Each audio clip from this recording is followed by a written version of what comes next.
Art Bell interview Michael Brown about the apocalypse. Yeah!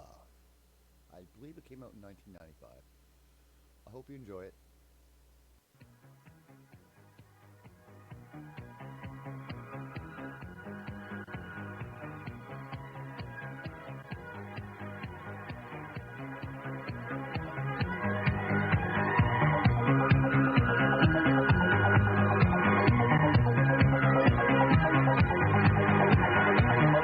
From the high desert and the great American Southwest, I bid you all good evening or good morning as the case may be. And welcome to another edition, a Friday night, Saturday morning edition of Coast to Coast AM, live out across this great land, across all these time zones, from Christmas Island and Tahiti and the Hawaiian Islands, east into the Caribbean, south into northern South America, and of course, north to the North Pole. Fair coverage, huh? Good to be here, everybody. And we are going to take a bit of a turn, as I do so many times on this program. It's my feeling that talk radio should be no single thing. And I've conducted it that way for years and years now.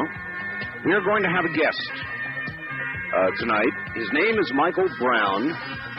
And he will come from the Christian perspective. He has written a book called The Final Hour. Michael is an investigative journalist. He actually broke the Love Canal story. You remember that? And now author, I think, 2 times over at least since then. We'll tell you about his books. But this should reach out and grab you. The reports come from deep in the former Soviet Union, where towering apparitions of Jesus and Mary seem to announce the fall of communism. From the damp, windswept peat of Ireland, where visions are given of the crucifixion from war-torn Yugoslavia, where the Virgin has appeared since 1981, and a mountainside in Venezuela, where the sun pulses and spins and throws off colors of great splendor. During the past century, and especially the last 10 years, we on Earth have been experiencing a major supernatural episode. Reports of unusual events, spiritual events, coming from every habitable continent. That's a bit of a teaser, and he will explain what he means, and we will talk of many things in a few moments when Michael Brown is here. I think you're going to enjoy it. I think I am too. I am not a Catholic, but I've always thought Catholicism a beautiful, truly beautiful religion. And in just a moment, we will embark and find out the Catholic view of what's going on in the world. And you all know, with predictions and prophecy, and these are things we're going to touch on, by the way. I want to thank Virginia at Ancient Prophecies. We've had a wonderful relationship, for turning me on to Michael Brown. She's the one who is responsible for suggesting Michael as a guest. All right, let's do it. I think he's in New York. Let's try and connect with Michael Brown, author of The Final Hour and more. Michael, good evening. Well, good morning there, I guess. Good morning. Nice to be with you, Art. Good to have you. Michael, where are you, actually? Albany, New York, actually just north, about 8 miles, about 3 miles north of New York City. Albany, New York, near the Big Apple. Old Cuomo country, but he's no longer here. No, but he's still on our TV screens. Yeah, he still pops up, doesn't he? Yeah, I think he's selling Doritos with the ex-governor of Texas. It's better than selling some of the things that were sold here. All right, Michael, let's, instead of reading, I've got sort of a bio on you here, but I thought I would let you tell us what you have done and how you have come to The Final Hour. In other words, what is your history? You were a journalist, right? So I started out, I was a newspaper journalist, local reporter in Niagara Falls, involved, like you said, in the exposure, the breaking of the story of the Love Canal toxic waste dump, as well as the entire situation of hazardous waste across America. I wrote a book back in 1980 called Laying Waste that kept me busy for 10 years afterwards, traveling around warning about this danger. And I lived in New York City for much of my career. I wrote a book on the mafia. I wrote another book on the environment. I wrote a lot of science articles. Books. I wrote a book called A Search for Eve, which was about a theory that through DNA they had tracked the first human being back, their common ancestor of female ancestry in Africa, and things of that nature. I was a contributing editor at Science Digest and so forth. Used to write magazine stories, and then about 5 years ago went into full-time research into what I would call, I guess, Christian phenomena, for lack of a better term. In other words... Okay, we'll get to that. I don't want to leave your early work for just a second. We've got plenty of time. Radio is such a luxury. Michael, the Love Canal thing. I've read and heard so much about that. I can only imagine, and would love to have you tell us a little of what it was like when that story was breaking. But then to jump to the end of it for a second, I saw a piece not very long ago that seemed to suggest that a big mistake had been made, and that really people shouldn't have moved away from Love Canal, and that it just cost a whole bunch of money and wasted a bunch of money, and the whole thing was for naught. I'm sure you've seen those pieces. Well, there's a lot of misunderstanding because of what the Love Canal, because there were two Love Canals, what the Love Canal is and what the Love Canal is not. You see, in 1978, there was an evacuation of the 238 homes that were closest to this leaking chemicals. 2 years later, after a lot of protest, there was an evacuation of people who lived somewhat farther away and were not, in many cases, really in the type of danger those original inhabitants were, but were moved for really political and psychological, emotional reasons. And it's that outer zone that parts of which they're thinking of re-inhabiting or are re-inhabiting and making it seem like Love Canal was nothing. A lot of hot air, but it wasn't. It was toxic air. And those homes closest to Love Canal could never be re-inhabited because they don't exist. They've been bulldozed over and dumped in a special landfill. So there's a lot of misunderstanding. Could a person live at ground zero today, or is it still basically uninhabitable? Absolutely not. There's a huge fence that makes that a zone of contamination for good.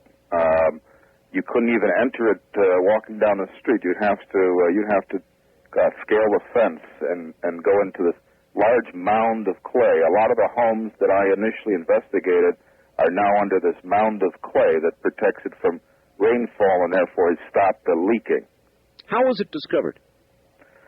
Well, there had been reports for a couple of years about PCBs. You know, that's a type of chlorinated chemical that's rather poisonous, seeping into some pumps, into cellars, in basements, ringing the site. I know PCB is used in transformers, electrical transformers, or used to be. It's a coolant, Yep. That's right, and also used in the manufacture of, was used in the manufacture of certain plastics and so forth. So very similar to DDT as far as a family of chemicals. And then in 1978, there was a memo that I got my hands on, and it showed that benzene, which is a human cancer-causing agent, was in the air of some of the homes near Love Canal. And then I went in there and I did kind of an informal health survey in May of 1978, and I was really nonplussed by how many people were claiming that their dogs were going bald, losing their fur, developing tumors allegedly, and all these ailments they were claiming, from dizziness to epilepsy and breast cancer, that seemed to afflict them once they moved near this place known as Love Canal, an old hydroelectric channel that has been filled up with, like I said, chlorinated material from years gone by. And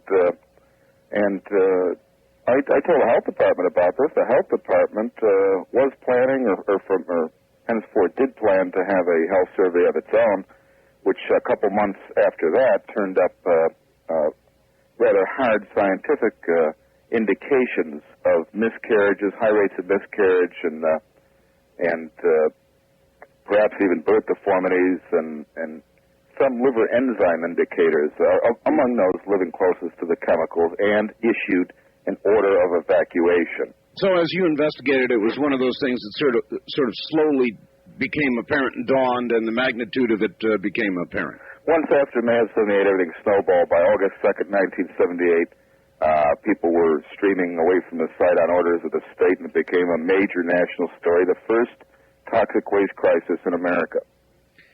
All right, so that was Love Canal, and then you say you wrote about the Mafia, and I've always been curious about that. We had a reporter in Las Vegas who did a lot of reporting about the Mafia, ended up drowning in Hawaii, not necessarily under suspicious circumstances, but that leads me into the question, don't you worry a little bit when you write about the Mafia? Isn't that a worrisome thing to do? I think it is if you don't have proper guidance. I was writing about, specifically about a murder story that had occurred, involved a gangster from Newark, New Jersey, which is kind of the hub of mob activity in the United States. I lived there, Michael, I know. At Branch Brook Park. And at any rate, he had got caught in this murder with several other people, or a couple other people, and turned into state witness in order to himself avoid jail, and ended up ratting on over 70 of his former buddies, including a lot of heavy hitters. I mean, they used to call them stone cold killers in the parlance. And so I kind of wrote the story, and I always was in consultation with county district attorney investigators, with high-level detectives, with FBI agents, with federal marshals, and I kind of knew where I could step and where I couldn't. Mm-hmm. I thought for a moment when you said, with the right consultation, perhaps, you went to the equivalent of the Godfather and got his blessing to do the book. No, what I did is I took the other approach. I took the approach that the Godfather was a lot of hot air, and that these people really are basically just scum of the earth. And I got on shows like Kathy Lee and Regis' show back when it was just a local New York show, and said as much. Mm-hmm. And lived. And lived. Did you ever, tell me, did you ever get, any dead horse heads in bed with you, or even something lesser, letters or threats? No. There was a jewel thief from Miami who threatened to hurt me if I put his name in my book. That'll do. All right, so, let's find out then, how in the world do we get from that sort of secular, serious, investigative reporting to something like The Final Hour? How do you make that trip?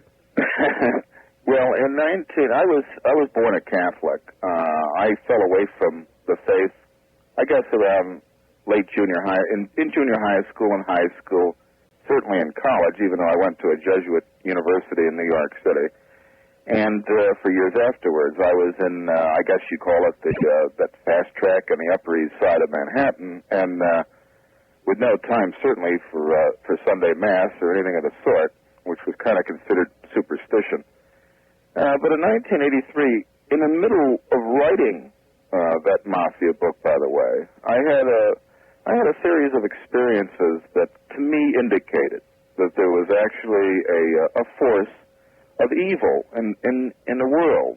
Not just, I think a lot of us think of evil as a generic term, something that means negative, people who do what's not right, criminals and so forth. But, to think in terms of actual evil force, a devil or real evil, the devil. Yeah, and I started to have experiences indicating to me that it was a real force. And, of course, I was close enough to it writing about it. And these experiences, including a rather dramatic dream I had, ended up turning me into a full-time Christian writer.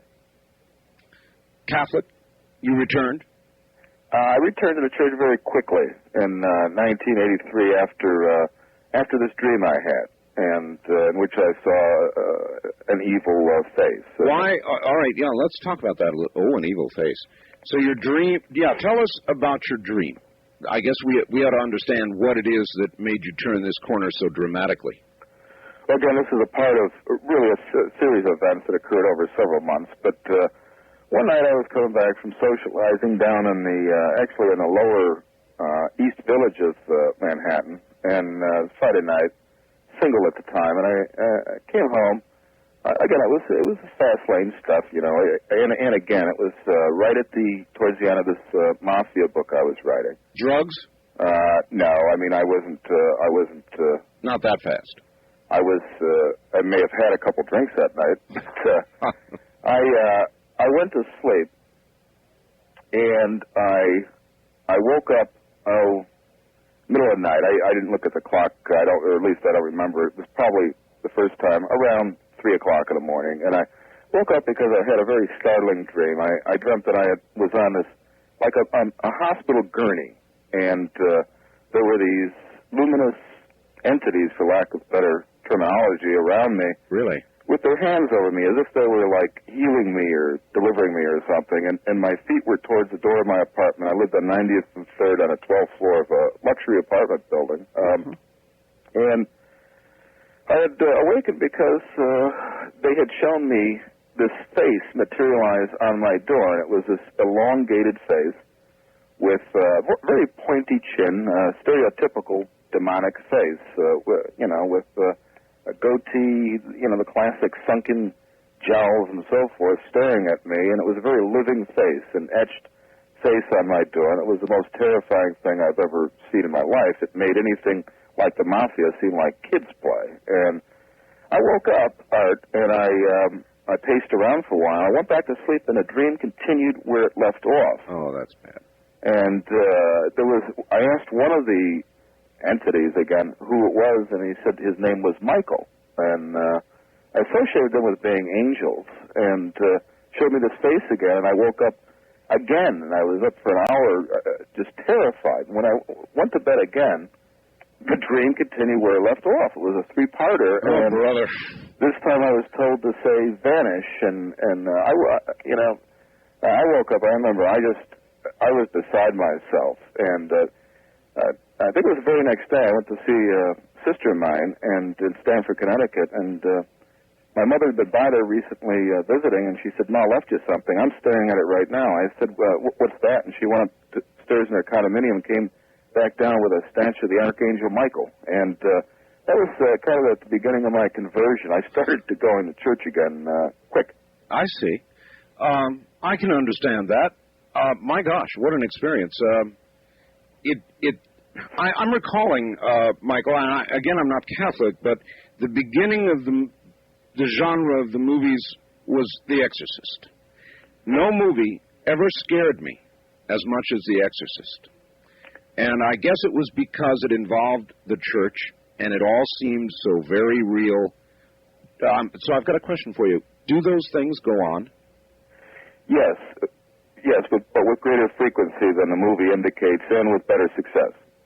There are definitely cases there are many, many thousands of cases of demonic possession, but most of the cases, of course, are not quite as dramatic as that. But there are I have talked to priests, including one from Los Angeles area, who have been involved in exorcisms that are literally as dramatic as some of the parts of the movie. Not that the head twists around in the back, and not that there's pea soup flying across your movie screen, but certainly physical manifestations of levitation and just tremendously, in some cases, gruesome phenomena. That occurs. But like I said, they get rid of these spirits, whereas the movie kind of displayed the devil as more powerful than the force of good. Or he made a jump and lived at the end, yeah. Do you think that's what you saw in your dream? Was it a manifestation of evil of the devil or of yourself or the evil within you, or what was it? A combination. I think it was showing me literally that the devil was at my door. That, when you brush against evil, it leaves something behind. And all of us fool around with evil forces when we basically, I don't want to be preachy, that's for others to do, but I'm not very good at it, but that's what happens when we sin. We start to, and we do this as a society, too. You can become possessed as a society. We begin to invite him in. Listen, we got a break right here. We'll be right back to you, Michael. Michael Brown is my guest. More in a moment.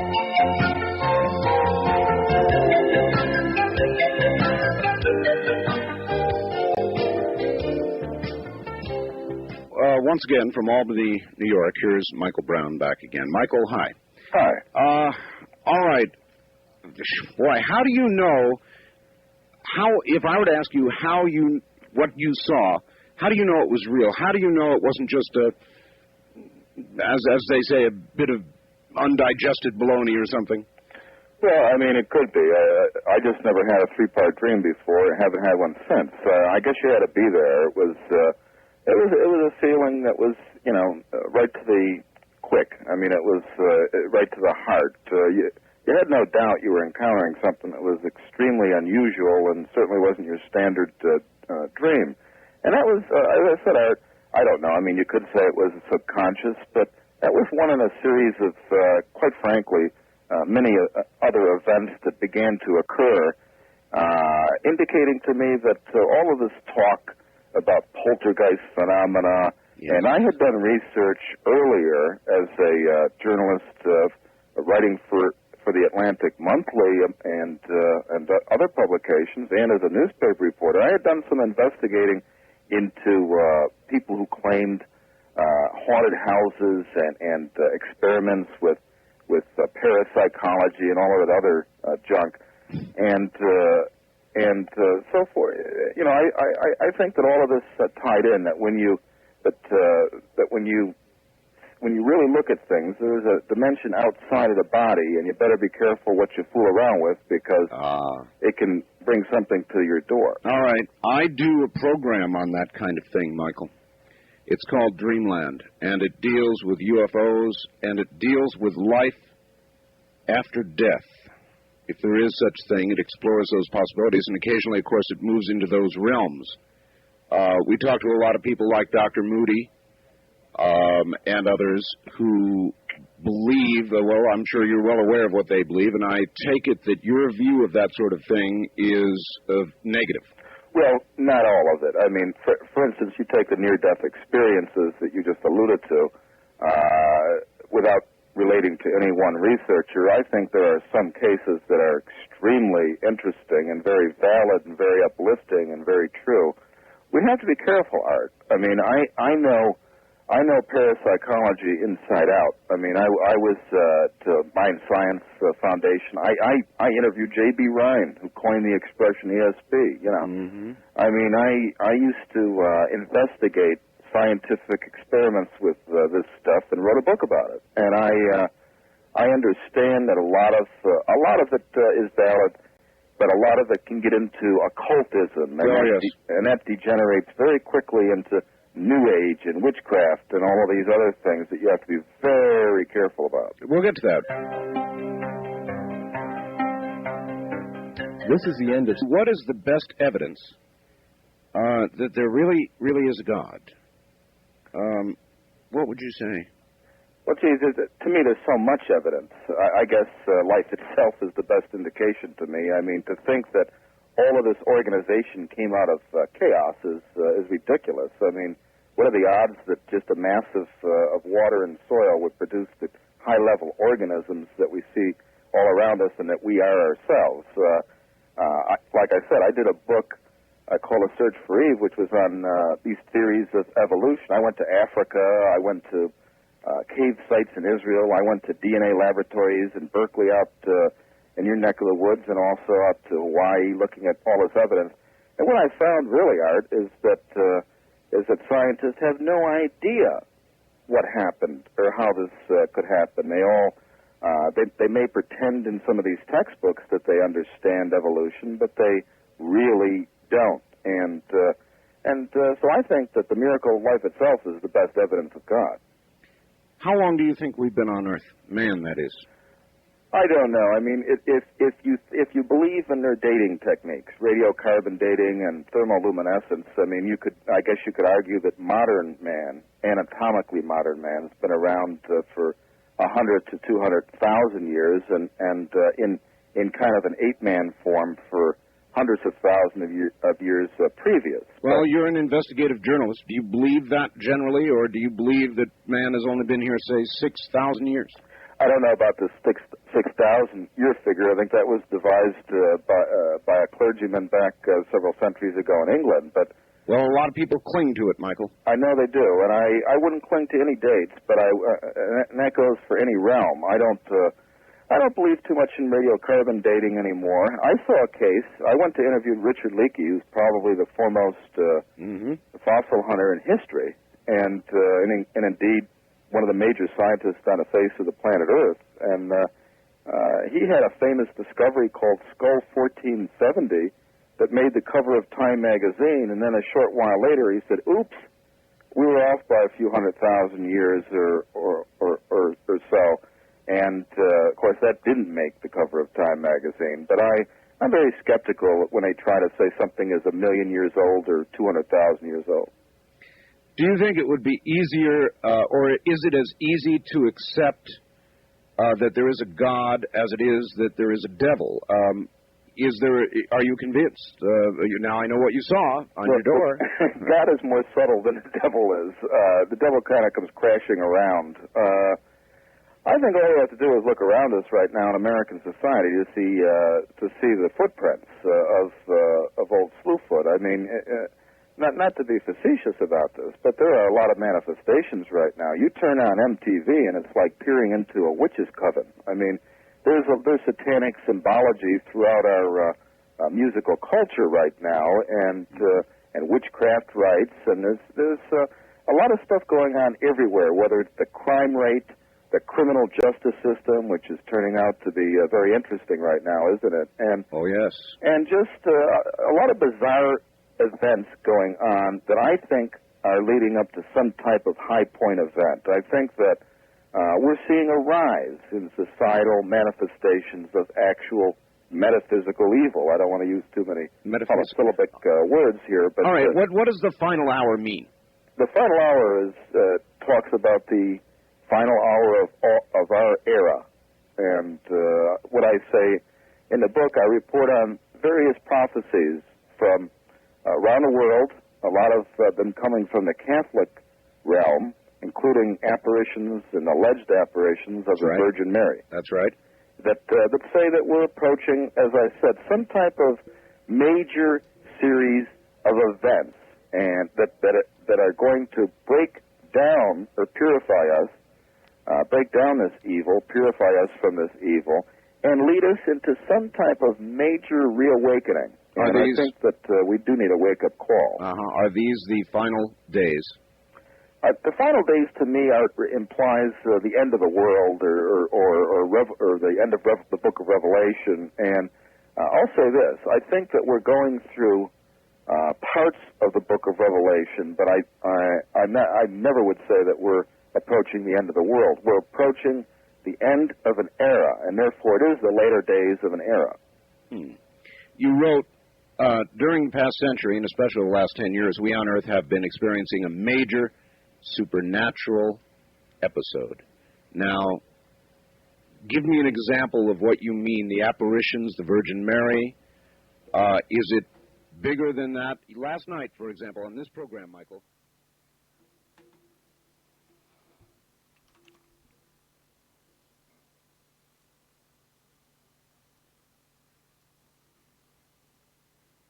department is... And we're back with an all-new episode of My Summer Car. I've got a little bit of background noise to clear up here. And it's happening. I'm warm. I'm warm and toasty up here in New York City. Everything feels pretty fucking good. Tell you one thing, I got no barking dogs. Down there in Charlotte, man, you guys got doggers. And you got fucking cats meowing and birds chirping and every kind of animal. I think I heard a sheep.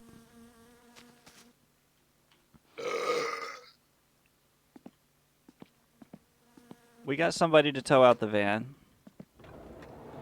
So at the very least, you know, I got a way out of here. I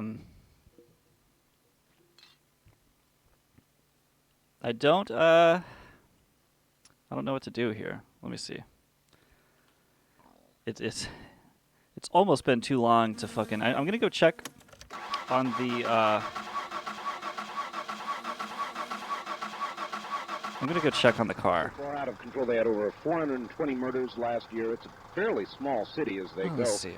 The police department is just got corruption we're off. all the way through it. They're trying to do something You know, about that. it's so easy to just fall We've right got back kids into it. killing kids, 7-year-old story, 11-year-old story, 7-year-old. I should have enough gas to go check on the car. I watched a black guy look into a television screen the other day and say, look, you know, I don't care about my own life, and I don't give a damn It's almost 8 a.m. whether I live or die. I'm already resigned to the fact that I'm going to die, so if you ask me what I think about your life, you can only imagine.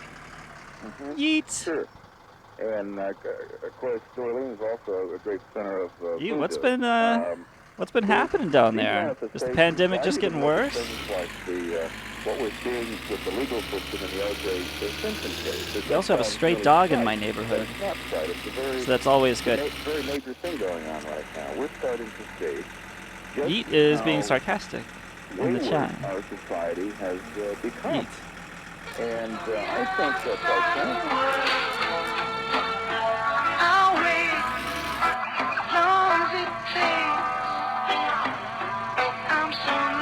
I know you don't like those. I know you don't care for those stray dogs.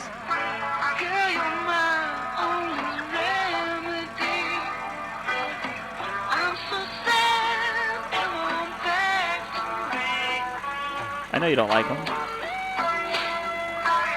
Good evening, Toxie. How the hell are you? Dude, I was just thinking about your email, and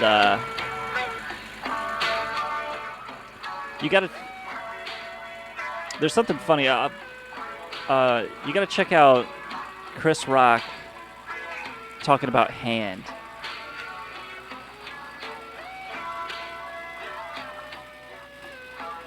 That's just barely related to what you were talking about, but I'll email you about it later. Chris Rock was fucking awesome in the 90s, early 2000s. He was killing it. I feel like I don't hear about any more Chris Rock specials, though.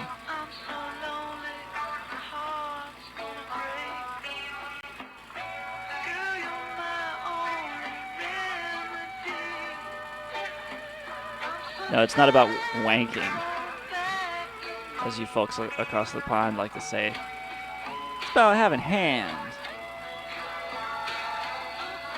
You got hands. You gotta have hands.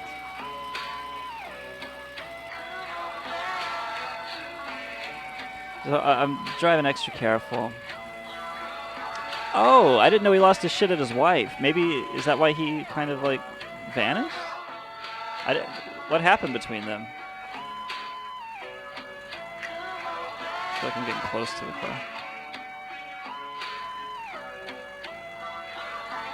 Can you hear me all right? Are my levels good? Remember some awful joke about, you know why your wife is always going to hate you? Because you were not her first choice. Oh, yeah.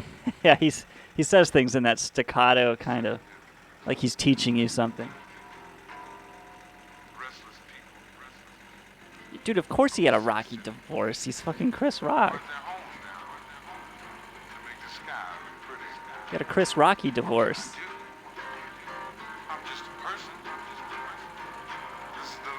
So I'm looking for the car just to see how bad the damage is.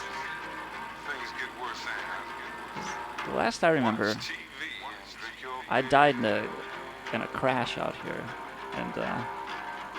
and the car was collateral. Yeah, here it is. There's a bunch of shit in the floor, pieces of the car, and there's the car, pieces of it all on the road.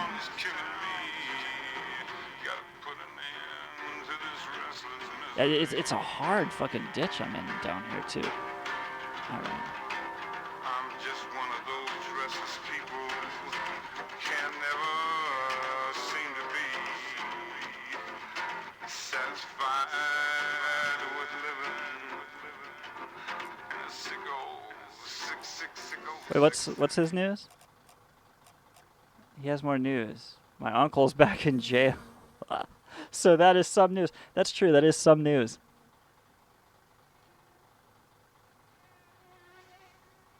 Was he was stealing and doing meth. Yeah, that does suck. That sucks. I remember I was facing some bullshit charges for marijuana possession. I was so high, I didn't even know I had weed in the car, you know? So I beat the charges. But anyway, there was this kid in there. You know, he was maybe 20 or 25 or something. He had stolen a television. This car is fucked. Out of the old folks' home. Right there in town. And can I even open the hood? No. Oh yeah, everything came out. So he stole the TV, and then he just went like straight and tried to fence that thing at the pawn shop. You know, it probably still had the bracket on it. And he's obviously guilty of it. Like, he's on video, like, that the nursing home had doing it. And I remember the judge was like,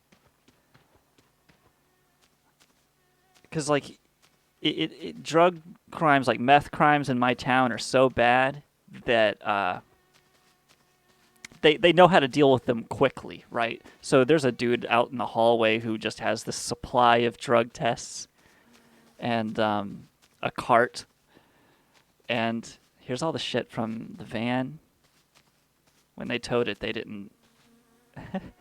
It would have cost extra to have them bring the shit. Oh, but there's my precious briefcase full of doodads. And anyway, so the judge is like, oh, and like they were saying that like I would have to take one. Fuck, dude, I didn't have to take one. Because I talked to the DA. Anyway, he was like, you go out there and take a drug test for me. You gonna pass that drug test? And the guy's like, obviously I am. You know, you're looking at him and he's like high right now. And he was like, all right, go take your drug test. Because the stakes are higher when you call their bluff like that. Like, it's almost like a game that you're playing in American drug court like that. Like, real small town, fucking nasty little deep south fucking courthouse where the people in jail are in shackles coming up and down the stairs as you're sitting there waiting for to go into the... And it's like, yeah, dude, it's like fucking 1902 in there. And, so you're playing this game with the judge where he's like, you gonna take a drug test? Take a drug test. And, you know, supposedly, like, you could do that, I guess, and if you pass the drug test, then they're like, wow, you must just be really fucked up. This guy needs help. But, you know, if you don't, then it's even worse because you just wasted resources and you made them fucking wait, and you made everybody in court wait for you to fucking put piss through your urethra. And so the guy's like, yeah, I'll take your drug test. And the judge says, all right, take my drug test. And I'll tell you what, when you come back in here, there better not be meth on it. Better not be no meth on that drug test. And I'm like, fuck, this guy just knows him. Like, he knows this kid. But everybody is like fucked on meth in that town. It's just, it's so pervasive. Like, everybody's got this meth problem. Whoops. Stealing the TV out of the old folks' home.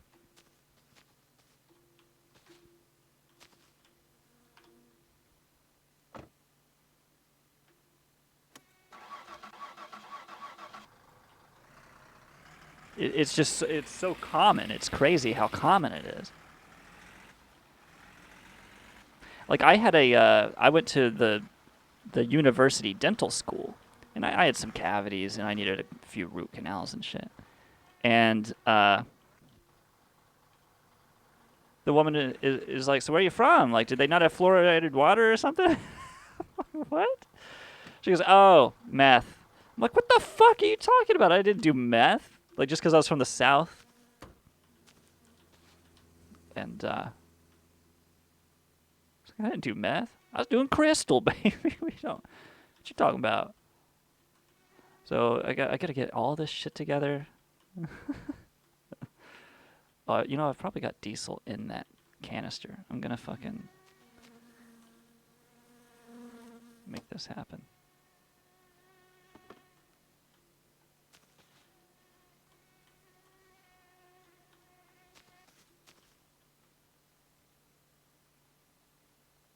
%, of all opioid consumption happens in the USA. That's funny. That's almost our coronavirus numbers.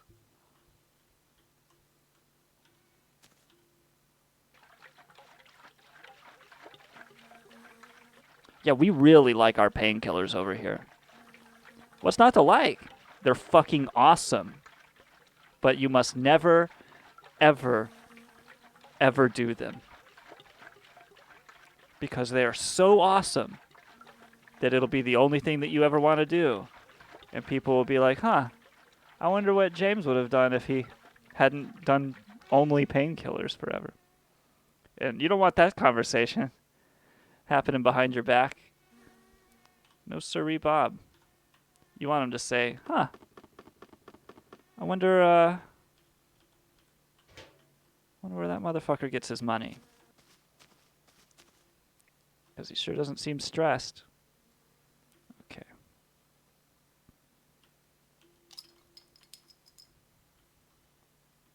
I got that shit in my family too, man. Everybody's fucking doing all these drugs. Especially in the South. I got North Carolina family that is like killing themselves on drugs. That was the car's windshield, by the way.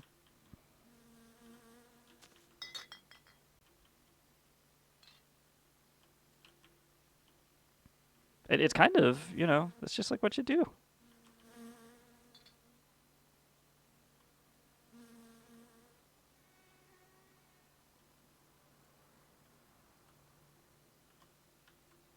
Yeah, there's something extra sad about a woman who gets addicted to drugs. Because they already start at such a disadvantage, and then that they get addicted to drugs or alcohol or something, and it's like, oh fuck, this is extra depressing. That's my tools. Oh, there's the bus. There's the bus.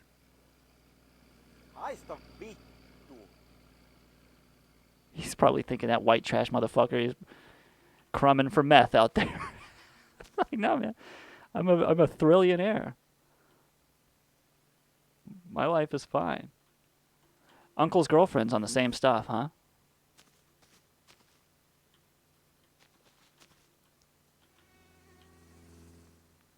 Yeah, my uncle's girlfriend, she was so into meth that she went and fucked a dog in the doghouse for it. You ever seen your neighbors do that? Go out to one of those 6 dog houses and just get fucking plowed by a dog? You never saw that.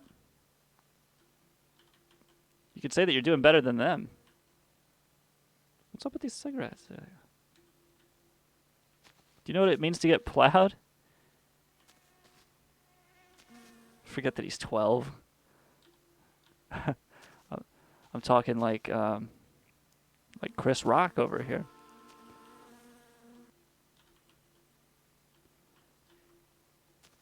Women love drugs. Women love drugs.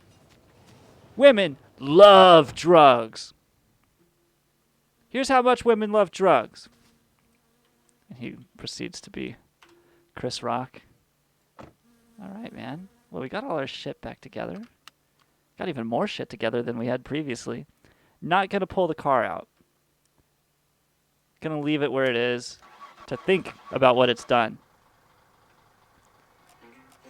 And I'm going to fucking, get my life together here. I'm going to go back to town. And I'm going to go through town. No, I don't have to. I'm going to drop these parts off, these broken parts off with fucking what's his face, Fleetery, and have him repair whatever I bring in.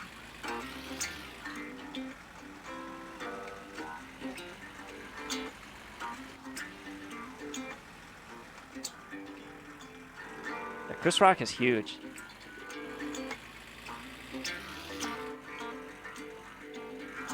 Dude, that truck's behind me. It's gonna hit me, I'm afraid.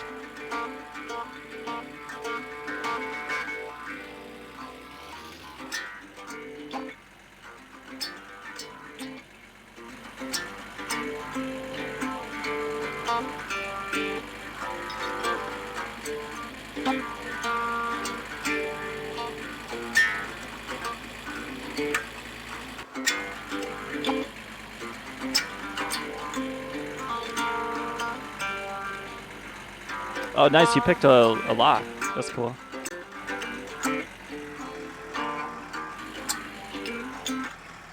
This is where I was trying to get with the car. Just this extra distance, not that far.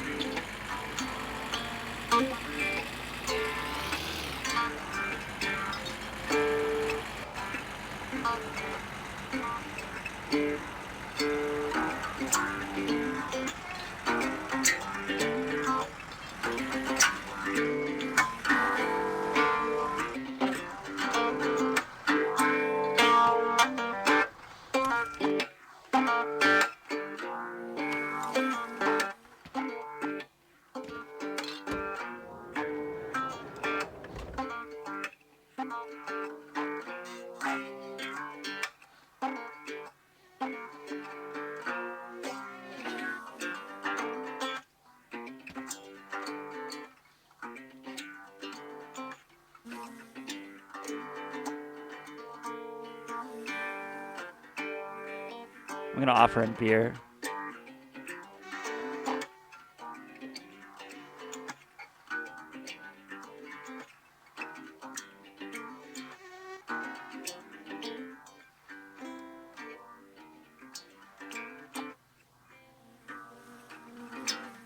Oh, I did this after a Miles Davis song that I liked. I used that "So What" entrance as the basis for my my riff. Have you ever wanted to SWAT your enemies? Now's your chance. Download the Hate Radio exclusive Apple Store app, SWAT Radio 2, and turn your own world into a Oh, there goes Cousin. of doxing and swatting. It's every man for It's always nice to see he's still alive. SWAT or be swatted. A game of So will this guy just like fix a door? Guns at me, but I lack the social toolkit to deal with the situation effectively. I am going to die. Pre-order now and get 10 free SWAT coins for you. I don't know Maple Joker SWAT if this store. is what I'm supposed to be doing. Just dump this shit on his desk? Make him pay for it? Make him fix it, I mean. I don't think this shit can really be fixed like that. I'm gonna do that, and I'm gonna bring the whole fucking car and just see what happens, you know?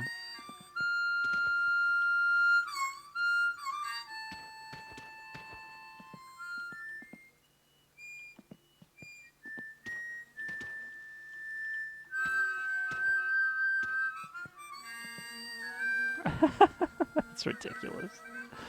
Let's see, what is this? Oh, what is that? Oh, that's Dino Time.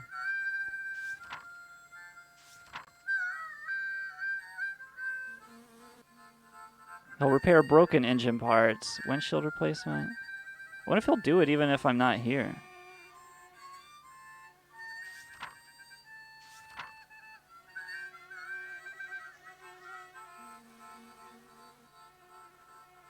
Just have him do everything, right? If the car's not here, what does he do?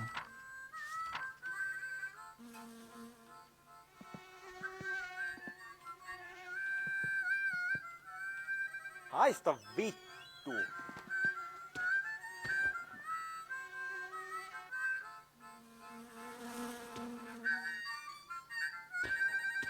What, am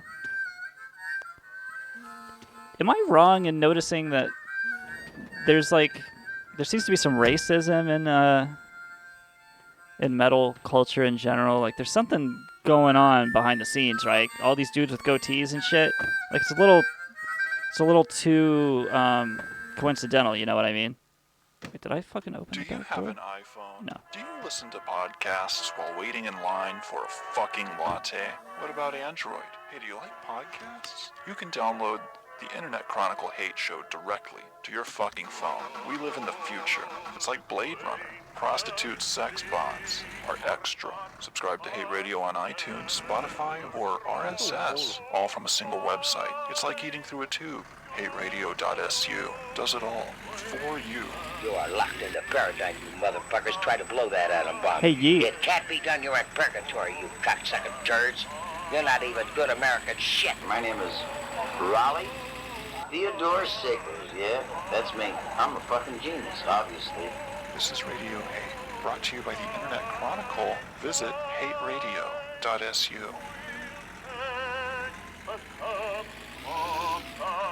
Hey, Yeet.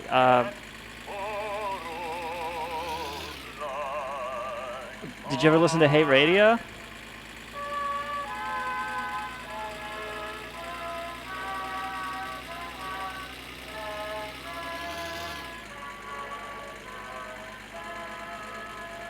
Home of the Hateist half hour on the internet?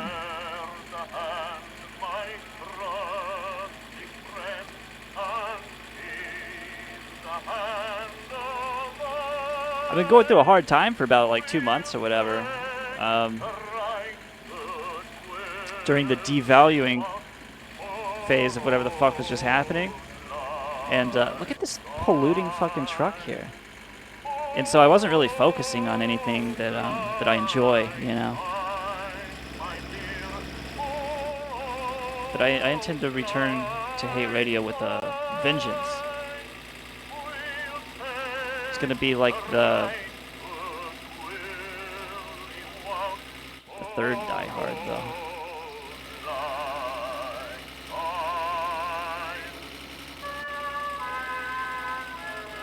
Like, I missed out on all poking fun at Jim Watkins that everybody's been doing. And, you know, I'm kind of feeling that. But I'll just come in and I'll play second fiddle. See what's going on out there when I get back. Oh, no, not this fucking song.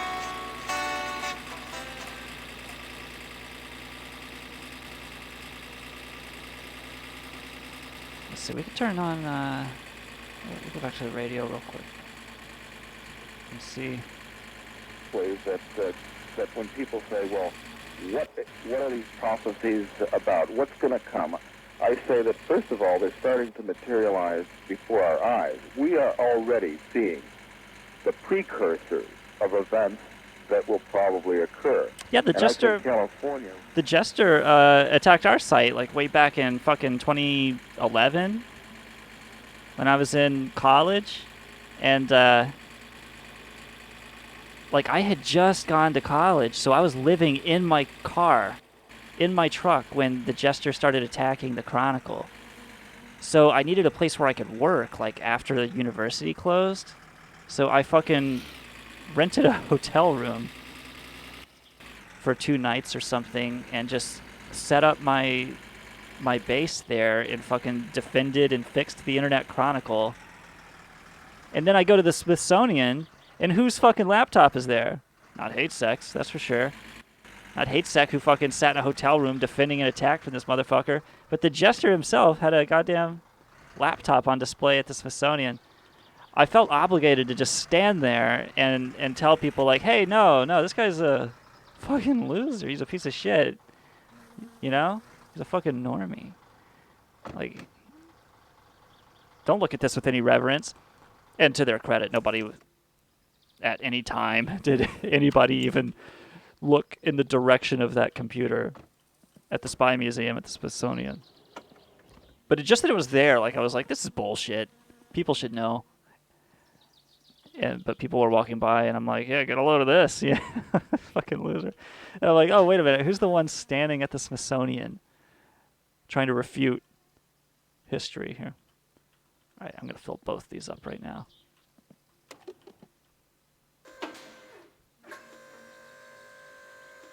he went after it because, like, the .su didn't help, but we were kind of trashing him for attacking. He would attack not jihadi sites. That's what he got credit for attacking, but he would attack these Urdu language websites that had nothing to do with jihad. You know, they were just Urdu language, and maybe they had a picture of a gun on them or something, and he was like, obvious terrorists. Yeah, they were impressed with the Djangoism. That's exactly right. Yeah, he was considered a patriot in those circles, and just being in his right-wing Twitterverse of all the InfoSec losers. Not InfoSec losers, but which ones just became a joke. That were, I don't know, man, just like anything, but they were just right-wing fucking script kiddies. And like their basic level of knowledge about these software and tools made them fucking really gave them an ego. You know, they're like, oh, I'm as cool as Topiary, but I'm just the other side of it. Like, sure you are, you know.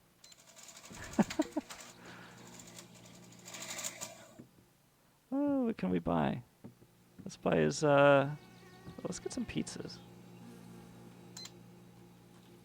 Why not macaroni too? Fuck it. We'll never go hungry. Bensan hintakin, kun mitenkä se vaan nousee koko ajan. Kiitos ja hyvää päivän jatkoa.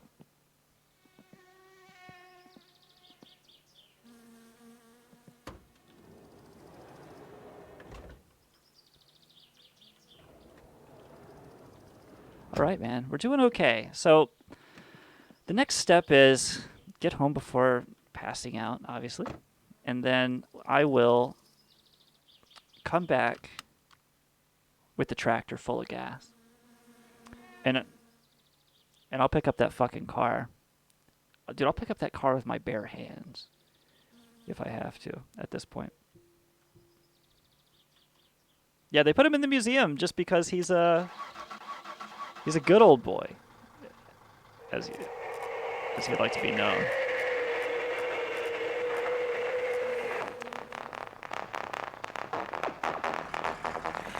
Yeet, this band is from Virginia, close to you.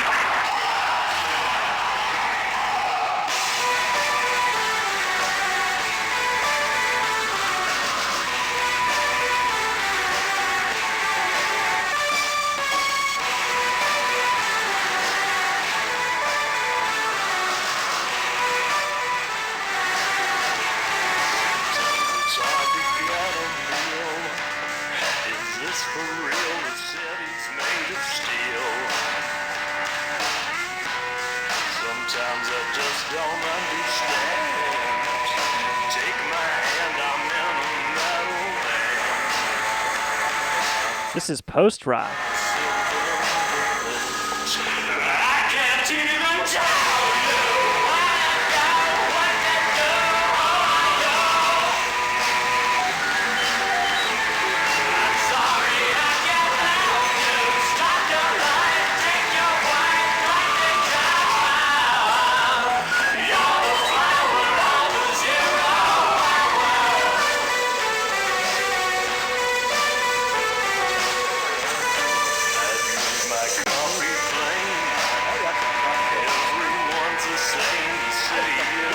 You should get points for this.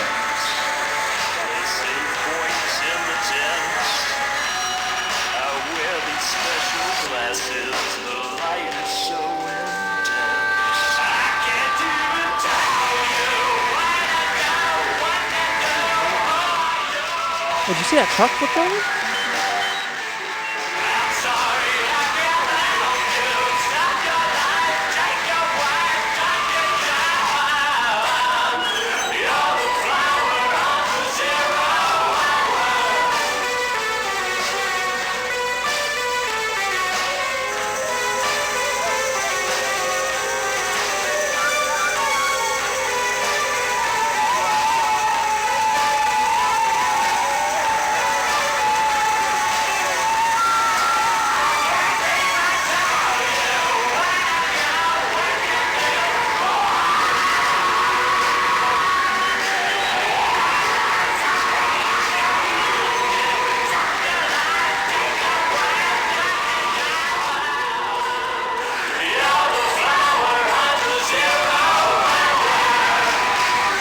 This is Bastards of Fate, a Roanoke, Virginia band. The singer, he's a cool guy. Wait, what is that? That's Slop? Okay. The singer's a good guy, very cool, really not, you know, he's a front man, but he's not like an egomaniac kind of guy. And like his brothers are pretty cool.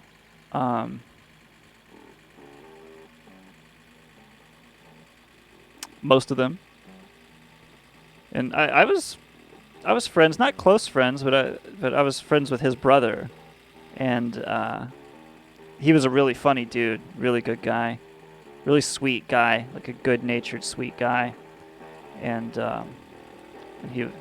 he was cool. Greg, oh, there's the car in a ditch, and then it's back to me playing the bass.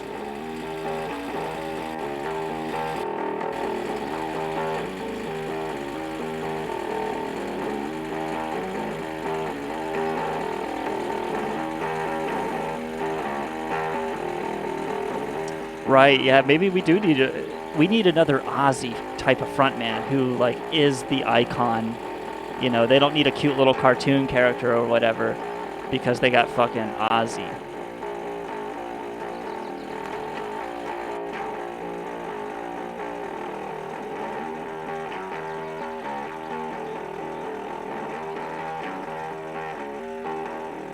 Yeah, yeet, you should eat. Eat, yeet.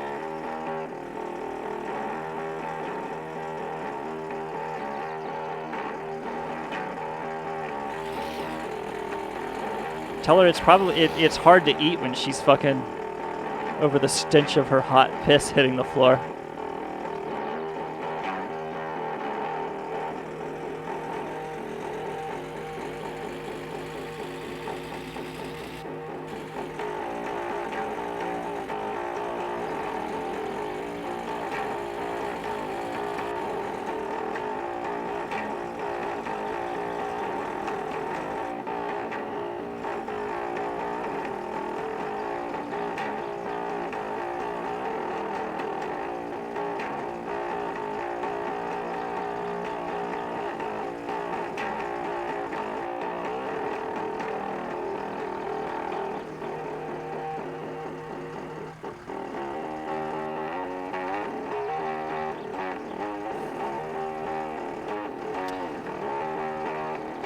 Oh, they're saying that the vaccine that you get as a kid will prevent you from going symptomatic. Does that mean... So that means you can spread it and not know it. So there's like a whole bunch of like spreader people that'll never even know that they're fucking spreading it.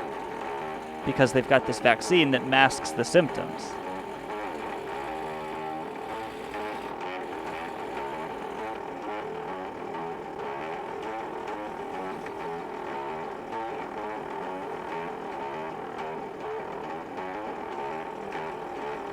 Yeah, that's good for them, but it's spreading it to everybody that did not get that particular vaccine. What is the MMR2 vaccine? I never... Did I get that?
Gotta drink some mailbox beer.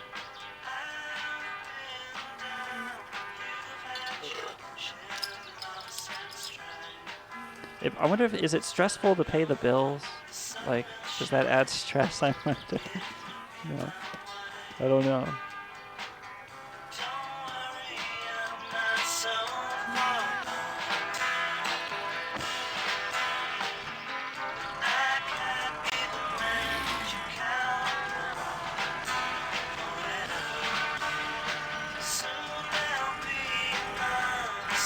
Just listen to the music, take off stress.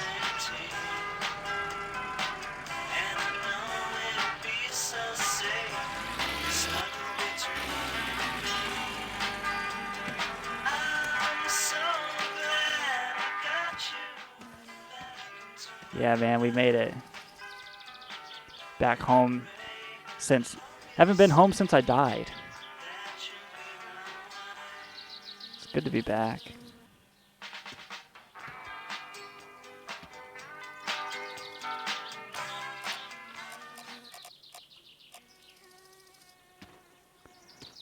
And finally, you know... This place is so fucking cool, man. This place is basically my living room right now. But in a video game. Better take a shower. Don't want to get the bed all stinky.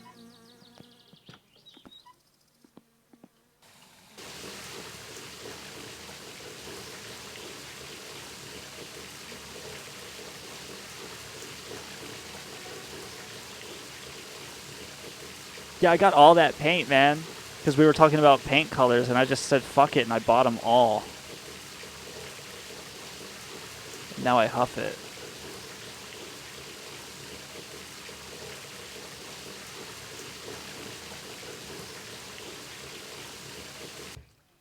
Beautiful.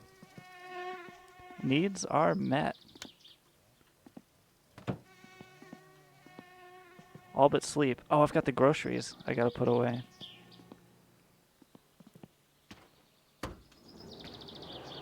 There they are.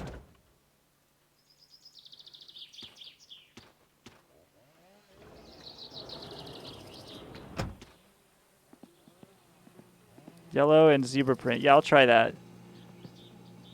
Just pure yellow on the outside? Nothing else?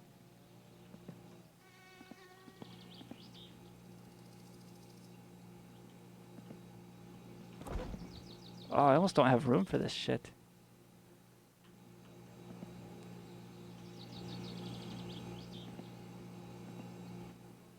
You can squeeze them in there, though. Tighter and tighter.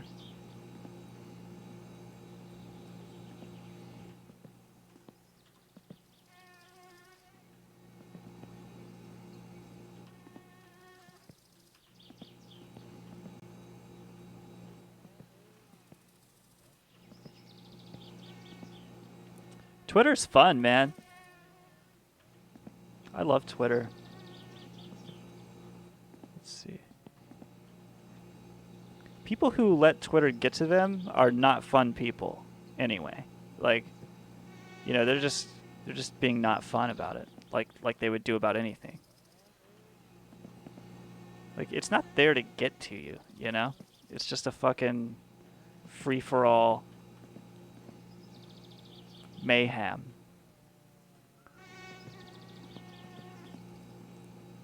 But that comes down to taking anything too seriously. Like you were saying, like you should take more comedy seriously. Maybe not. Like, that's probably the problem with comedy. People take it so fucking seriously. Just joking around, man. We were just kidding. We're just joking. God. We were just trying to fucking, you know, install a dictator. No big deal, man. We're just joking. We weren't really gonna fucking install a dictator. We tried. It was a goof. We were doing it on a goof. Look at all the fucking mosquito spray I've got. All right, it's bedtime. Sleep with the door open. What? Dude, I wish I could sleep with the door open at my camper, but the bears can come in. It's only 4 in the afternoon. I should just make coffee instead. But there's fucking nothing else to do, really. I gotta sleep through the day so I can go in the morning and pick up the car, right? I'll take a look at the... Let's see here. Yeah, I can make it. I'll take a look at this tractor and see what's going on with the tractor. Get it ready to go pick it up. I just don't want to be doing this in the middle of the night, that's all.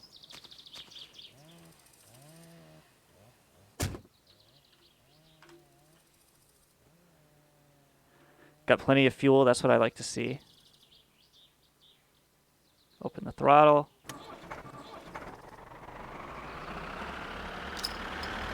Yeah, dude, you gotta drink a beer in your tractor. Let's see, put down the parking brake.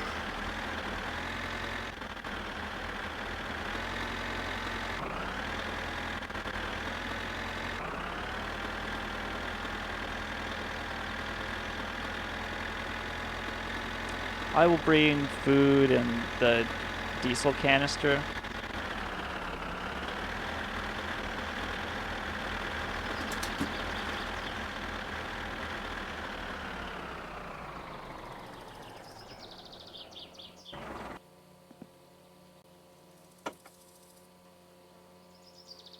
What else should I bring?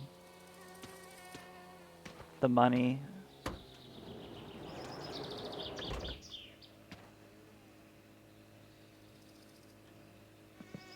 There's the diesel. I better bring the tools just in case, right?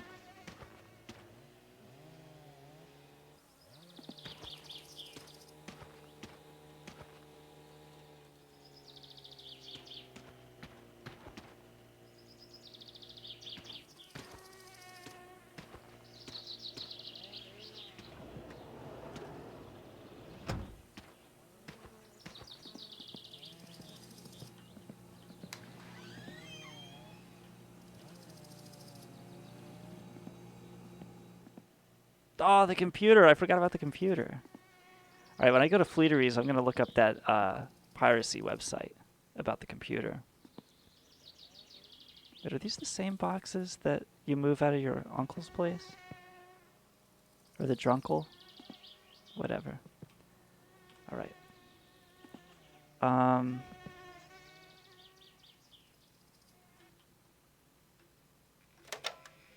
Here we go.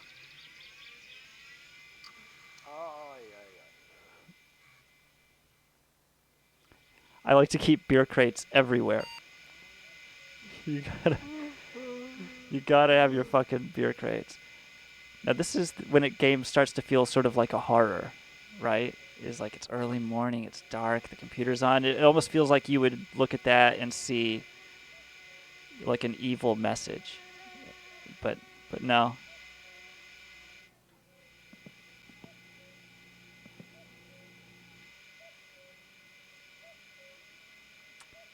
It's 2 a.m. So I'm a little ahead of schedule. I'll go ahead and put some food out there.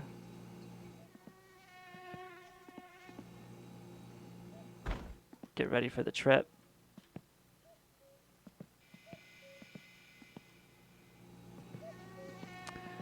If I leave my computer on overnight,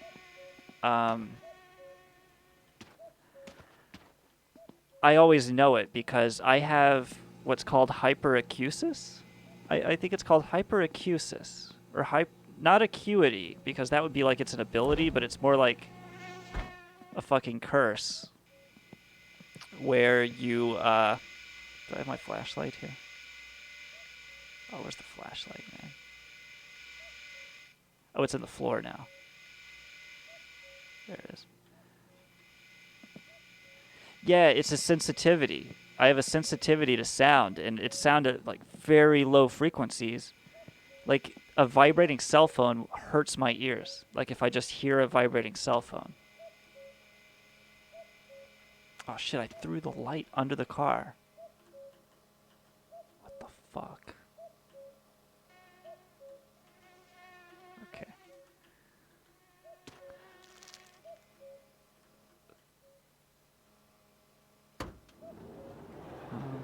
What did I do with the sausage?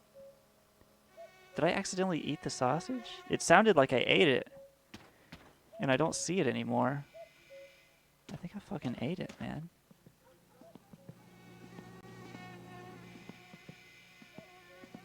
Oh, here's what I'm doing with the flashlight. I'm gonna set it on this table right here and light my way to the van.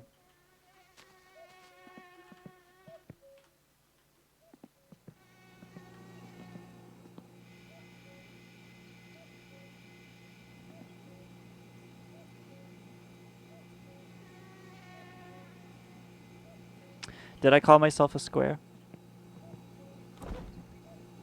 I don't even remember now. Oh, I need mosquito spray.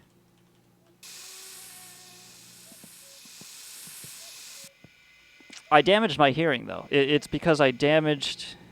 Like, I stood in front of too many amplifiers. You know? I shot too many guns without hearing protection. And so now...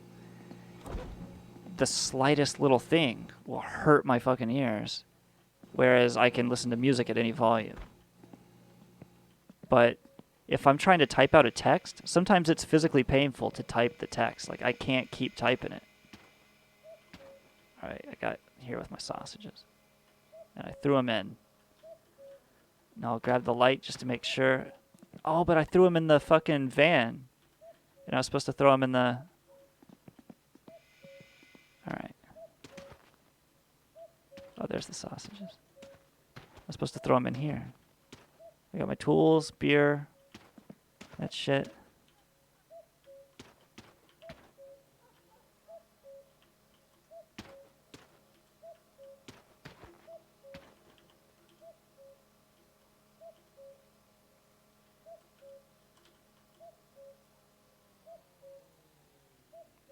The lighting is so fucking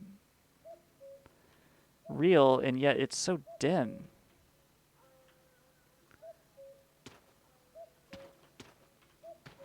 And I wish you could just pick up more than one thing with the flashlight. Like, I'm holding the flashlight in my right hand. I should be able to pick that up with the other hand.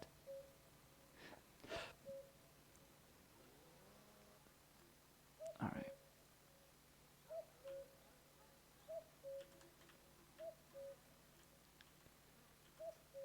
I mean, it's almost impossible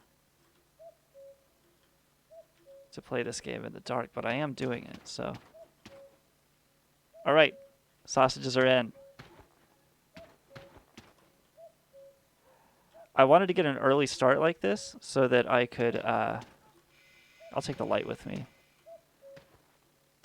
So that I could get there in time to actually fucking...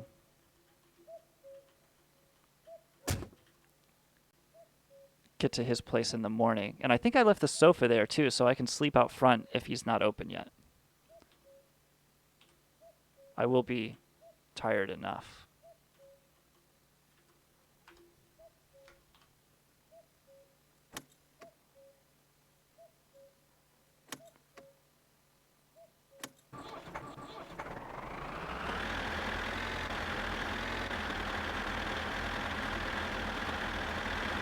You'll fuck up your hearing if you just go to too many concerts without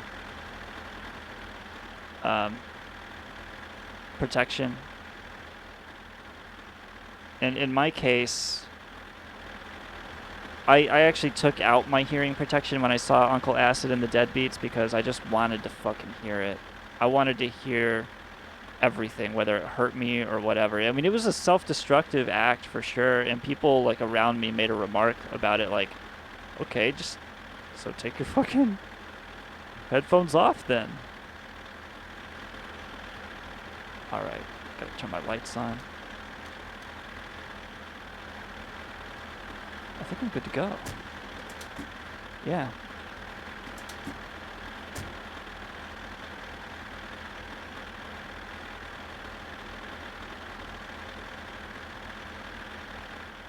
I was listening to Ozzy Osbourne tonight. Oh, I gotta get the money. I gotta go get the money. Almost forgot the money.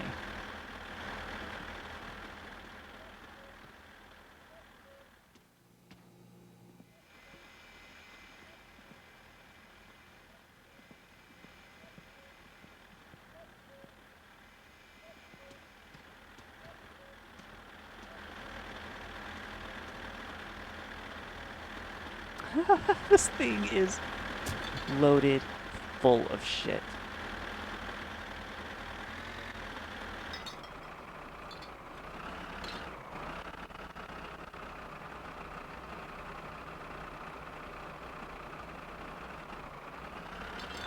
All right, off I go.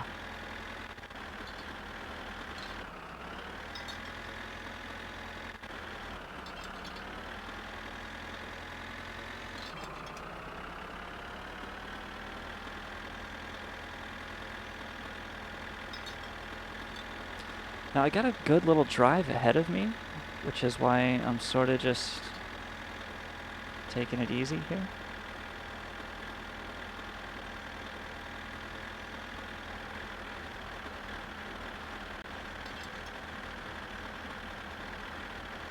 I got diesel fuel. I mean, this is the best prepared I've ever left the house, and I'm in the tractor. So I gotta go round trip with this thing. I gotta go all the way to town with this shit.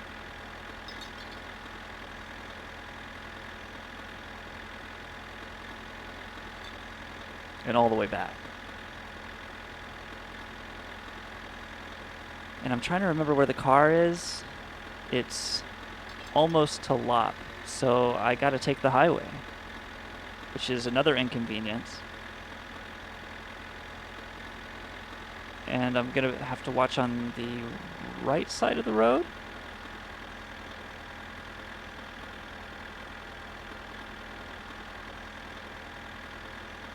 Yeah, if you haven't destroyed your hearing yet, you really gotta take care of it because it gets shitty.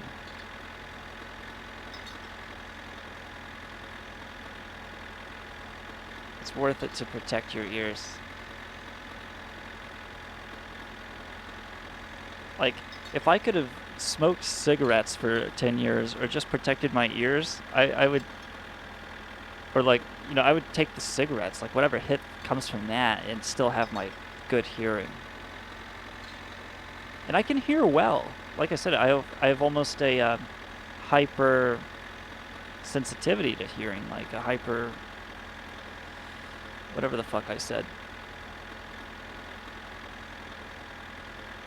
Hyperacusis.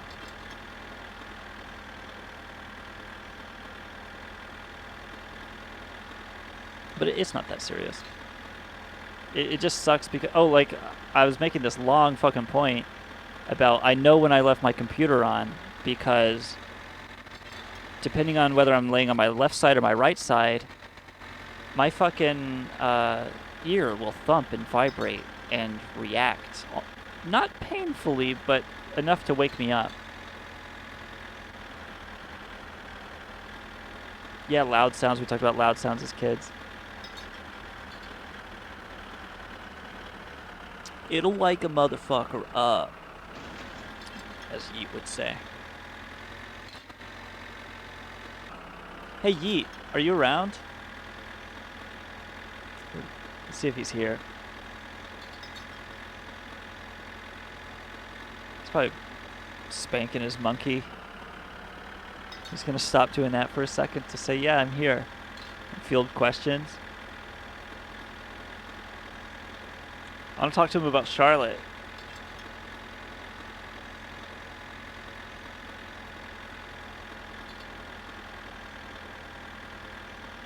Yeah, he has to go fucking wet her down so that her clothes will soften. She can get out of them.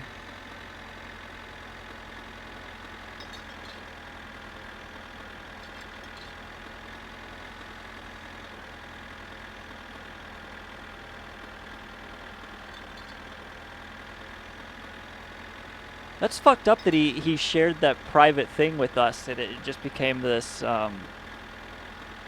punchline to me.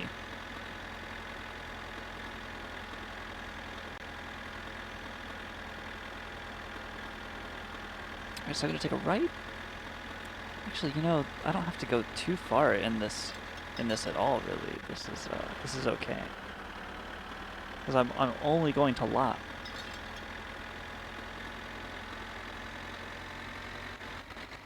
Yeah, it always shows so many more people in the chat room than are actually here. I think it'll show you a list of like people who came in recently and left, even if they're not here currently. Now, I should not drive in the road like this. I should probably be off the road a little, in case I need to pull over.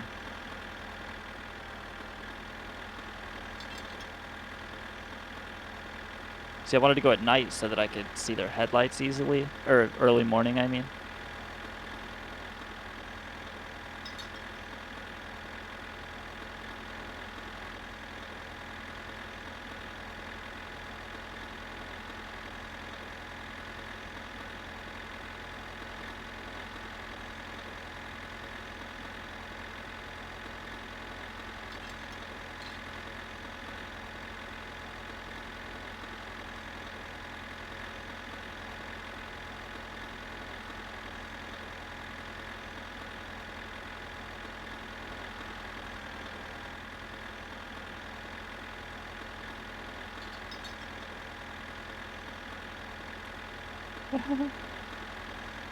That would be funny if Yeet was a federal or one of those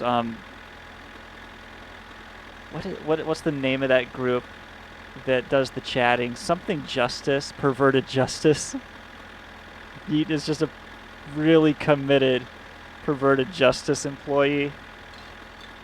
Like, I'm gonna they talked about it again, him jerking off. 12-year-old boy jerking off talk over here, teaching him how to jerk off. Why don't you have a seat over there? Why did you make 25 references to the young man's genitals? No. Oh, see, this guy's cool. He's going around, not rear-ending me. Fatally crashing behind me. He just went around. Oh, there's the car. Cool. Alright, so here we go. Let's put it in low range, I guess.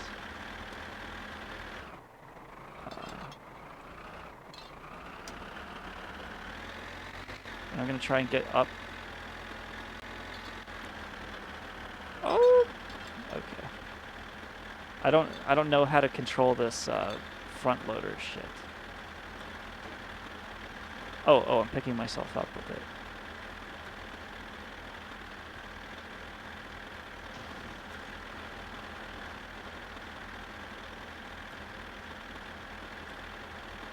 I should assign a fucking key to these.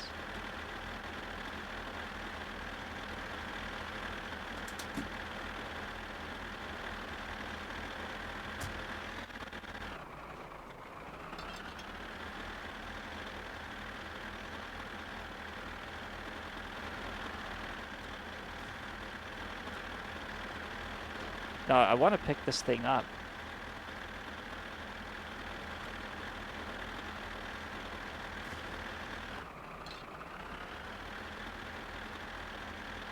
Yeah, I'm gonna have to set the keys for it.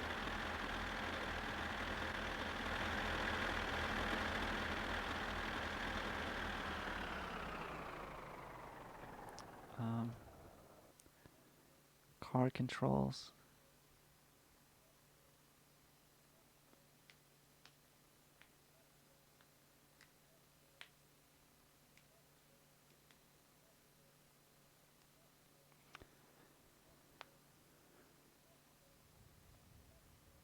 Time and time again, you returned to piss humor. Hey, I bet your grandmother likes to roll around in piss. Hey, I bet your grandmother would like to blank your blank while she pisses on your blank. Did you know he was 13? Let's see. I don't see the fucking... Oh, there's blinkers. You got your blinkers. Semicolon and colon.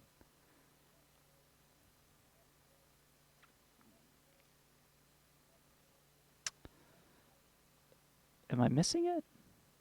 Handbrake, neutral.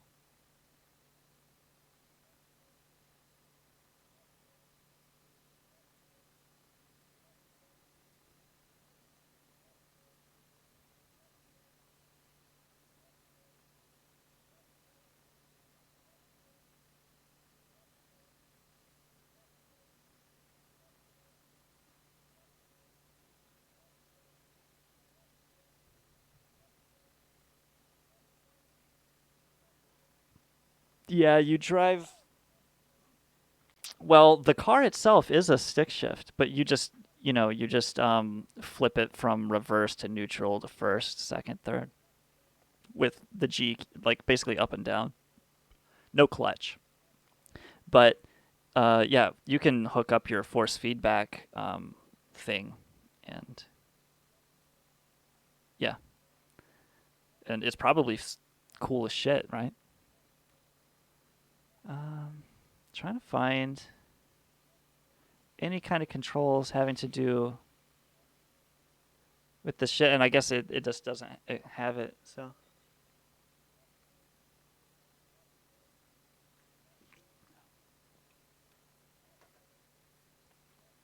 Well, the viewer number just decreased, so whoever that was at Perverted Justice, they're like, oh, they're just making a joke of me. Okay, so that dumps it forward and back. Oops, got the gas. All this shit is piled on the controls too. That makes it harder. Okay. Front loader, fork, arm.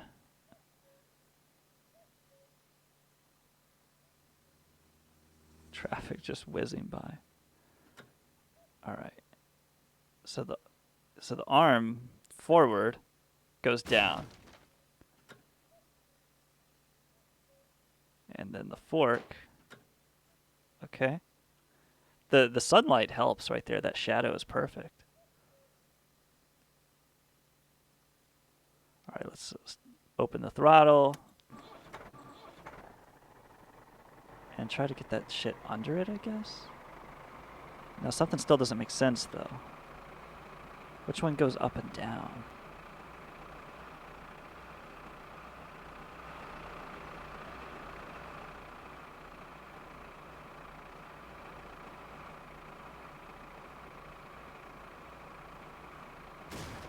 Oh, that. Okay.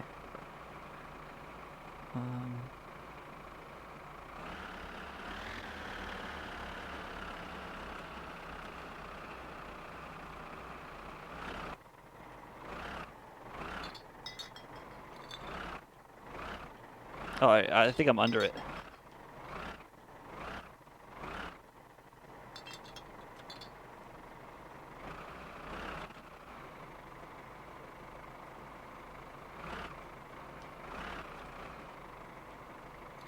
Okay.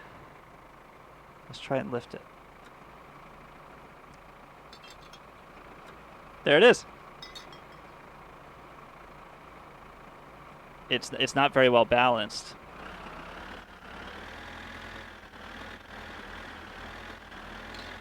Uh-oh. I'm losing it.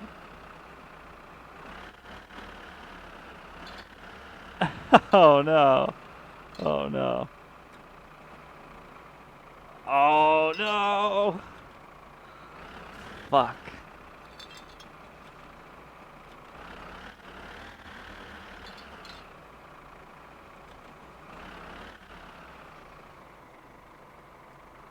Okay.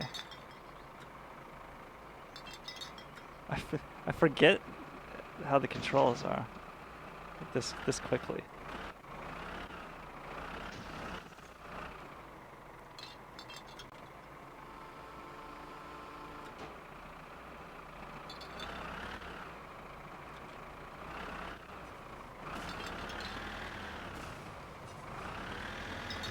Not good. This is not good for the car, by the way.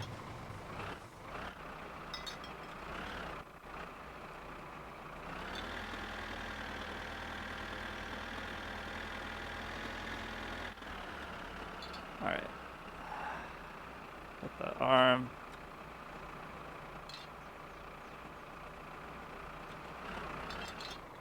Maybe I can lift it now. Okay. I'm in the fucking window. That's right where I wanted to be.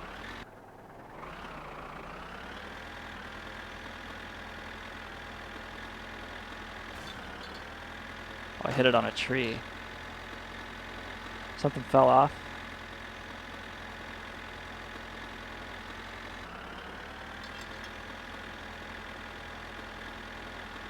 Alright, getting it up that ditch and on the road will be the hardest part here.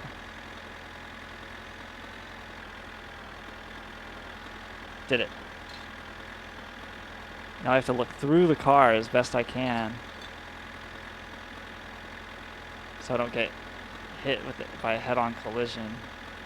But I just can't see through the car. I could probably raise that or lower it just a slight bit. Oh shit, they're with the door. I'll come back for the door.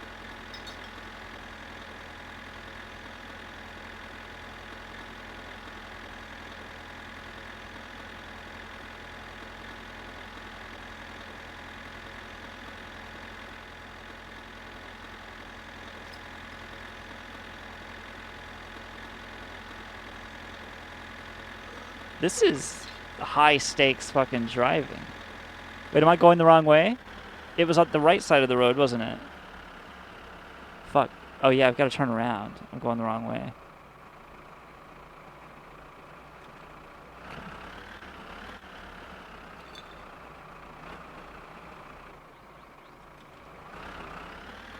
Okay.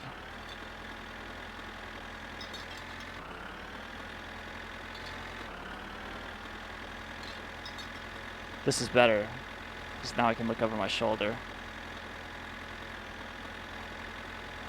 This is a crazy game.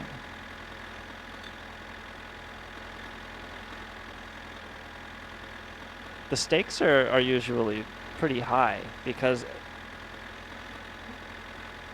I mean, you know, this costs money. This is not, you know, just to do this in real life would just be an insane proposition, and yet in the game it also is.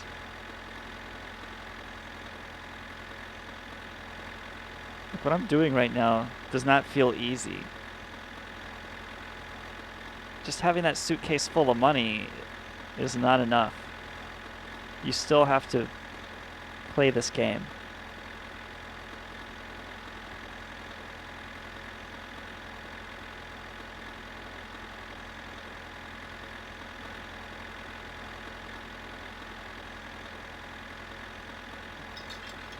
It presents you with so many stories that you would never dream of.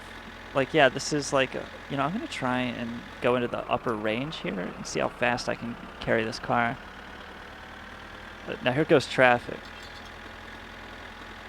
Because you really do experience this as a series of odysseys that you could never really quite describe.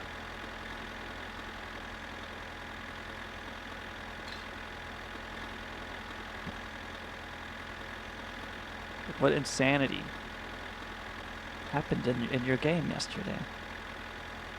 Nobody asks. And you tell them, well, woke up at a church. My van was waiting for me. And went and gathered everything up off the side of the road, returned with a tractor. Drank a beer on the way and flipped the car over a couple times, broke the door off. Oh shit, did I go the wrong way? Ah man, I think I just came home. You know, I did. I think I went... I was going the right way before. And now I think I'm coming around the last turn home. Which is not so bad.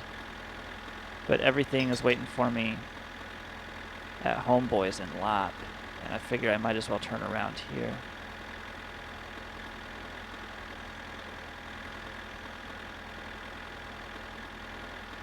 Yeah, the bus is even about to make his stop up here. Bus is trying to go...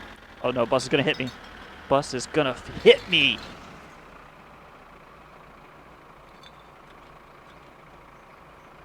Insane, dude. It's fucking insane. The way this game treats you.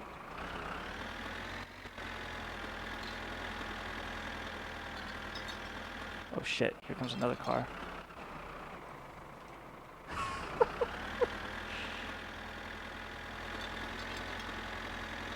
Just the absolute level of disrespect that this game.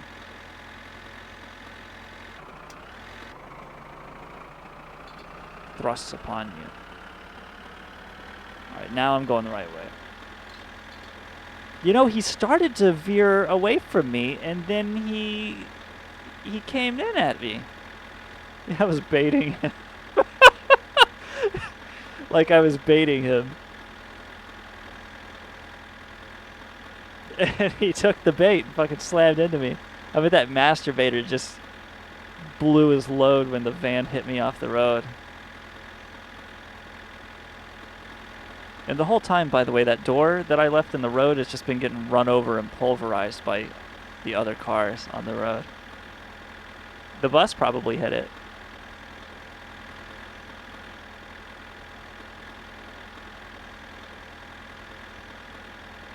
I should never have baited him.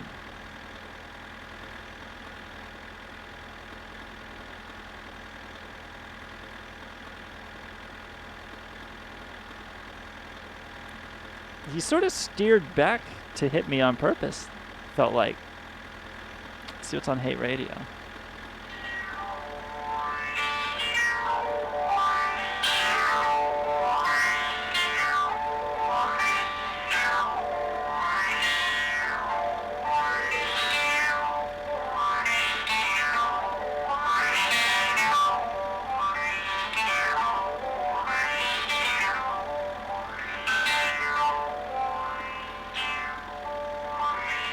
This is sad.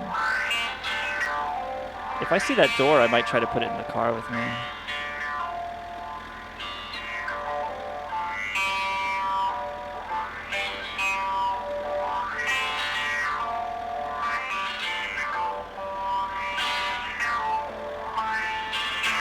There's the door.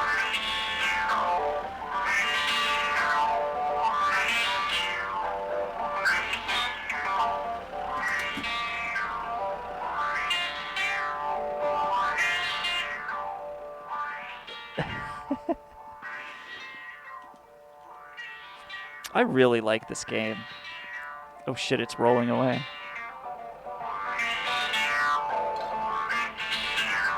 Oh, it's parked on it.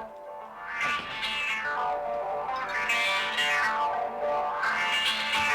Alright, it's in.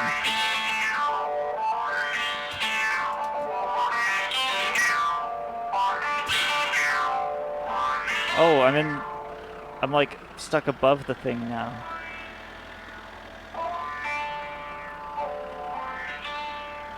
Okay.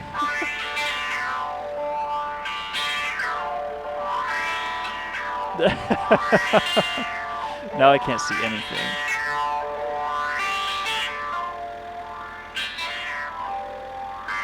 This is so silly. I'm huffing that exhaust coming straight out of the pipe. It's blowing that hot black exhaust in my face.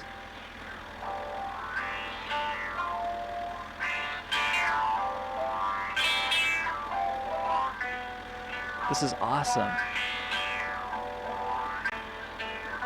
I picked up the door. That was ballsy. I got out and picked up the door.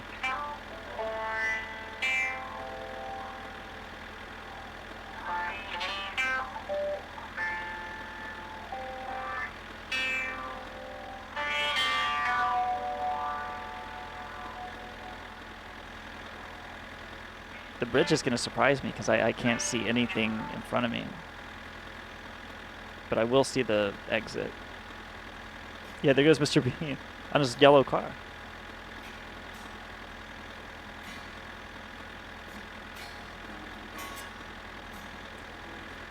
I could have come back for the door, but I just wanted to jump out and get it while I was there, you know, and not have to make a second trip for it.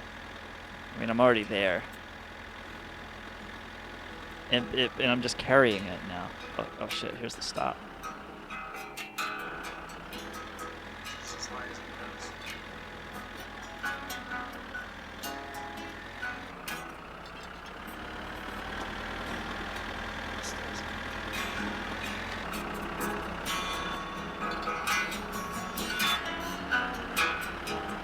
Driving here by memory.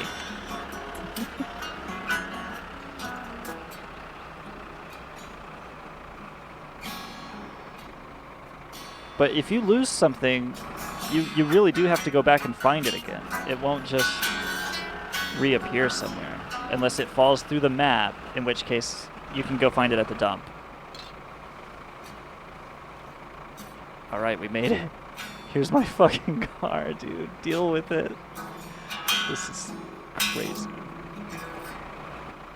Oh shit, it's rolling away or something. All right.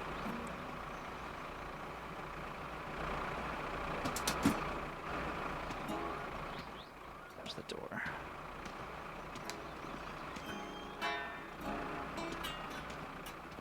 Fix my door, please.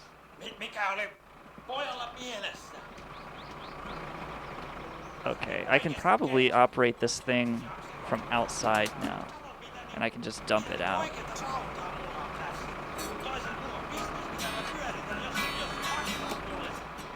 Yeah, there it goes. Rolling it away. Oh, it's stuck though. It's stuck.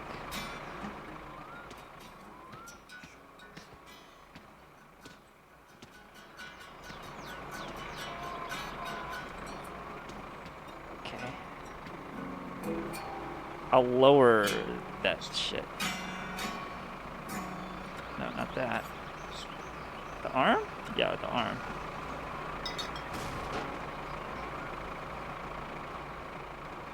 Maybe I can drive away now.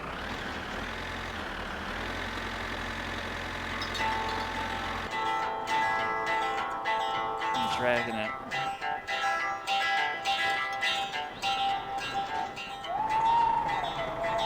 It's extra stuck. It's ripping the seats out.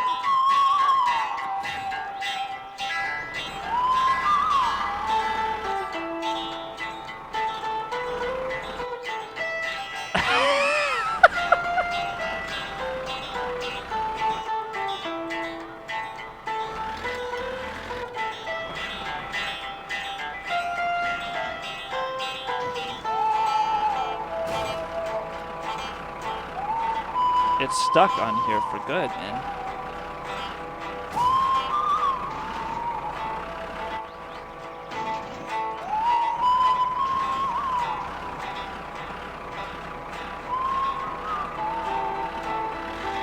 Okay, I got the car right side up.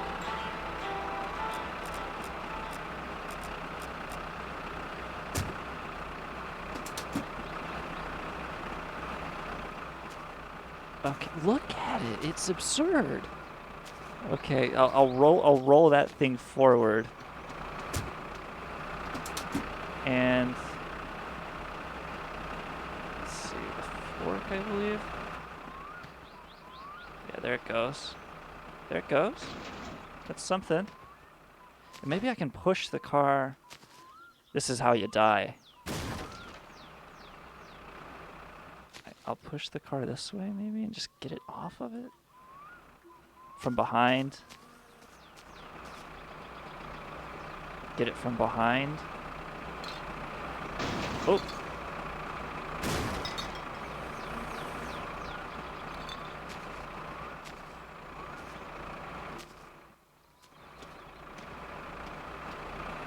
Yeah, it's knotted up.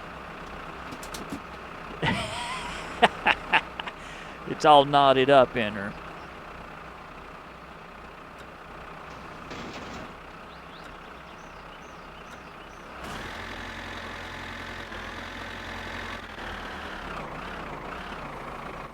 It's perfectly stuck.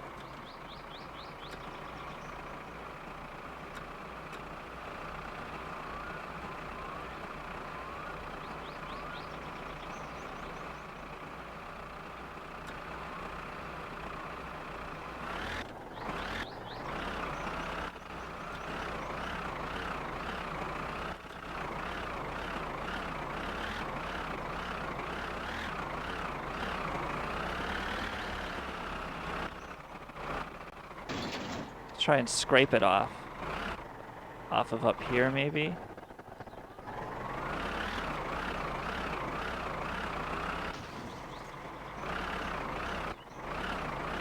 I'll get it stuck in there.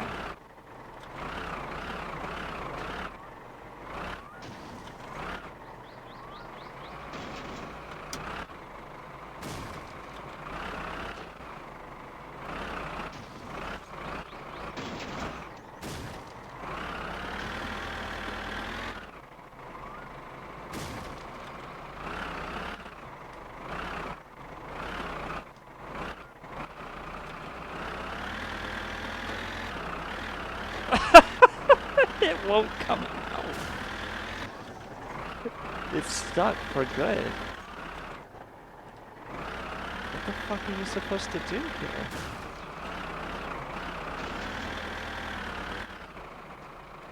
Oh, pieces of it are really breaking now. It made a bad sound.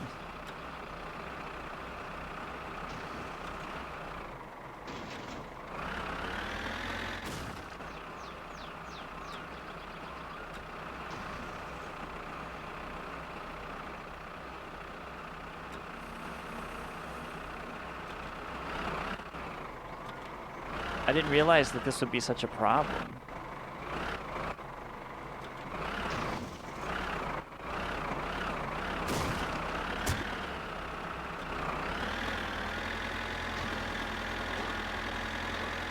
Got it. All right. Now I wonder if I need to turn it back right side over. I will, just to be safe, because I don't want to have to come back here and pay double.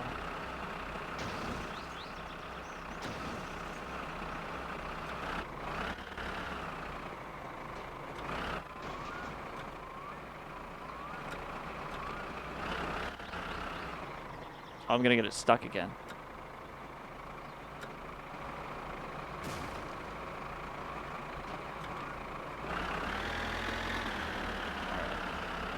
I'm gonna go ahead and pay him for the work in case he closes.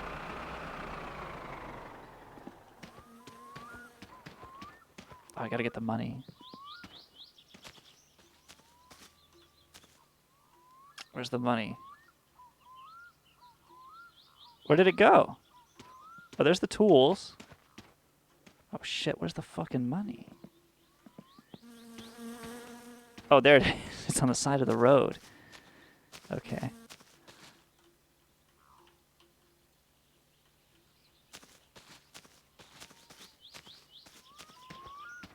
Okay.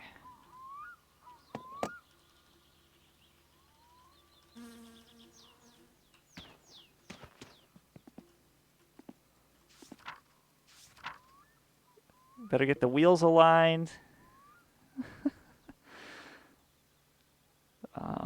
Straighten the suspension mounts. No roll cage. It did fine without it. And he's already fixing all that shit. And I need 28,000. No niin, tuut sit niinku tänne. Okay. Tänne tuullaan mun aikaa, sulle ei ois niinku rahaa, millä sä maksat tän korjauksen. Sähän voisit vähän mennä tekeen duunia ja tuut sitten uudestaan, katsotaan paremmalla ajalla, että jos sulla ois niinku massia maksaakin tästä jotain. Get on the bonnet of the tractor and just push it off. I think it was too glitched into it that was not really an option. And I'm gonna pay him for the work, and then I'm gonna flip the car over myself. And that should be enough.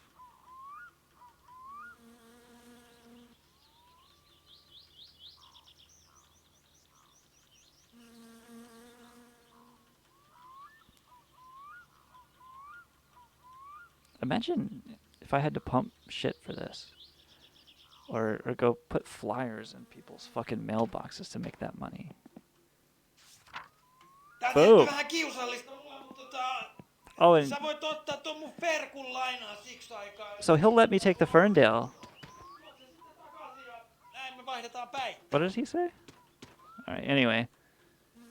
But I feel like I'm Should I take the Ferndale and just leave the tractor here? I should, right? Yeah, that makes more sense. I'll keep the diesel with the tractor.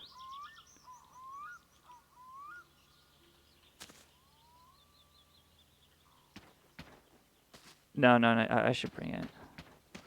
Because who knows when I could get... Well, I'm going to be coming right back here for this car. So, I'll leave the diesel here at his place. In the tractor. Okay.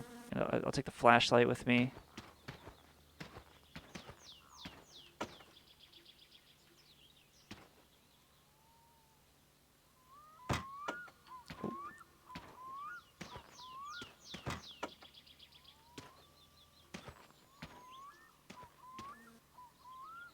The Ferndale is very difficult to drive, if I'm being honest. Oh, let me get the money off here.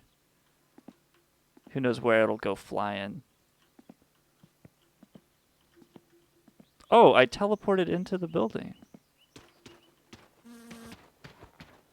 Okay.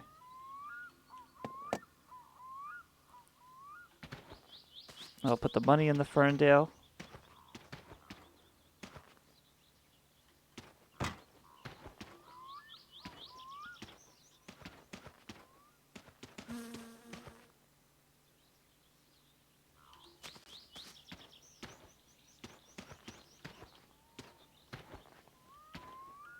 And finally, I'll roll this car over, if I can. Oh, I'm inside it. Alright. Try it again. Yeah, when you get on the bottom of the car in the push position, weird stuff happens, and I don't get it.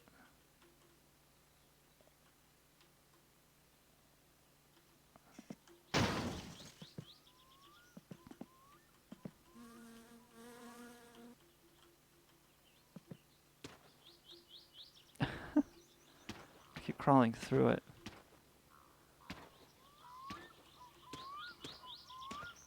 I don't think I can pull it off of there. But I bet his Ferndale has a towing hook. Yep.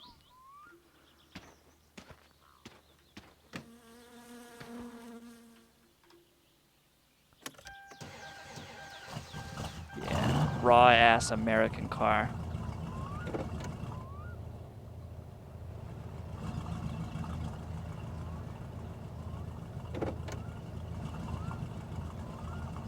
With overdrive.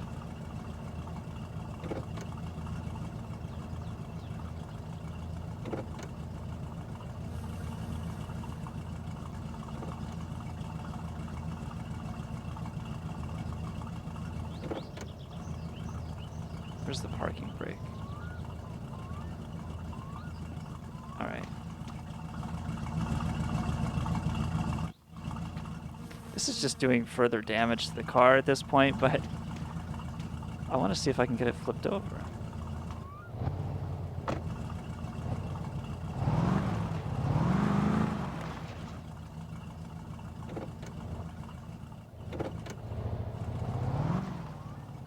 Oh, that was close. I'll give it one more tug here.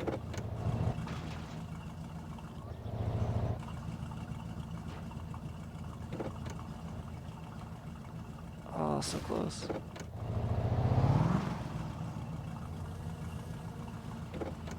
I'm trying not to damage the Ferndale as well. Okay, I know what to do now. I know what to do. Surely there's a parking brake in this shit. Oh, no, there is. You just go backwards through the gears. And now it's in park. Okay.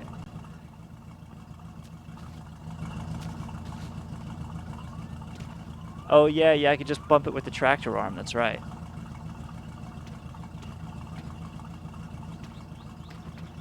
Yeah, I might have to do that. Oh, shit. Oh, there it goes. I just had to do a 360 no scope. Cool. Very cool. Put the parking brakes on. Is it in neutral? Oh yeah, it's probably just a broken ass fucking car now. Okay. I will...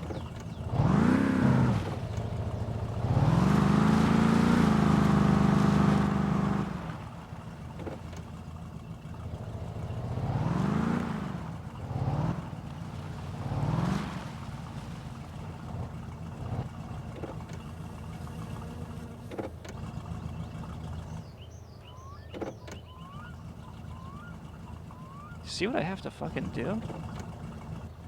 I don't know if that counts as being in front of the shop is the only reason I'm taking this extra step to pull it a little closer. Look at how damaged it is.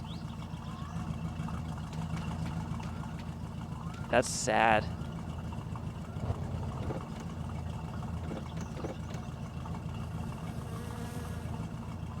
Alright.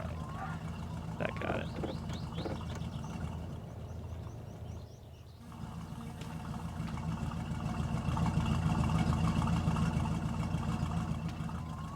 Okay.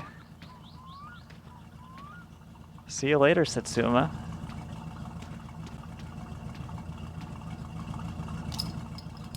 Good luck, Fleetery. God damn. Can I get under that? I don't think I can clear that.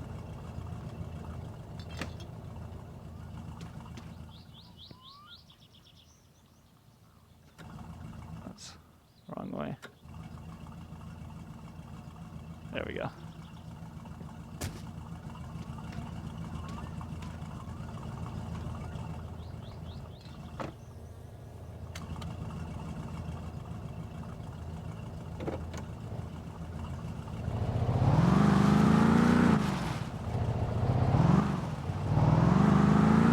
Raw ass American car power and no control.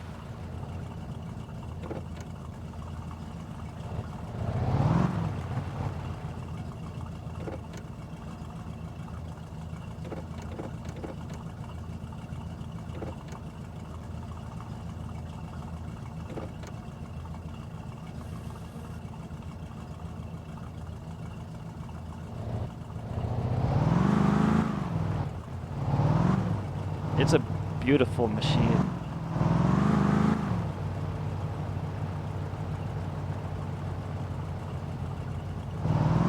I love the wood trim.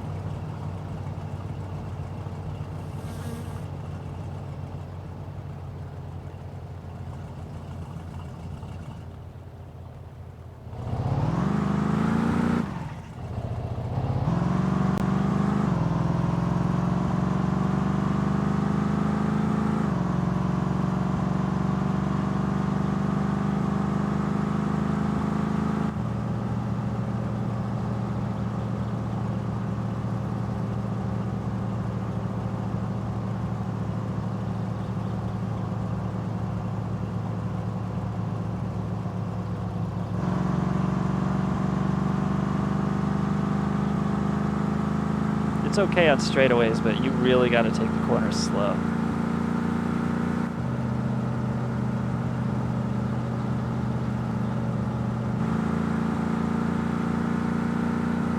I ought to take it out to the fucking, the air base. See how it does.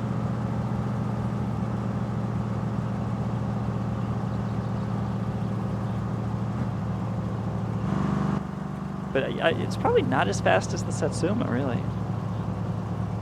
It's just a unwieldy car, and it only goes up to 120 on the speedometer, so I might be able to see it going faster, but I won't really know.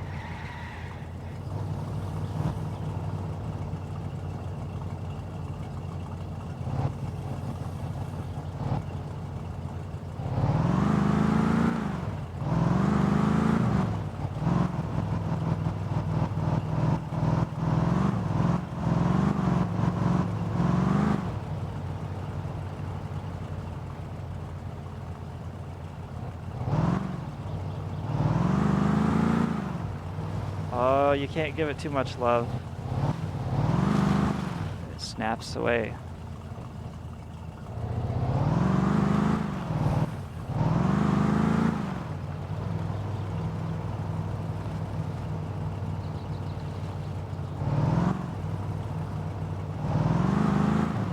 It's just it has way too much power, and the brakes, of course, you just slam on the brakes. They're so touchy. My Chrysler was like that when I first got it, and I drove it in the rain for the first time, and I was on an expressway near Charlotte, if you're listening, Yeet, and it was actually in Charlotte, and fucking the back tires just locked up because they're drum just like this car, and it was raining, so it, like, I mean, everybody could definitely hear it because I could hear it, and I'm in all that insulation, soundproof cabin, and I fucking heard it. So it was just so touchy. I just went from, I was just giving it like normal brake pressure like I would have done in any other car, and it just locked up. Only the back. And only for like a split second. But I know the guy following me, he was the mechanic where the car had broken down. He followed me, and I know that he witnessed that. Probably thought, this fucking dope can't even drive his own car.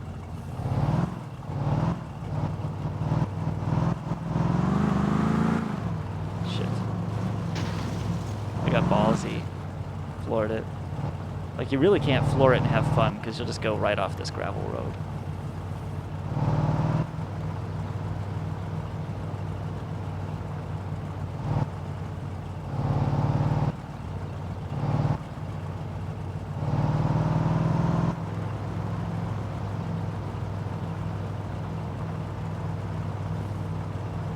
I gotta change the tires. I gotta spray some fucking fluid down into the speedometer cable. I gotta replace the rear shocks and put in some soft fucking luxury shocks. Take off the shitty air shocks that this old guy put on them. I wanted to level out the car. Dude, the car wasn't made to ride level. The front's supposed to be higher than the back. It's fucking style. It's called style, man. He did tint the windows, though, which is pretty badass.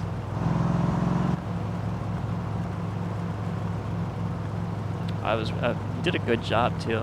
It looks like it was meant to be that way.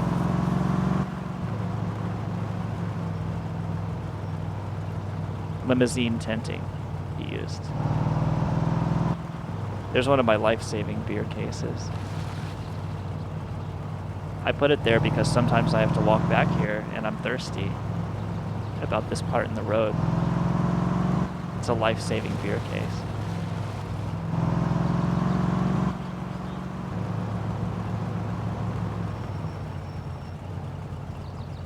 We'll check the mail here.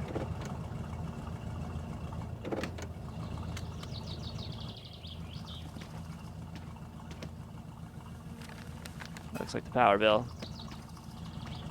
Not bad. I do alright just turning the lights off.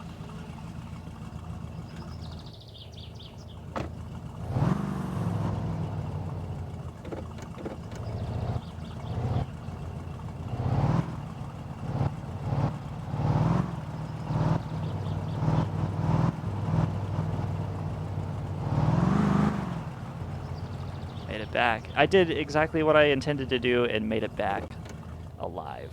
That's a success in my summer car. That is the most successful kind of a day you can have.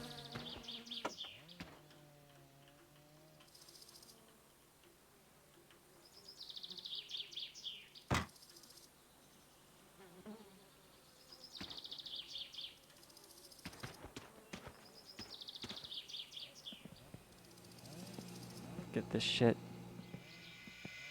Oh, the computer's still on. I forgot to get the fucking number of that piracy site. I have to go back tomorrow, and I gotta get the number. Oh, I lost my journal. My journal used to be in the van. It's on the side of the road where the car was. Yeah, I think that journal is gone forever unless it shows up at the dump. I'm not going to be looking for it. Let me test this battery. I'll put it on the charger before I go to sleep.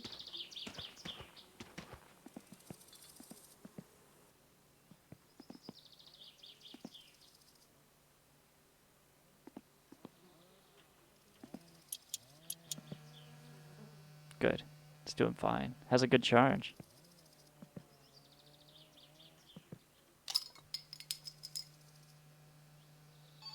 Oh, shit.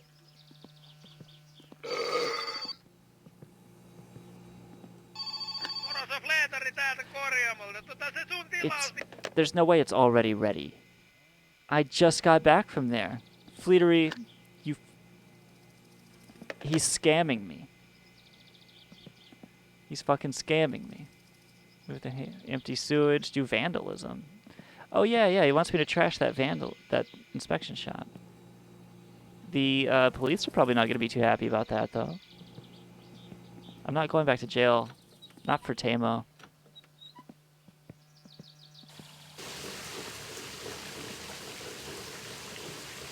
I got no cigarettes.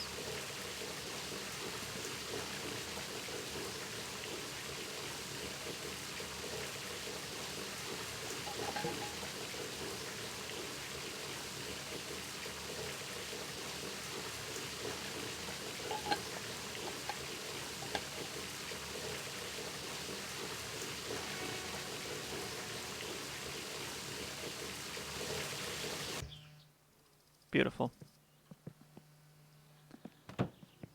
Surely I have cigarettes. Oh, yeah, there we go. Boom.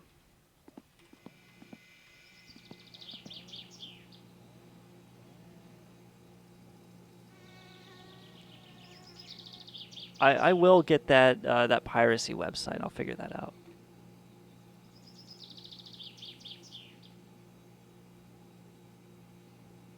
It's like a dial-up service you gotta use.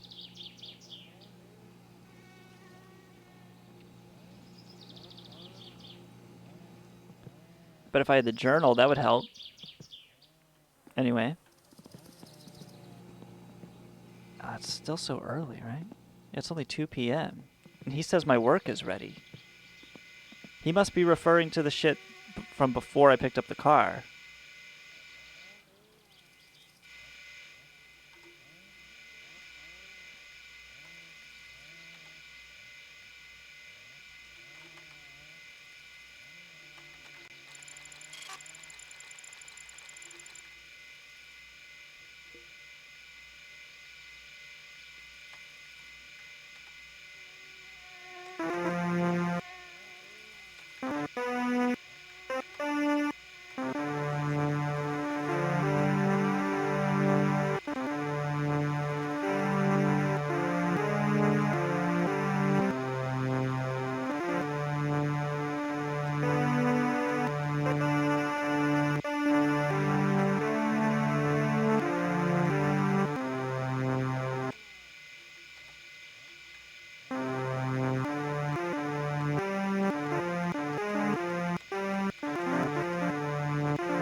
Let's do human. Oh, here we go.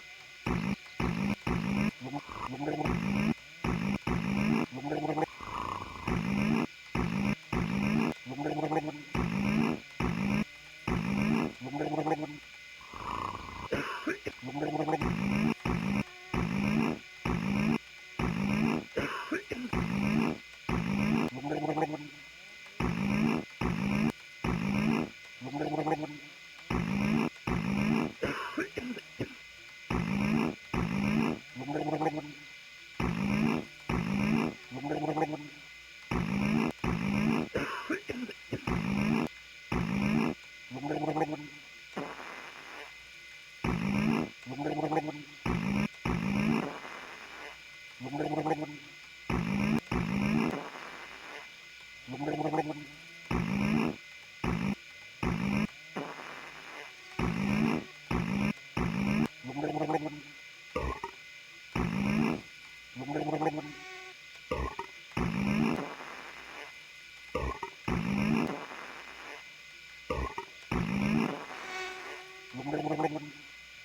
I think that's enough of that.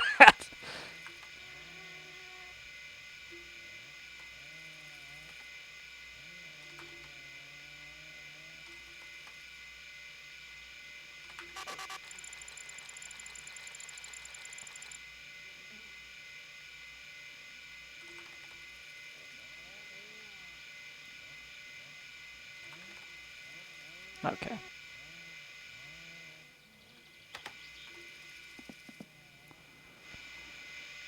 Let's see. There's got to be something I can do to get ready.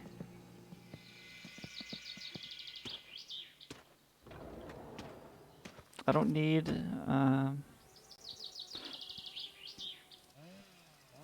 beer because I've already got it. Oh, I've got the diesel, right? Oh no, it's with the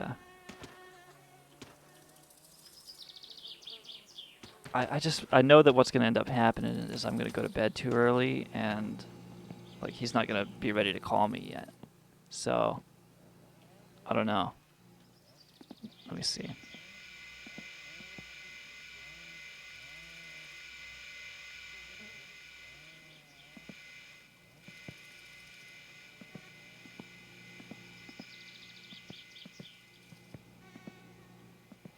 Oh, you know, I was thinking I wanted to rearrange the work area here.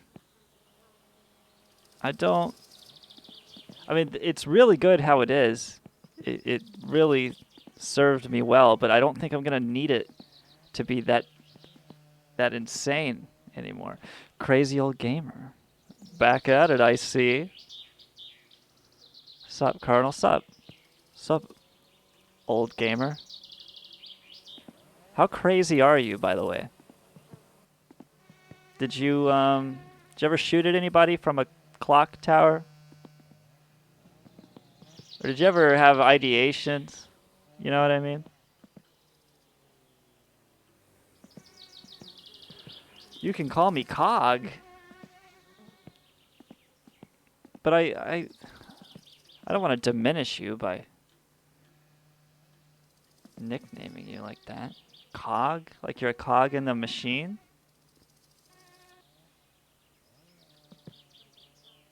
This is my racing carburetor. And somebody told me it won't pass inspection, so I'm not using it at the moment. The car as it is already like good enough for me. You know?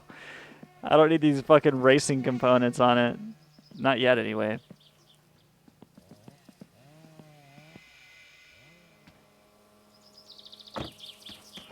Oh, I'm gonna put the motorcycle up on, or the moped up here on the desk. Yeah, that'll be cool.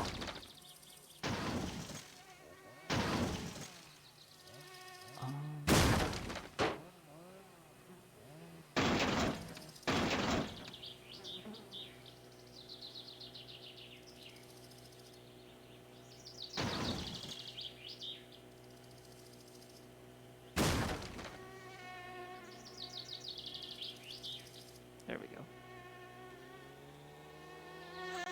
Yeah, dude, that's awesome. Look at it. That's cool. Oh, I'm knocking it. Okay.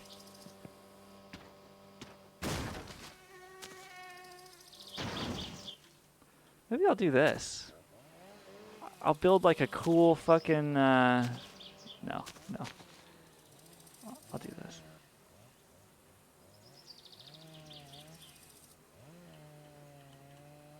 I'll make like a extra.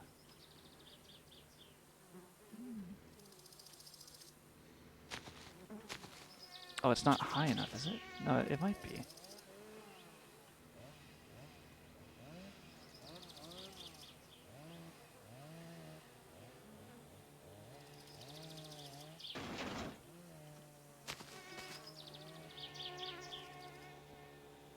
I can get more of these boxes. If this is too low. But I think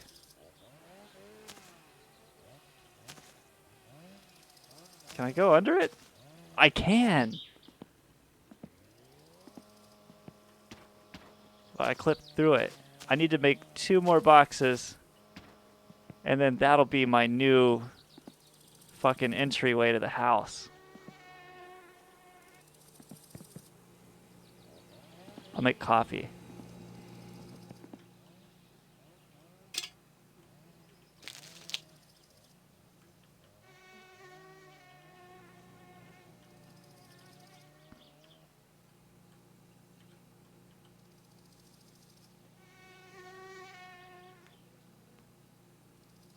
They should put the Giannis in the Smithsonian.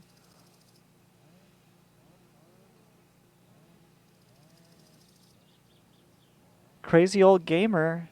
You dislike being called old gamer? Well, then why did you pick the name old gamer? Like, why do you set yourself up for that if you don't like it? You can be anything you want, dude. Like, if your name was Thaddeus, but you hated that name, you wouldn't choose it. You don't like the age thing. Is that it? Like, you don't like it because people throw older people away. You're like, yeah, fucking whatever. Old fuck. Old irrelevant fuck. And whatever comes associated with that, right? Right on top of Hester's laptop. Hester.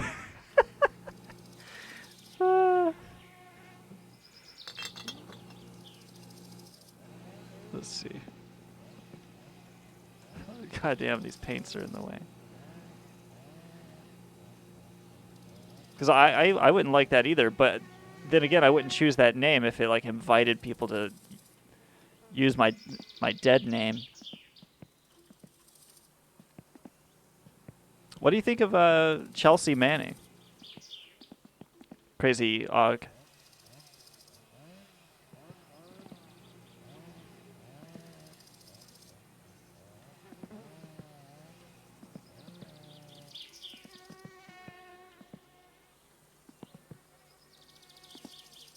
I think he left because we were dead naming him or her or them. All right, let's see what happens. Oh no, what's gonna happen is it's gonna knock this desk off. Maybe this is a dumb idea. We'll just see what happens. But if I got 4 more boxes, yeah, this is so the police can't get me. Let me try it like this. Like now I've got a storefront, you know? So I come out and it's yes. What can I get for you? Nothing? Okay. You know? I come out, that'll be $3.26, thank you. And I come back in. I come out and I squirt a little piss on them. Like in self-defense, you know?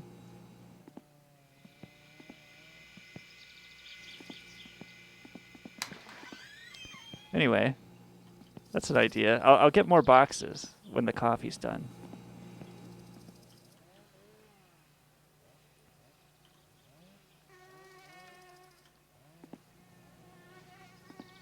I'll take the van over there and pick up some more boxes.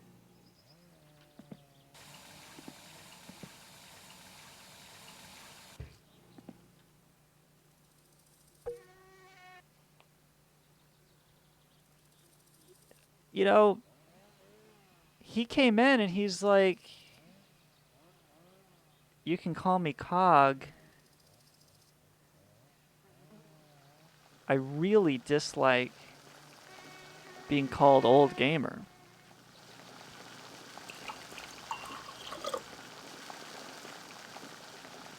And then he left. Like, I'm going to go out of my way to remember this dude that was not here for 30 seconds and call him what he wants to be called. You know what I call you? I call you a fucking quitter for not sticking it out.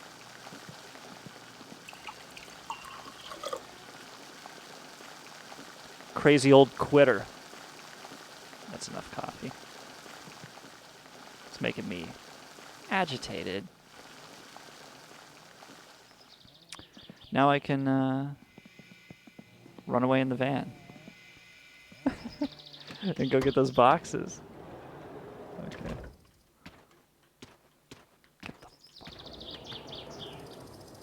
Yeah, this is awesome. Van's full of gas. We're gonna go get those boxes. Or RSS, all from a single website. It's like eating through a tube. HateRadio.su does it all for you. You are locked into paradigm, you motherfuckers. Try to blow that atom bomb.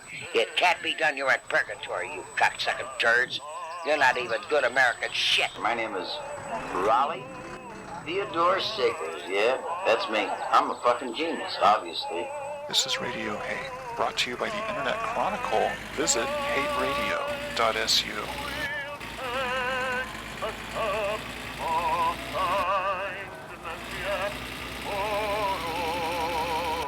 You can see the black marks on the road where that car just can't keep control.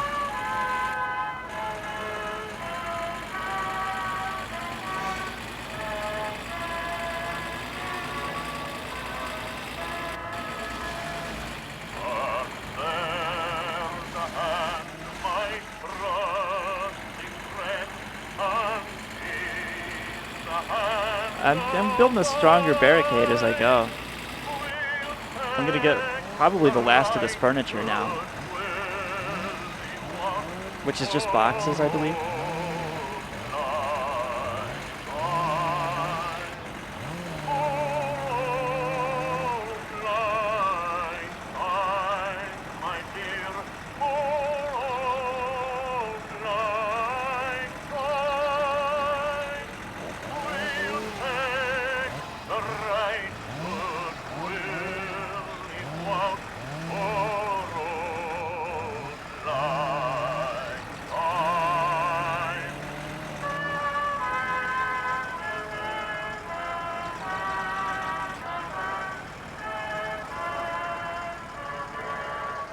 Starting to fade. We'll come back in 5, Fader.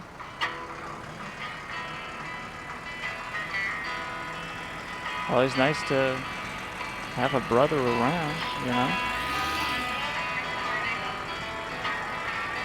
Maybe I'm fading. I'm just picking up these boxes.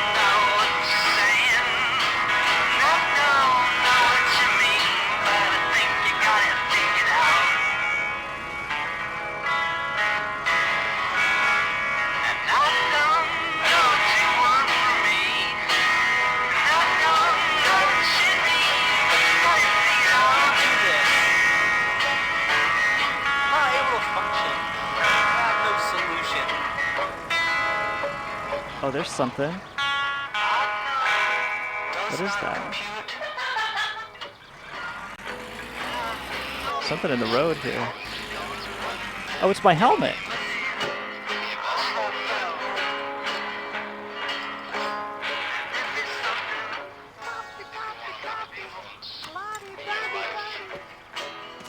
Yeah, dude. This is great. This is fucking great. Found the helmet again.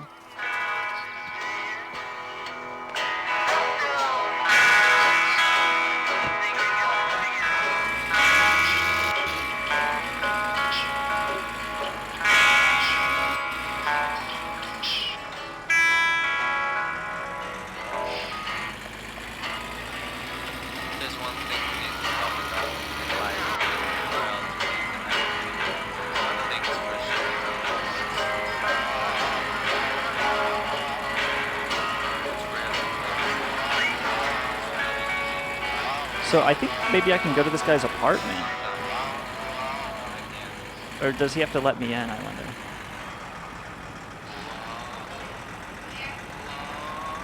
I'm gonna go check out his apartment at some point and see if I can get in and maybe go assume his life over there.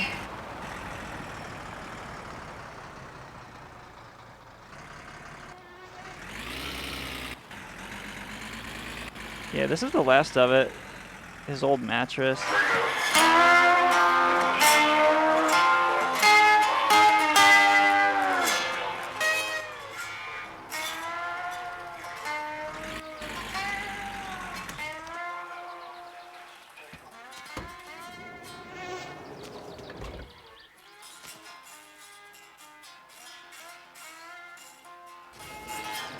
Whoops. Oh, he's got a lot of boxes. Yeah, this is good.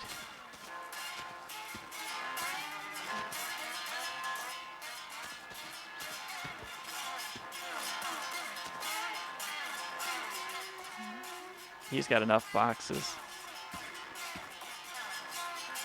Really make something happen.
There's all this room. It's really hard to judge depth in this game for some reason. I can never judge the depth. I think it's because it's like you have one screen, so you're always looking out with one eye. And unless you're moving it around in 3D constantly like that, that's like the only way to really get depth.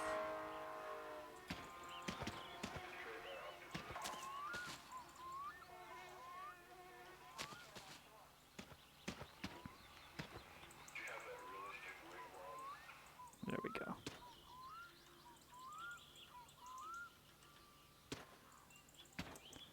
Drink one for the man and who left the suicide note.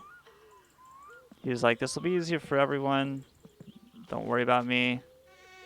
I'm fucking hanging from a bridge now.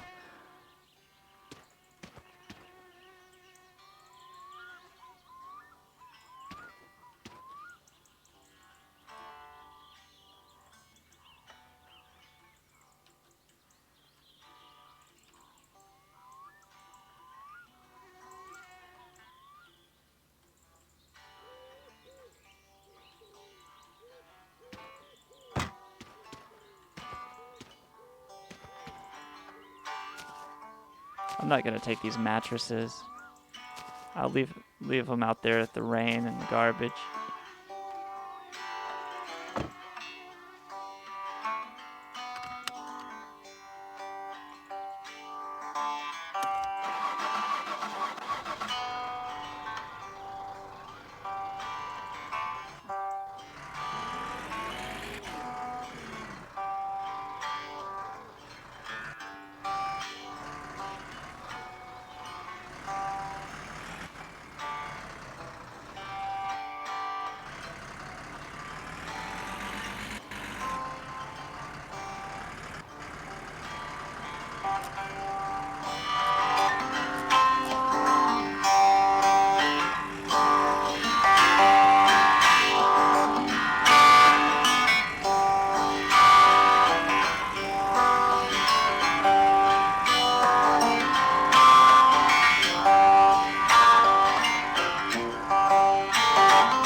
Tarviiko Sonnisen lypsyä tai lampaasi törintää?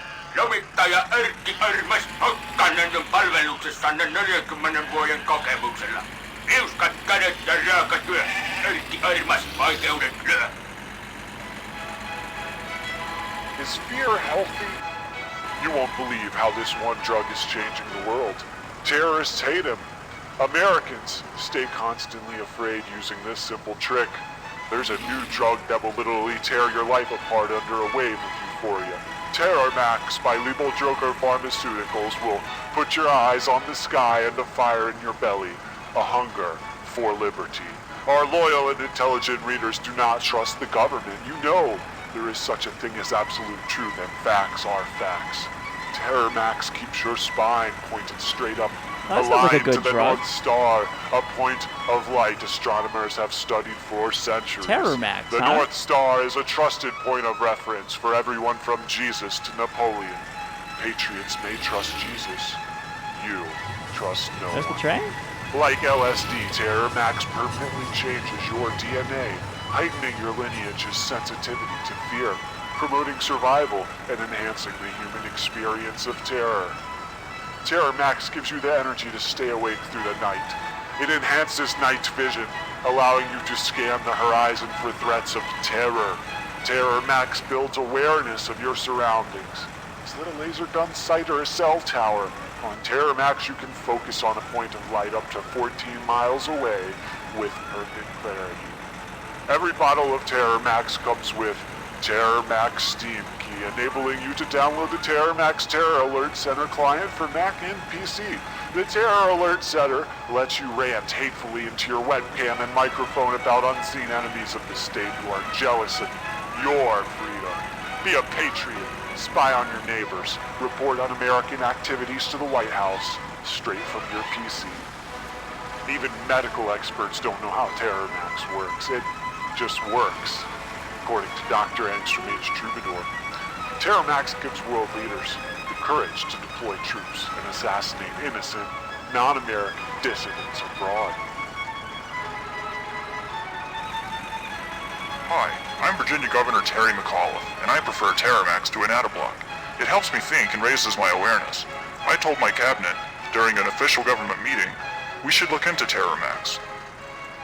Terramax is not a dietary supplement and is not regulated by the FDA. Terramax has been associated with tremors, seizures, and sleeplessness. If you experience a terror lasting 4 years or more, do not stop taking Terramax. Stopping Terramax cold turkey is shown to lead to seizure or death. Instead, vote Democrat. If you already voted Come Democrat, on, get to that phone, baby. I missed it. Once you take Terramax, you cannot That could have stop. been In rare anyone. cases, some Terramax users report difficulty urinating and permanent disruption of their sleep cycle. If you are unable to urinate while using Terramax, consult your catastrophic. Okay. Yeah, Terramax. I'll have to check that out. I'll put that on my shopping list and see if he's got it at Tamos. Got all my boxes here. Whoa. I really had that box. I left the windshield wipers on. I'll have to address that. Let's see. Wipers? There we go. Yeah, so I got all these boxes. Right? I can make my privilege arch. Yeah, I found these boxes. These belong to the drunk guy. This was his stuff when his wife started banging that other guy. Oh, there's the phone. I just leave it in the boxes. Nice. He called me again. But I feel like he's about to close. Yeah, he's about to close. He called me at the end of the day. So, yeah, I'll go in the morning and meet him at 8 a.m. sharp.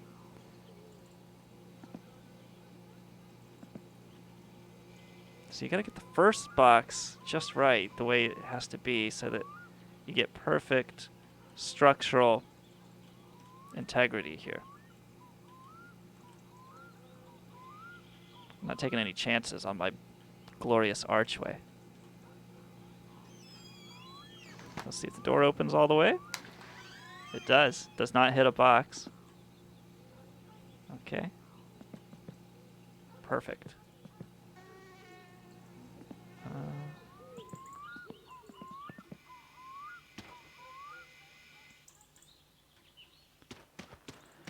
So I don't know what he's going to do with the parts that I left him and the car itself. Like, is he going to put it all together for me, or do I have to do that when I get there?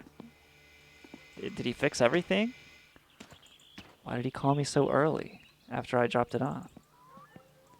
See, let's see if 3 is enough, right? Maybe 3 is enough.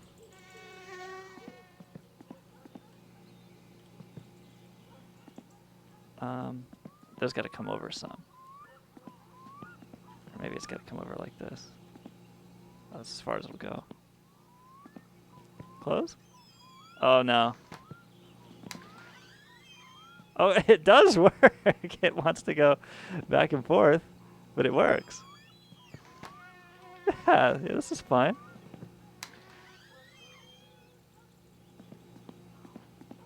Or should I make it so that it comes out from the door, so it's like a glorious hallway? Yeah, maybe, I don't know.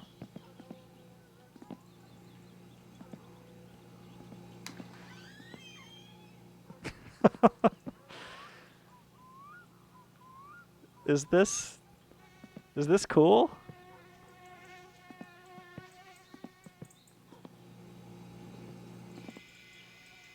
Let's see what it's like to come out. Let's step out of... It's so trashy. It's trashy is what it is. Okay. This is probably what Yeet's neighbor's house looks like. And those dogs running around. I'm going to try and go 1 higher on it and see what happens.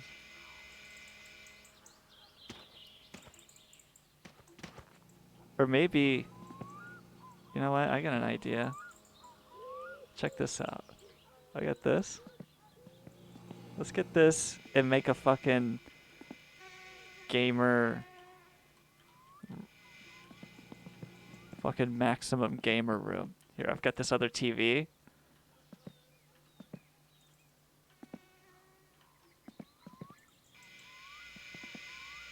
There's my webcam. Oh shit.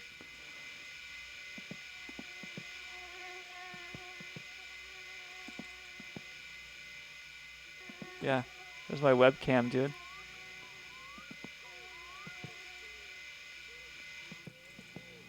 Now let's hook up this other TV.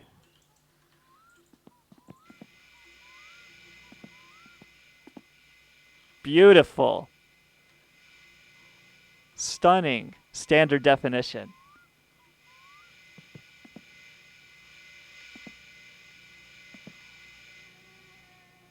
If we got the money, money can go right there on top of the TV. Oh, and I've got my gamer fuel.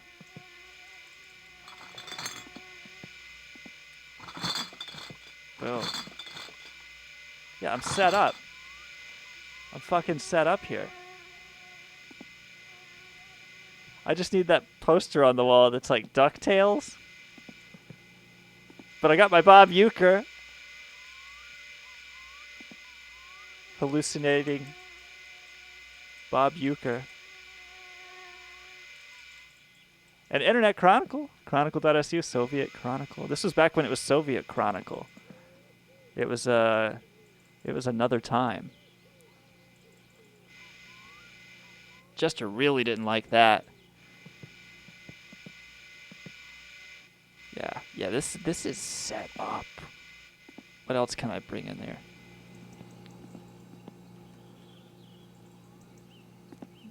My Axe body spray.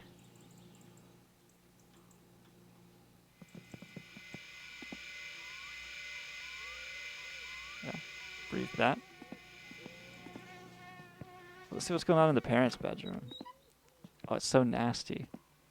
Piss everywhere, stinking. You can hear flies. This is where I pissed all over Bob. Boogaloo Bob. He stayed a while.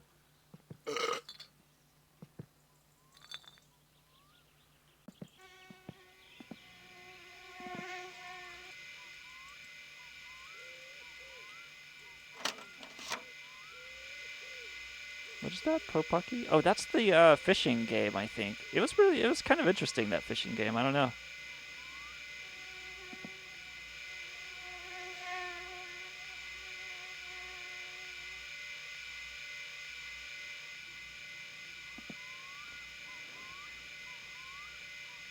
Ultimate 90s gamer room right here.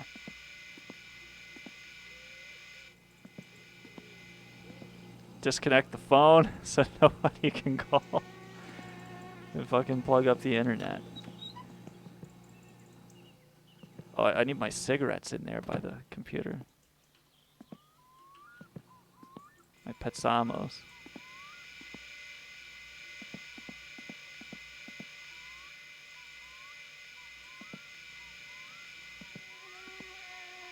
You gotta have your fucking cigs out. At the ready. Badass car outside. Box fort that I walk in and out through.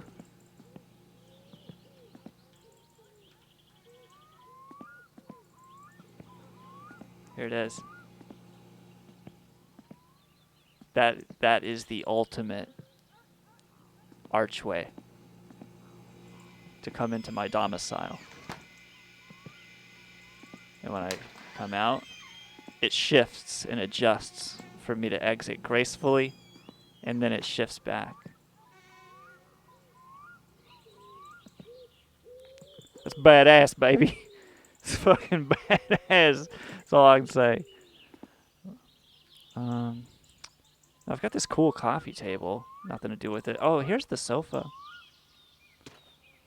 I need to start bringing the sofa in the van, I think, so that I can go to sleep anywhere I want. I've still got extra boxes, too.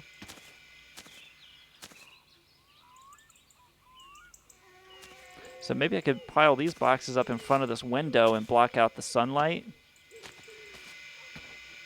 in my gamer den. Yeah, there you go.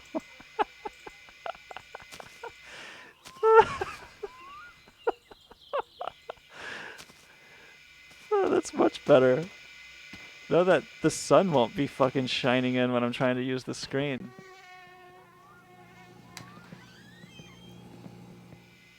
Oh, let's see.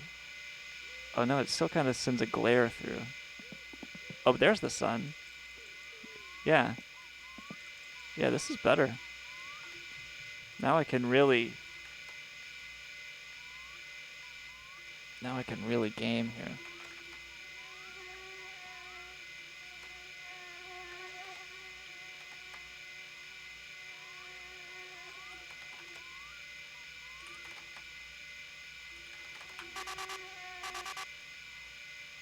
Yeah, especially on these monitors, the screen glare was just awful.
That's fun. I like that program. There we go. Well, that kills time, you know? It's almost bedtime now. Oh. Oh, I'm still in play mode. I'm playing it from across the room. Okay. All right. Okay. There we go. Nice. What the fuck was I doing? I guess it's bedtime, right? Yeah.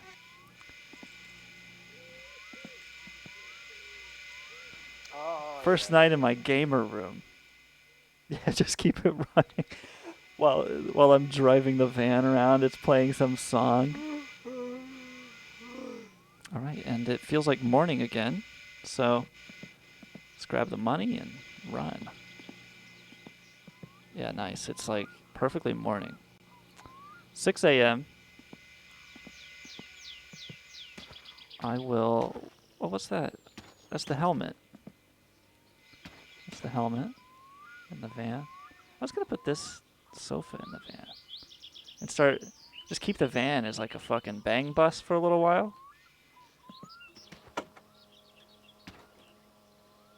There we go. Sofa, sitting comfortably. I'll try and move it back a little bit so it sits even better.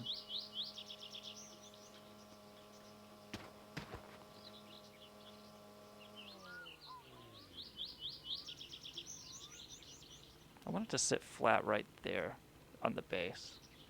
Yeah, it just barely fits flat. But that's cool. It's in.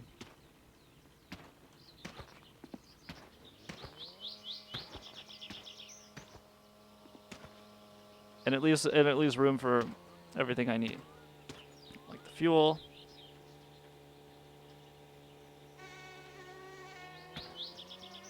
Extra beer.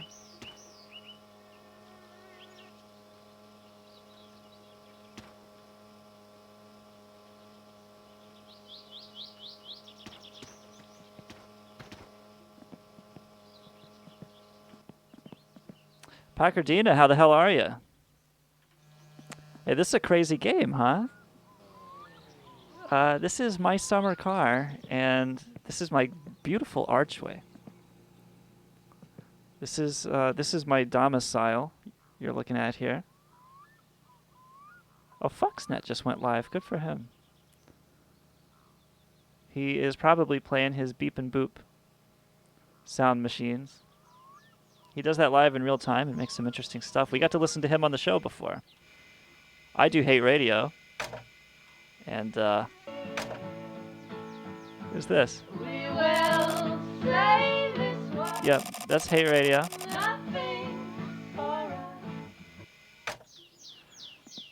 And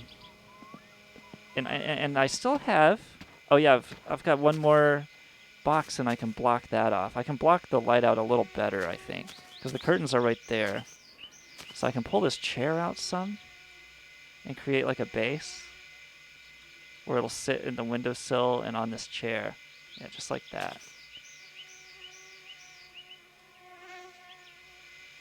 I'm trying to make a better gamer room. And I need to block out the light here, you see. On that old MS-DOS, like it's dark enough, and then you've got the glare on the screen. So these boxes stack very nicely on top of this chair, right there in the window.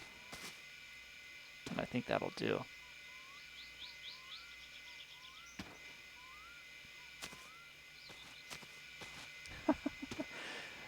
It is so trashy. I love it.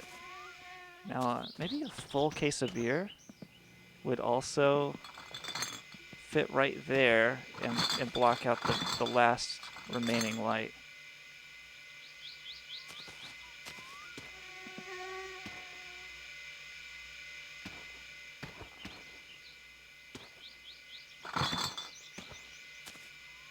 It's a start anyway. I can put 2 there.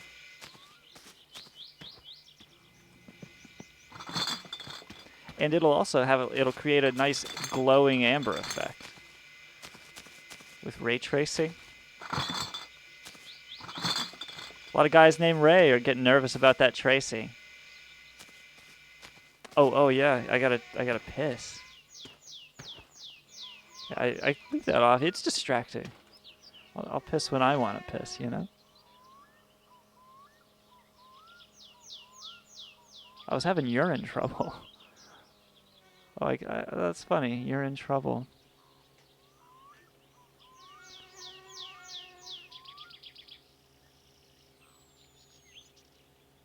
I was listening to Coast to Coast AM earlier, and I heard an interesting story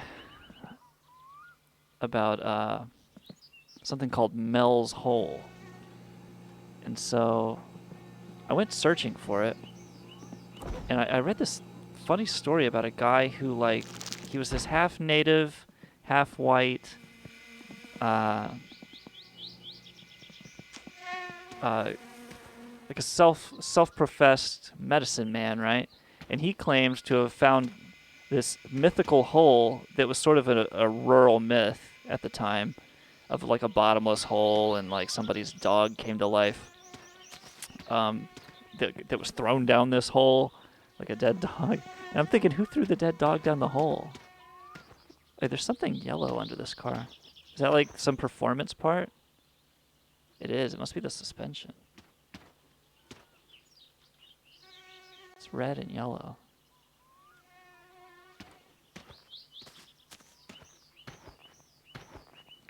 And anyway, I'd heard about it briefly on Coast to Coast AM, and so that's what got me looking it up about the hole. And then I mentioned it on Twitter, and somebody on Twitter recognized it, and they knew the guy that went out with him and filmed footage, and I think it was of this like 30-man search party that he led to nothing, by the way, you know, obviously to finding nothing out there. So I would like to, I hope that the video, I downloaded it, or it's like audio from it or something. I hope that I get to hear him finally have to address the crowd and be like, yeah, gosh, can't find it, you know? Guess that's why they call it a mythical hole. The seats in this van, they are weird. I agree with you, Packardina. I put them in myself. Like, these are the regular factory stock seats, and this is just a sofa that I figure I can sleep on if I'm ever out with the van and I need a rest, you know? Gotta give it a rest. This is my white trash yard now. I still got these 2 tables I can do something with. But let me see what time it is. 7, so we got a little bit more time before Fleeteries opens. I'll fuck with these tables. Okay.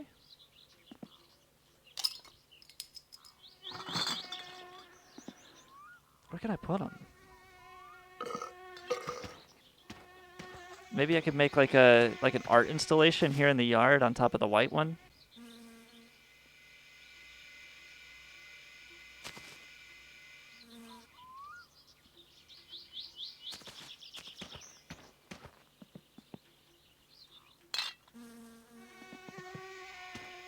Packardina, what's the origin of your name?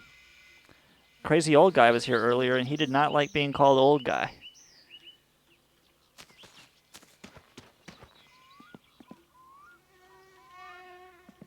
But that was his name. I said, so why did you choose that fucking name? And then he was gone. Like, had to make himself at the center of attention, like, excuse me, could you not with my name? And then before I could even address it, he's gone. All right. So, these tables. That's cool. It's a start. And then I've got this console here.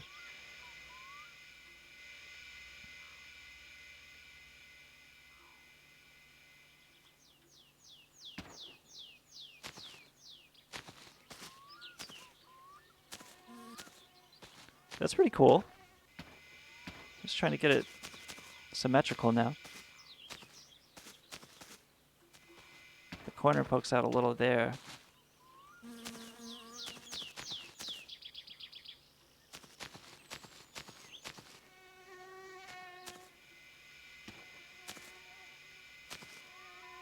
Oh, I'm drunk, so it makes it a little harder to like do it finely. Yeah, that's good. It's pretty cool. And then got my box. Okay. Boom.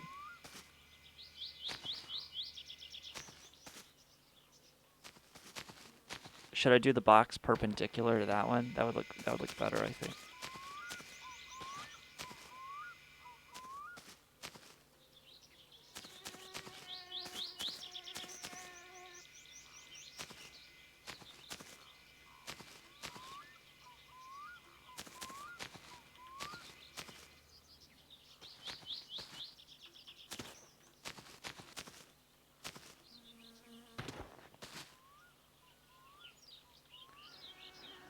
What was your old nickname, Packardina?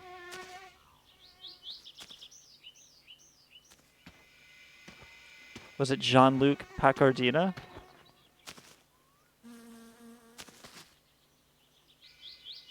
Can I get this up there? Oh, I think I can.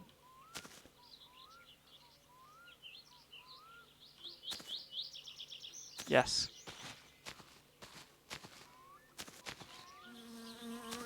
You see what I mean about the depth perception? There's no way to really know until you walk around it perfectly. And,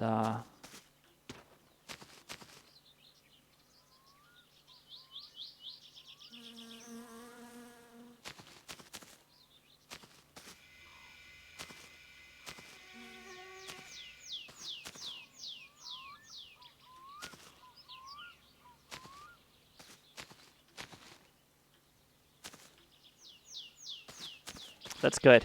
That's close. It's really close.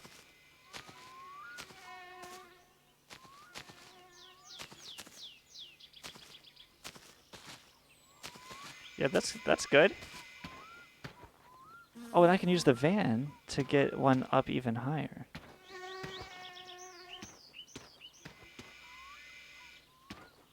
Oh, we have another table. Okay. Oh, I should have done this table and then the console. Or no, on top of the console, yeah.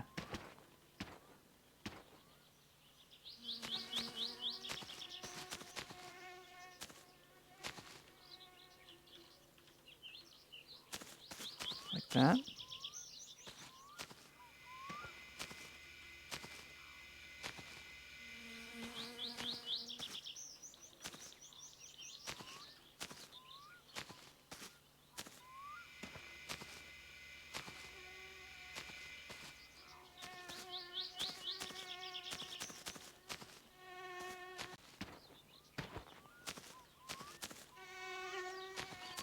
Oh, there's the phone.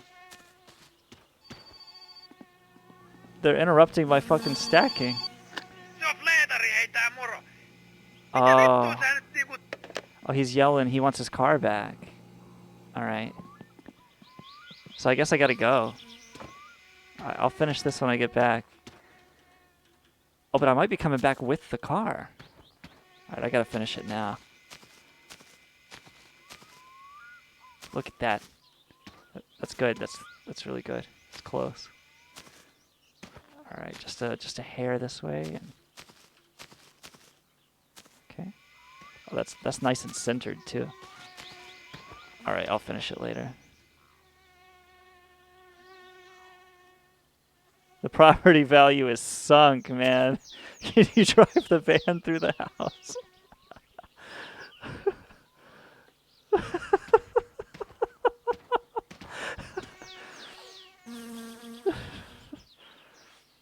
Trying to blot out the sun, yes.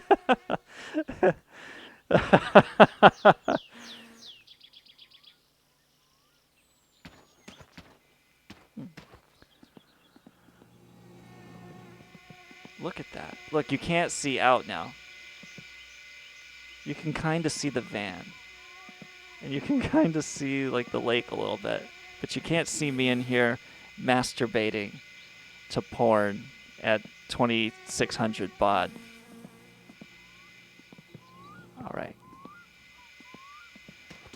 I better just get over there. I got the money, got the extra battery, the beer. That's it.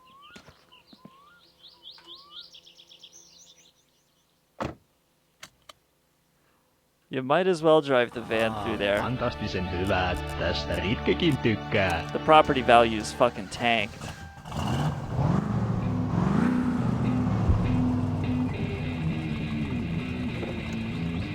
Those jams.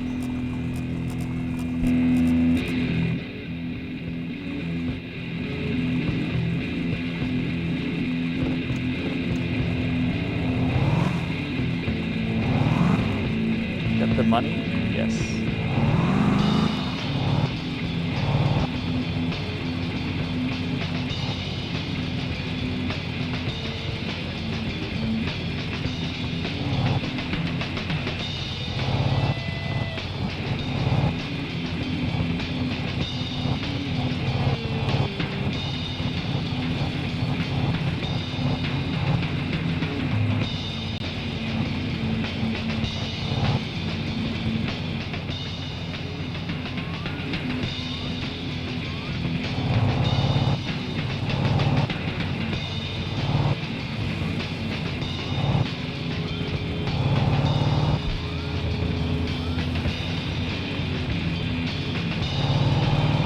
This game fucking jams. Every aspect of this game is just awesome. The fact that it forces these moments on you.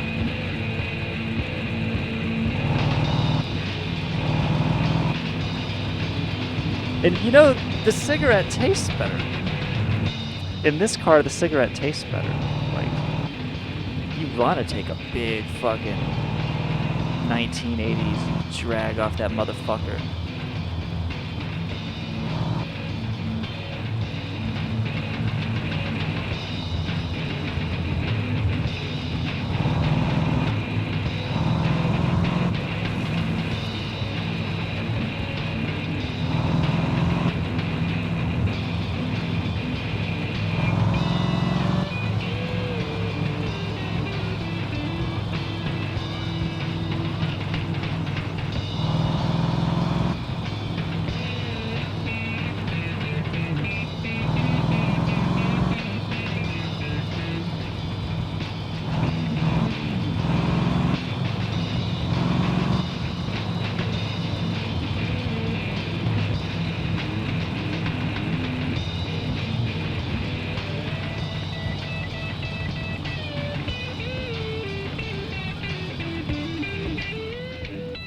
Flavor needle just hit 0. I better fucking smoke another one.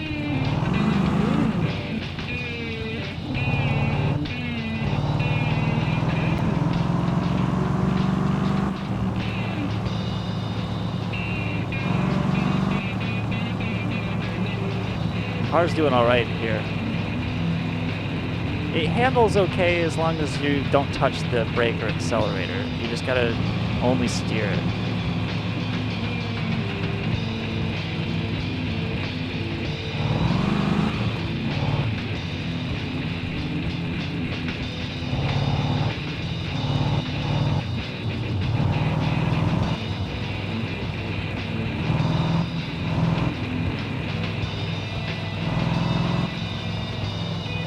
Defected system, how the hell are you?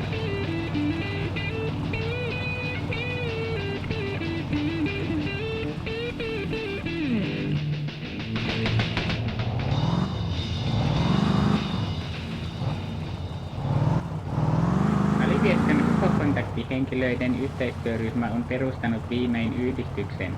Oletko tullut UFOjen sieppaamaksi? Tai nähnyt UFOista pelottavia unia? Olipa kokemuksesi millainen tahansa, voit Alivieskan UFO-kontakt ry:n kautta jakaa kokemuksia kaltaistesi kanssa. Ota yhteyttä meihin soittamalla numeroon 245 283 tai lähettämällä yhteistietosi meille postitse osoitteeseen alivieskanukkokontaktit ry toimittajankoja 4 92500 alivieskan. Hey, doing fine. Thanks for asking. Everything's going pretty well here on at the hate show. Well, it's not quite the hate show. It's the Colonel Rage show. Still got your suitcase with the lotto winnings? That's right. Yeah, he tried to kill me over that stuff, but I got it right there in the back seat. I check on it every so often, make sure it's still there. There's something in the road back there that belongs to me. Yeah, he came after me there for 2 or 3 days. Finally, he killed himself, and you must have just come in because I was stacking all of his belongings in boxes outside my house to block out the sunlight. I got this sick new computer with his lottery winnings, and I've been playing that. Oh, so while I'm at Fleeteries now, I got to make sure to check the fucking status. I'm gonna look. There's supposed to be like a phone number written down in here that I can call and bootleg these fucking video games when I get back. Like it's a dial-up service. Doesn't even have a fucking windshield on it. It's door open. It's not open. And out of this cloud of fucking weed smoke is the sound of children's dreams dying. This jittery, slimy fuck of a man comes out holding a fucking Coors Banquet. Oh, there's cousin. There's cousin. Says, yo, you want some horse crank? What's he doing there? Is he waiting for me? Here's some horse Oh, he's crank. dead. He says, pull out your cock. Because we're the He's dead. DEFCON circle jerk. DEFCON circle jerk. So my car has not been fixed. Not that I can tell. It doesn't seem to be put together either. But he demanded that I come back with his car. All right. I'll worry about that in a second. Oh, I left the lights on in this tractor here. I'm gonna turn the lights off.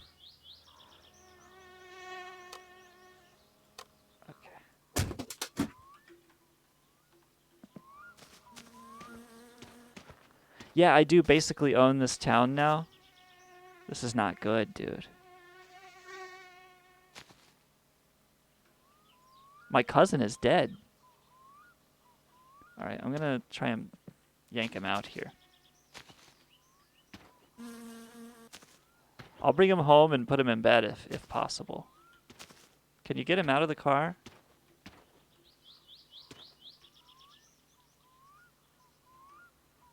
Oh, the door. Yeah, here we go. Duh.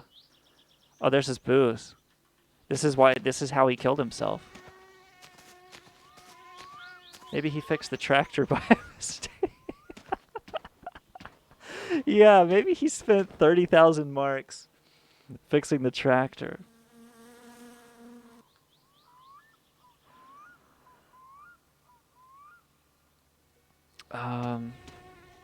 Don't touch the body. Too late. I'm handling the body. I'm gonna try and start this car, and if it works. Yeah, dude, there's no fucking battery in it. All right. Let me just take a look at inside. What did you do with my parts? It's all still broken. Yeah, this shit is ruined. That car of yours ruins my driveway. You were supposed to fix it, man.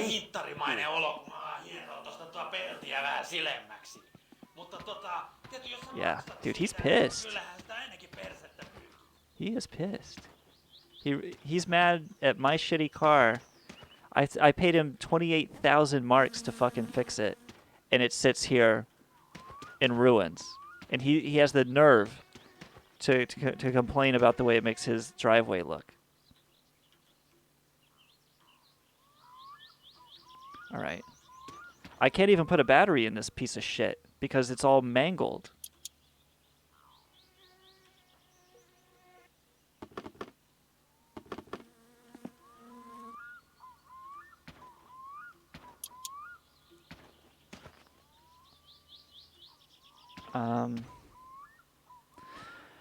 What do I have to do? Yeah, he called 3 times and did no work.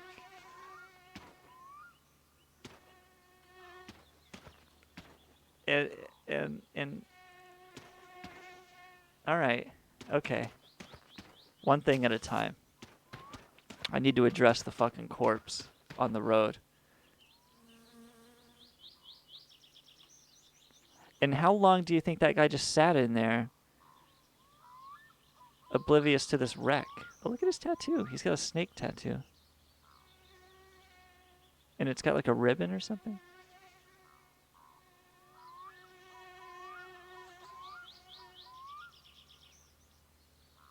The car.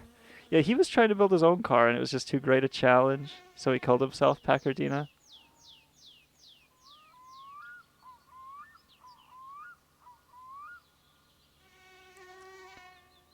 Okay. I'll do this for Cousin, really. To preserve his honor, I've got tools. And I've got fuels. Where are my tools? They're not here. They probably fell out while I was fucking around with the car. Yeah, there they are. No, that's the door.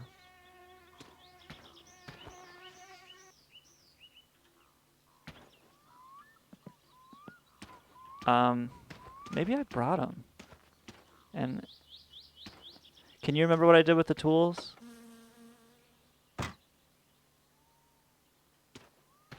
Oh yeah, it's like Snake from The Simpsons, that's right.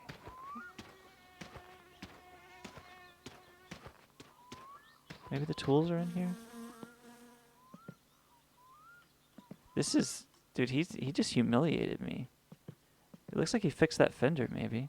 Because it's a different color. And this door is fixed.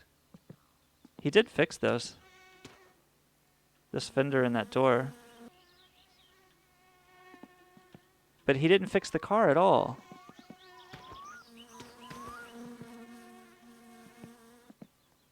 Did I take him home? I don't remember getting them out, though. I don't remember getting them out of the car. I'm just looking to see if they're under the car. Maybe I'll put them in the boot so I can fix them. Could, like, work? No? Is that it? No. Nothing. Fuel tank.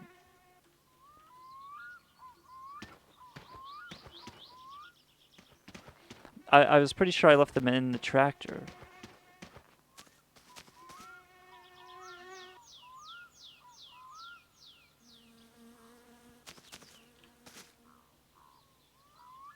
Yeah, there they are. Under the tractor.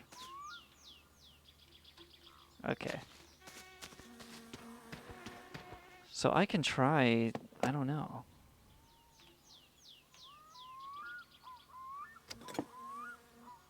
Like, I can try to bolt this thing in, but there's no room because the fender is bent in or something is bent in there. So maybe I could just take off the fender, right? Oh, the fender is off.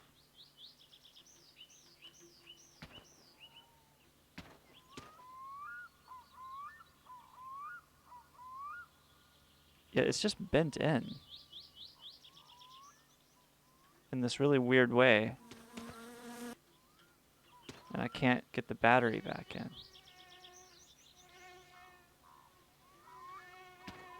Like, no matter how you...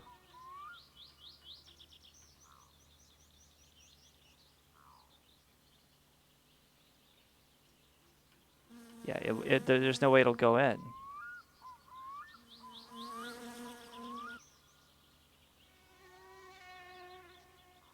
Stick your head under the seat.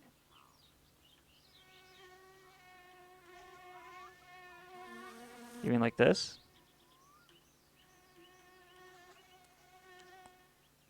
There's just no way to, like, get it to lock into place.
Adam Waffen, what's up, dude?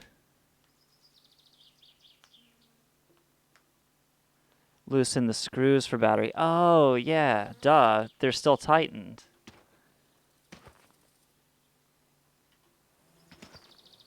Yeah, that makes sense.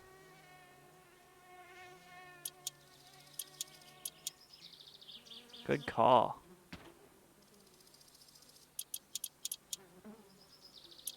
Okay. Does it go? Yes.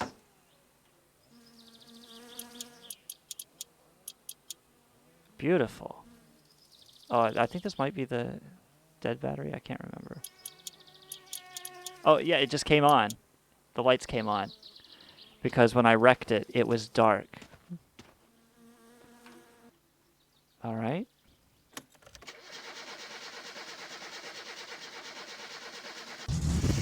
Wow. It really did start. He fixed it. He fucking fixed it.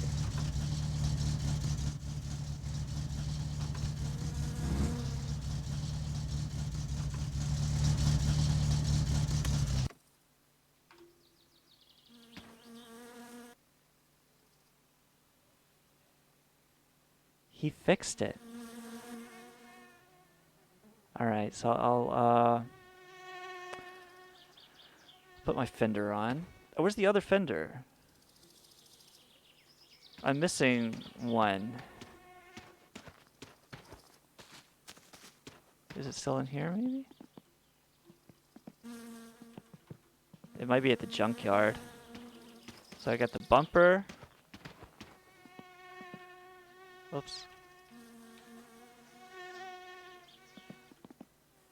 The front, back.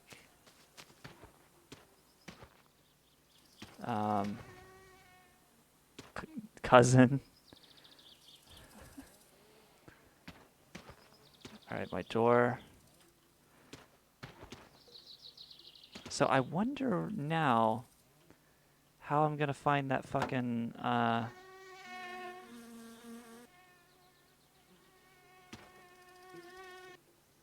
gonna have to find the fender eventually. It's gonna be off in the woods, I'm sure. I'll drive down by the dump and see if it's there.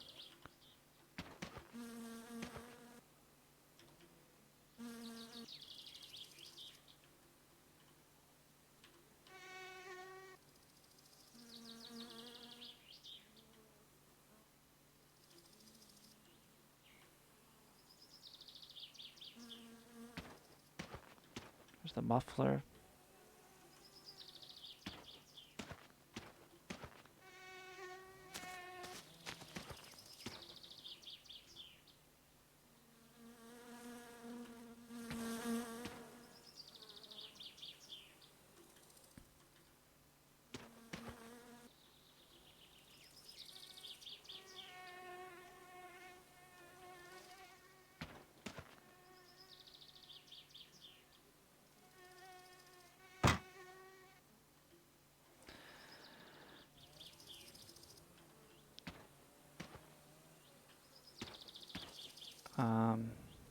What size do I need?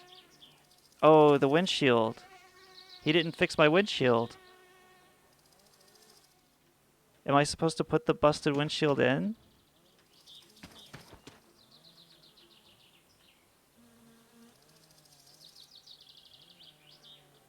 Or what?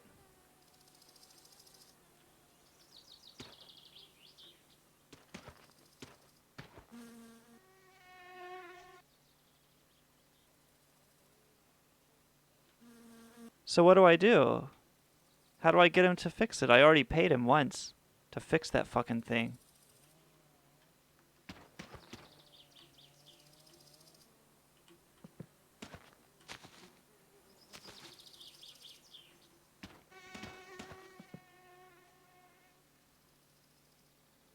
Fix it.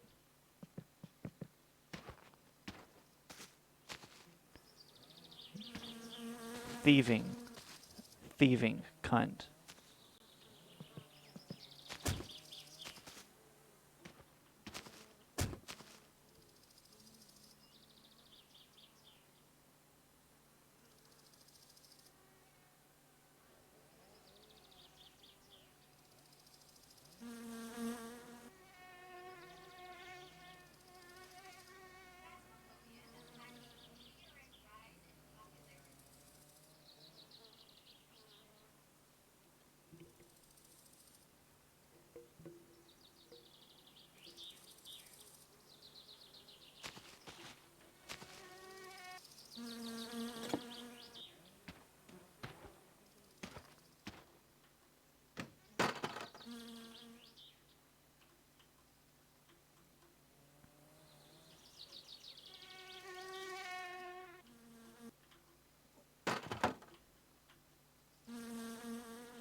Oh, the door is like dented now or something.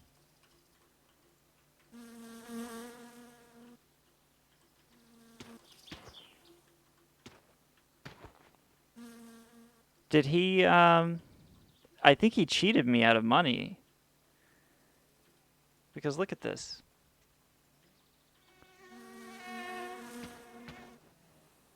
The car is fucked. Should I go in there and just have him do it again?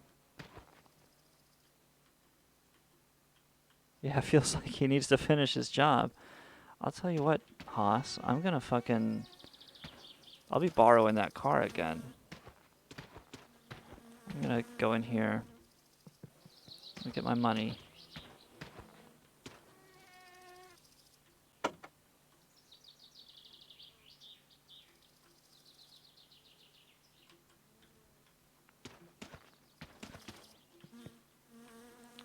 And we'll see what it's gonna take.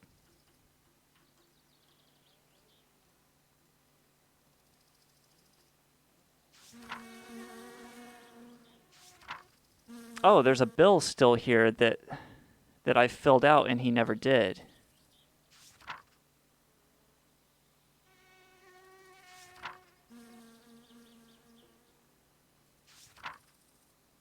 All right.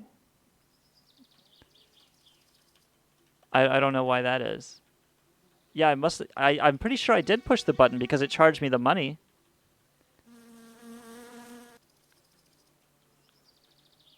Yeah, that's weird. It's probably a glitch. I probably need to save the game and like come back in.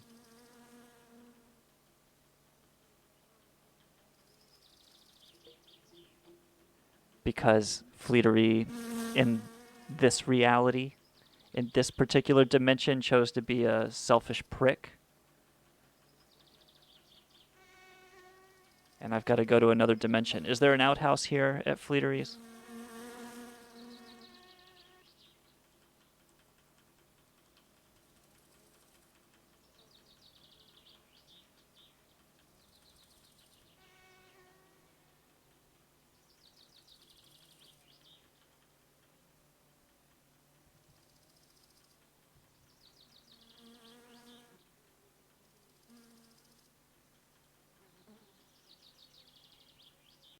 I should have more urine, do you think?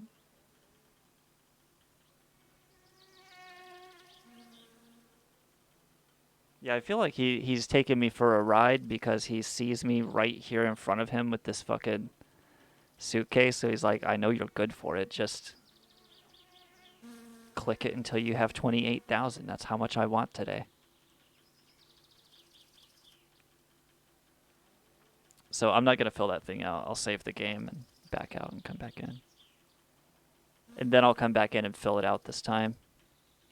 What do I do about the stuff that's not attached to the car? Is he still fixing that? Or I'll try and attach it.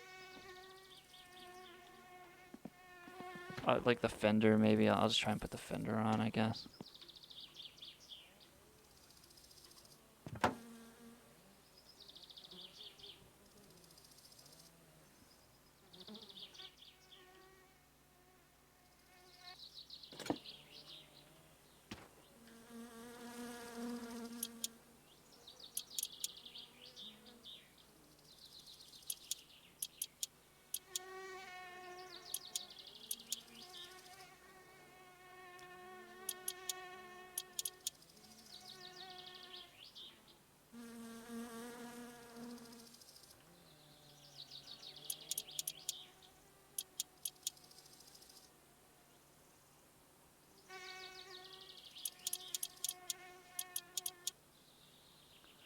Yeah. My car has been a wreck, yes, for quite a while now.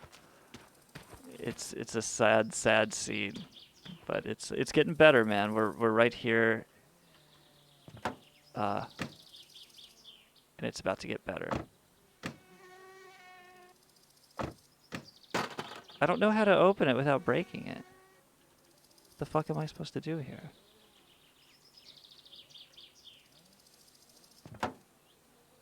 See how it's like fucked?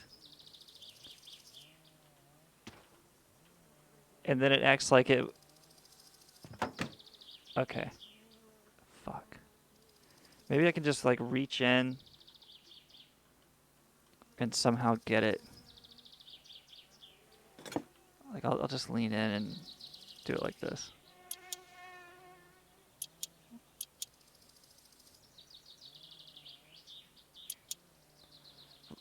Yeah, it's almost fixed though. Like yes, it's been a wreck for quite a while now, but it is almost fixed.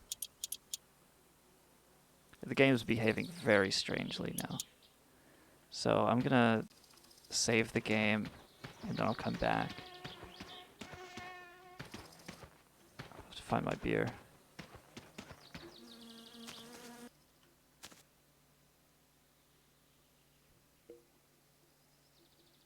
And that we don't have to move down the one toward the big disaster.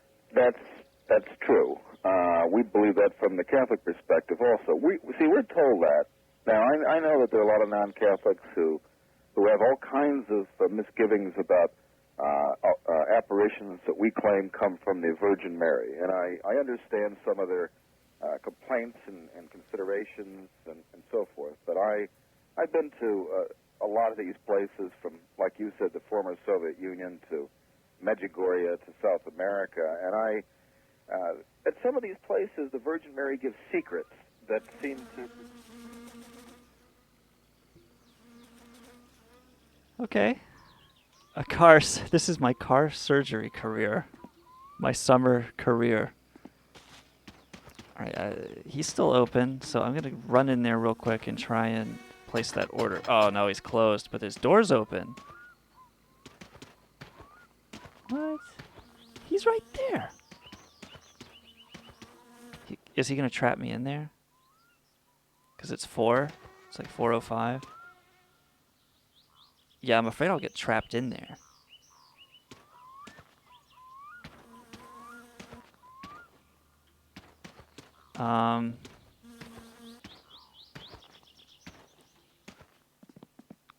Here goes nothing. Terve! Mikä oli pojalla mielessä? Yeah, good. Nothing is pre-selected, so I'm gonna hit it all. Ei, kato, en mä korjaa mopoja. Ei kun, YKK, kyllä se varmaan auto on. Mä katsoin, että se on mopo ensin, joo. Sori, ei mitään.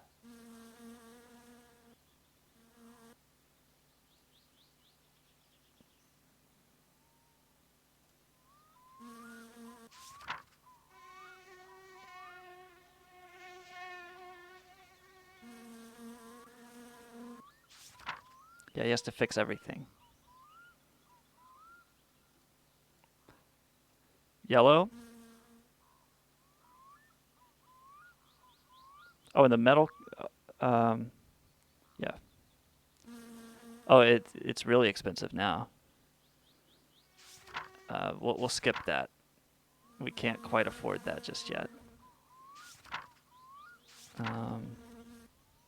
Okay. It's 30,000.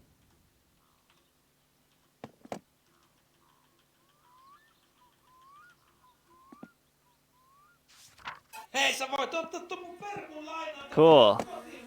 Oo, sit tarkkana. Now he's being cool about the Ferndale again. Joka syö sun säästöt kyllä aika nopsaa, jos We got that just in the nick of time. He's technically closed. Okay. Very cool. I'm just looking. I don't know what to take. Maybe the beer.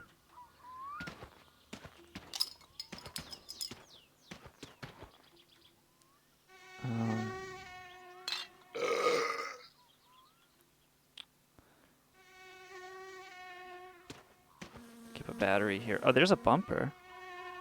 Like, is he gonna fix that? It's not even attached, you know? Is he gonna reattach this shit? I'll keep the tools in here.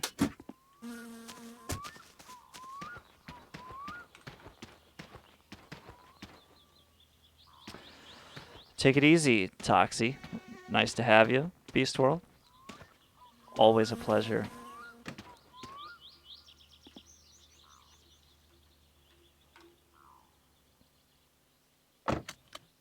Beast World is an OG.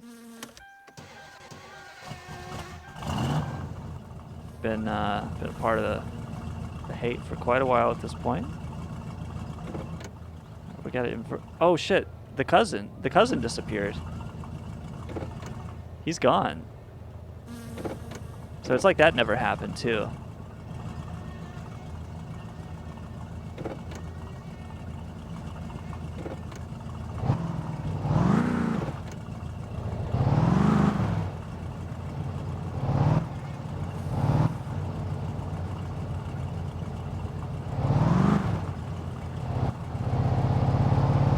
So I have to go home.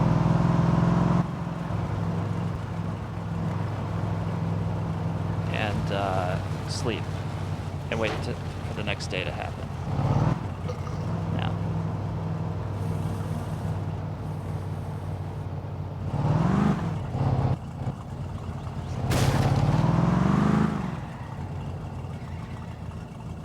It's so unwieldy, this car. Who's buying a boat?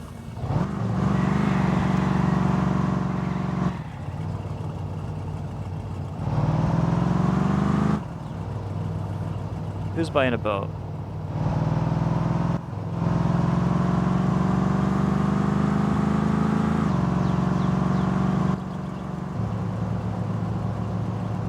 Fleetery? Yeah? Yeah, you think he's buying a boat? With all the cash, dude. He has been paid. In 24 hours, that motherfucker has been paid like almost 60,000 marks. He's the richest person in town besides me.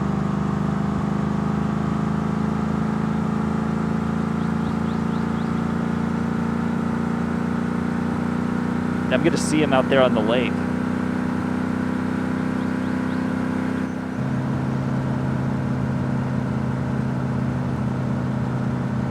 Very difficult to control the car at this speed.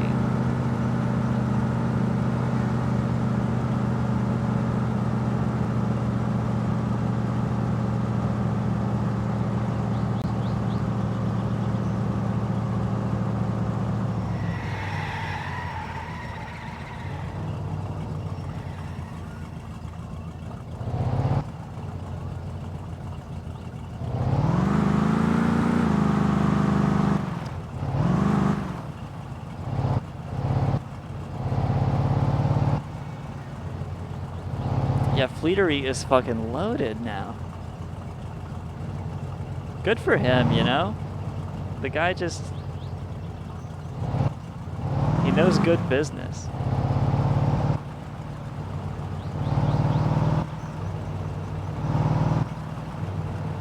Oh shit, here comes Cousin.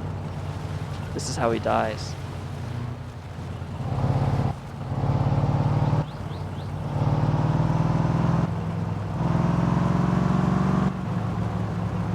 Once you see him, you know the coast is clear from here on out.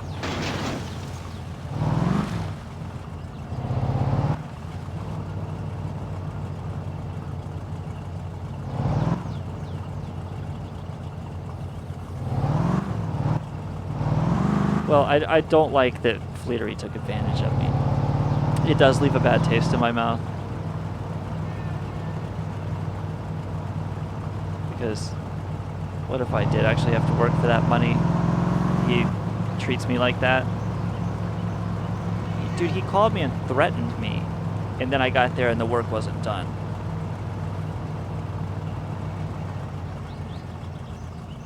I get that the work isn't done, but where did my money go?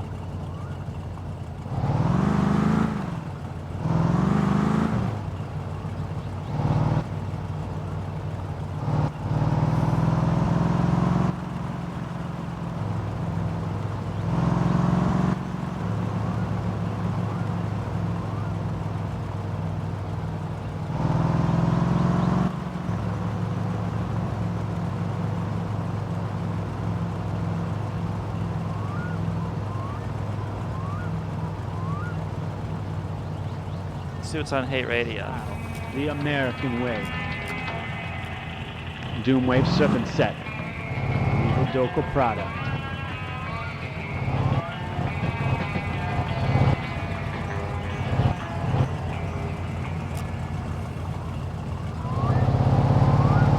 Kaikki kotitalouden ruoka- ja päivittäin tavaratarpeet teille tarjoaa Game of Kauppa. Aliviskantien varrella. Tervetuloa kokemaan läheltä ja kaukaa. If you're enjoying the broadcast, you'll like Hate Radio. Radio Hate is a Chronicle.su production, a radio program I put on for me and my friends. And the internet people seem to like it too. HateRadio.su or HateSec on Twitch and Twitter. This is the line that we always seem to hear. You just said things get worse. If you like comedy, anyway. Watch TV, drink your beer. Walking all alone, not going anywhere. Walking all alone, nobody seems to care. Restless as the wind, this town is killing me. Gotta put an end to this restless misery. This old American car rocks. I'm just one of those restless people can never seem to be satisfied with living. All right, so I was in the middle of finishing this. Oh, my boxes are fucked up. One of them's missing. Oh, and the beer got teleported inside the room. My gamer fuel. Let's go take a look at the gaming room. Here's my arch. You like my archway with the fucking desk? That's nice, right? Oh yeah, one of the boxes got in here. Here's my epic gamer room. The fucking light's shining in now because the boxes fell. But anyway, I got an extra TV. Fuck. I forgot to look at the call-in piracy service while I was at Fleeteries again. What's the number that you dial? What am I supposed to dial?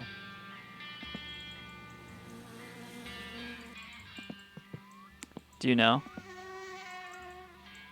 Or do I have to like see it in game and then I can go?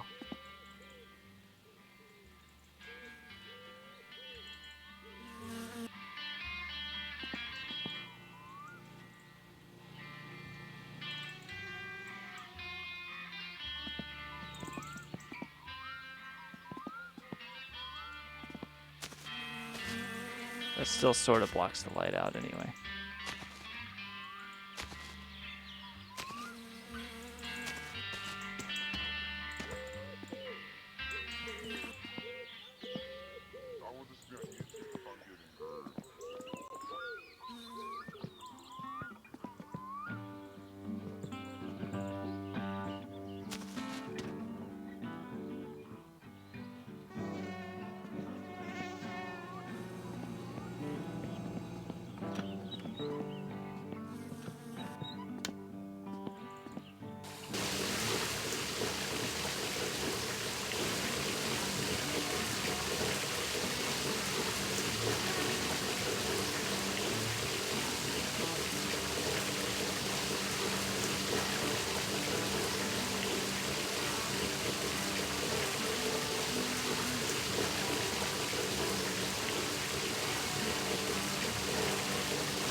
Okay.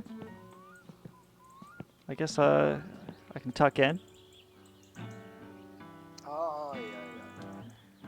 And hopefully it'll be morning. Enough to go to Fleeteries. Nah, it's pretty dark.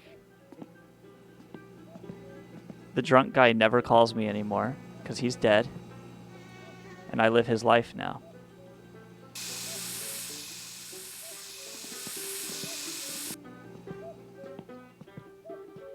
See what time it is. It's early, man. It's 2 a.m. It's too early.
What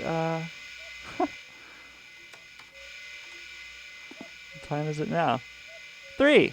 It's 3, so that killed some time and probably some brain cells. Let's fuck around with it just a little more. Because I like the human sounds. Perkele. Kurva. Vittu. Kurva. Satana.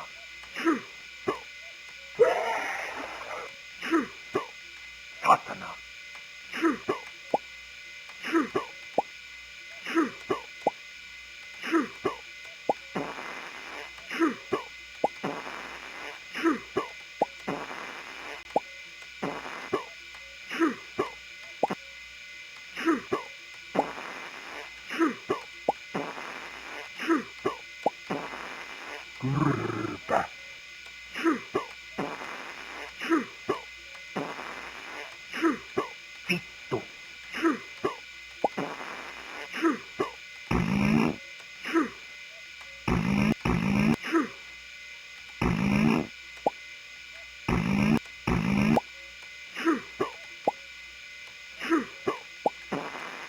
Alright, this is fucking stupid. What the fuck am I doing?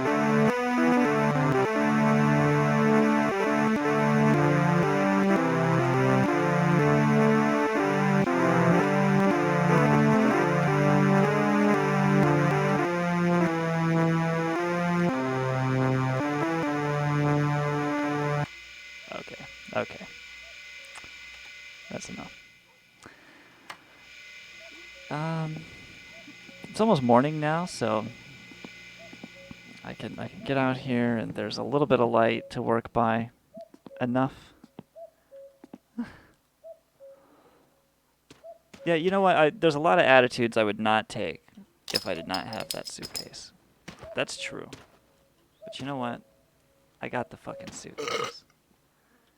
And I'm gonna lay back down. Maybe it'll let me go to sleep again. Yeah? No? It's too early to sleep again. Oh, there we go. Oh, yeah. Nice. So that passes a little more time. It's probably still very early. Yeah. It's 4 though. That killed another hour, so that's something anyway. Epic 90s gamer room.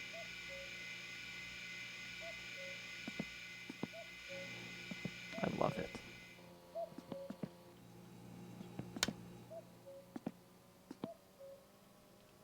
I guess the hunger is getting high. I can eat a fucking sausage. And maybe I'll work on one of my sculptures.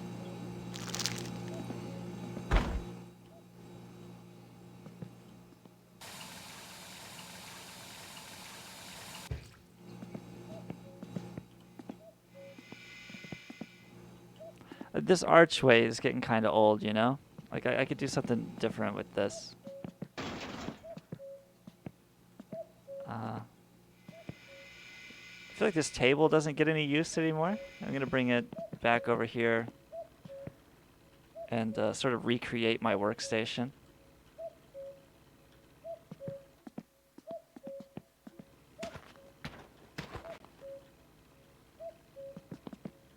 You gotta have something, like just something. There we go. It's on my liquor.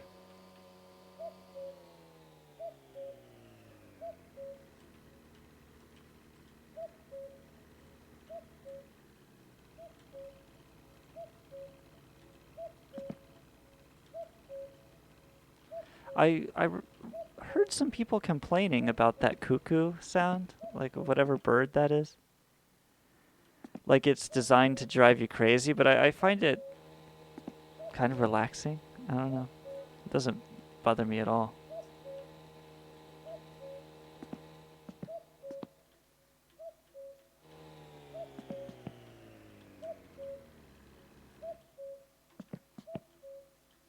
Somebody is out on their boat. I bet that's Fleetery. Taking a morning ride in his new boat.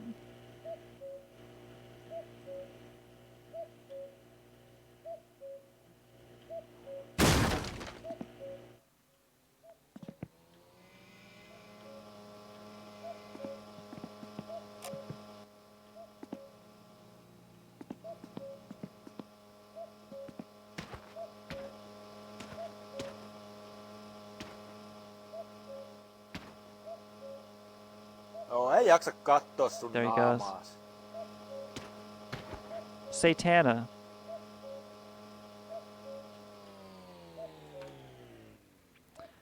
I like that Picardo person that was here earlier.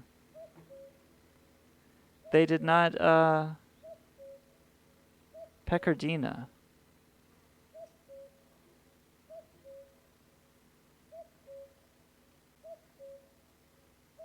Interesting that Pecardina would come here and not know what's on the menu. How did they get here? Pecardina.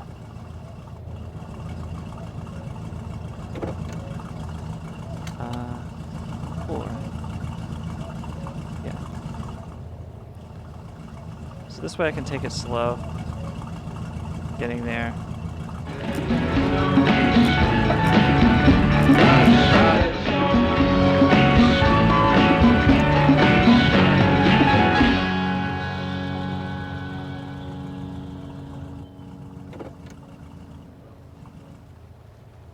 Alivieskan UFO-kontaktihenkilöiden yhteistyöryhmä on perustanut viimein yhdistyksen. Oletko tullut UFOjen sieppaamaksi? Tai nähnyt UFOista pelottavia unia? Olipa kokemuksesi millainen tahansa, voit Alivieskan UFO-kontaktit ryn kautta jakaa kokemuksia kaltaistesi kanssa. Ota yhteyttä meihin soittamalla numeroon 245283 tai lähettämällä yhteystietosi meille postitse osoitteeseen Alivieskan UFO-kontaktit I wonder if I can get the table. No, I gotta climb up on the van, I believe. 500 Alivieska.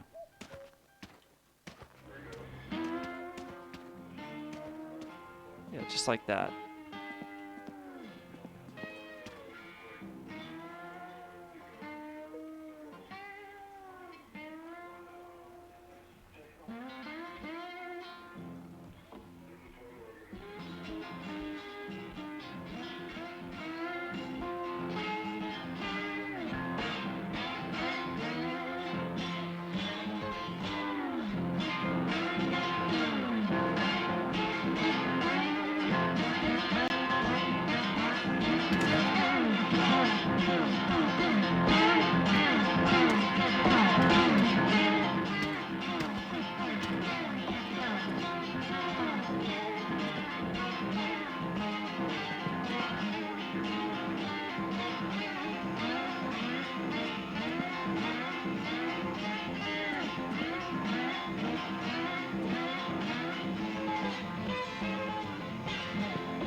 There it is.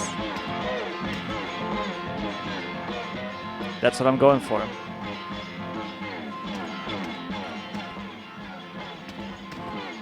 Adam Waffen, thank you. A little recognition is all I'm after, really, you know? I've done it.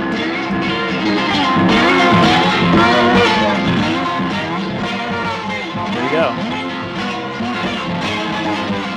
This is me playing the slide guitar here.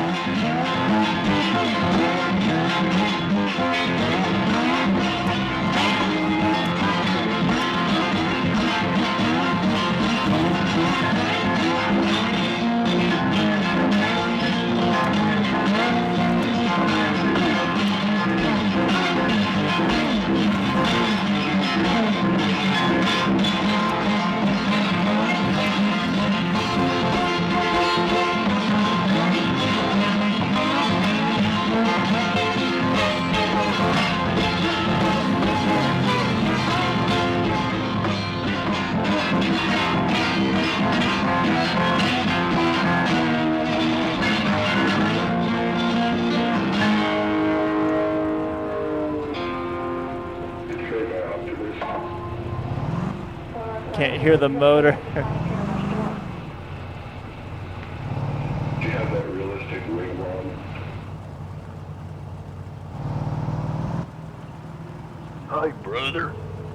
You sick of the Chinese?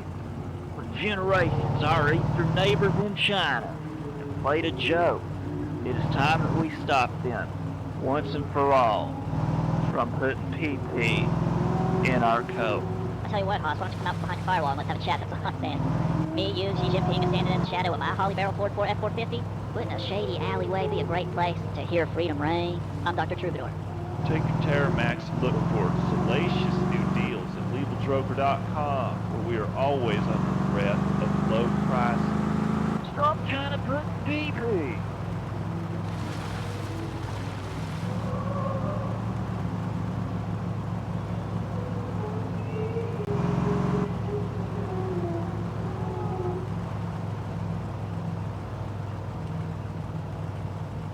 TV:stä tuttu kauniit ja rohkeat jäätelö nyt kaupoissa. Makuina suklaamokka ja cheesecake Amerikan tyyliin. Fantastisen hyvää. Tästä Ritkekin tykkää.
So dangerous.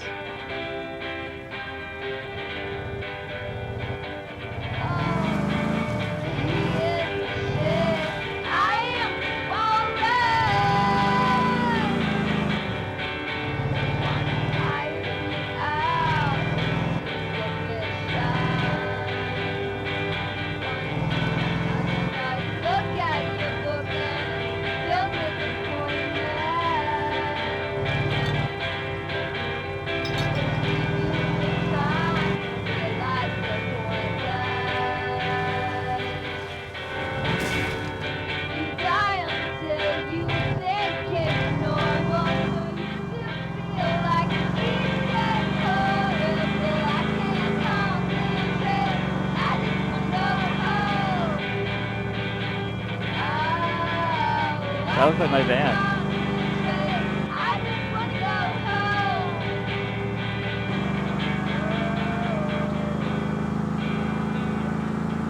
So you kind of just live everybody else's life in this game. Like, I took over my uncle's van and his shit pumping truck, which I just left by the side of the road, because danger is where it's at. And I got so dangerous, I was driving a full shit truck around and it was too much weight for the car. I fucking crashed it somewhere. I just drove over something that looked like something important. I'm gonna turn around and go back for it. It was something, whatever the fuck it was something. And then the drunk guy, right? I turn a jealous eye to his life and everything he's got. And what do? As soon as he tells me something good happened to him, I'm like, oh, let me see how that can work for me, and I fucking kill it. And then I assume his fucking life. I don't just take his money. I made his whole life an art installation out in my yard, and I drive his money around. And this other guy's fucking car, you know? Now, whatever I saw, it was right here on the road. It might have been my journal.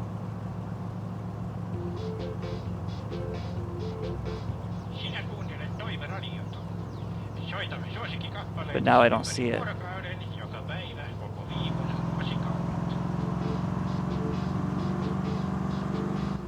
It might have just been an odd artifact in the road.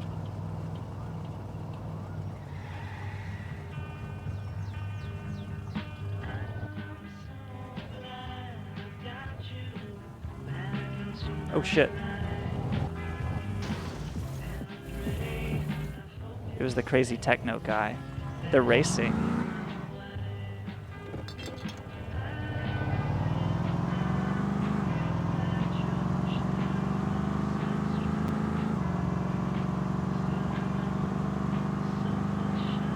There was something, right? There was something glinting in the road. You can barely see it.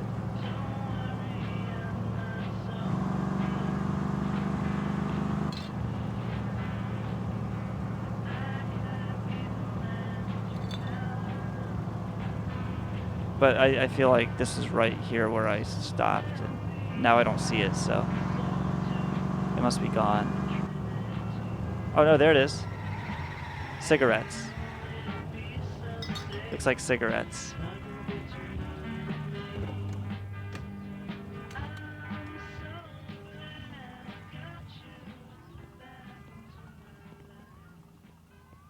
Yeah, I think it's cigarettes. But maybe this is also where that car part is, because if this is here, then maybe my fender is out here somewhere.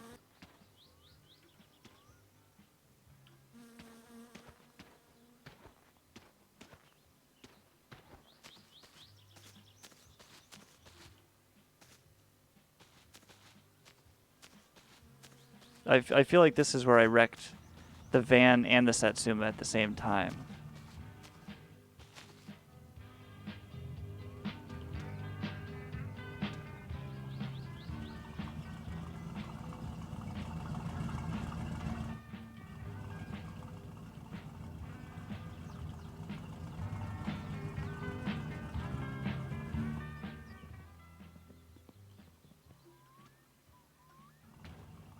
It's like Daisy. Okay, yeah, there's nothing.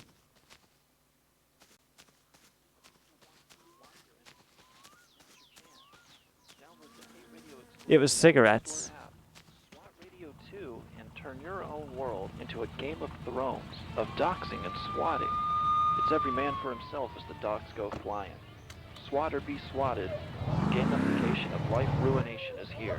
Oh, they're pointing guns at me, but I lack the social toolkit to deal with the situation effectively. I am going to die. Pre-order now and get 10 free SWAT coins for use in the Lethal Joker SWAT store. A Lethal Joker product.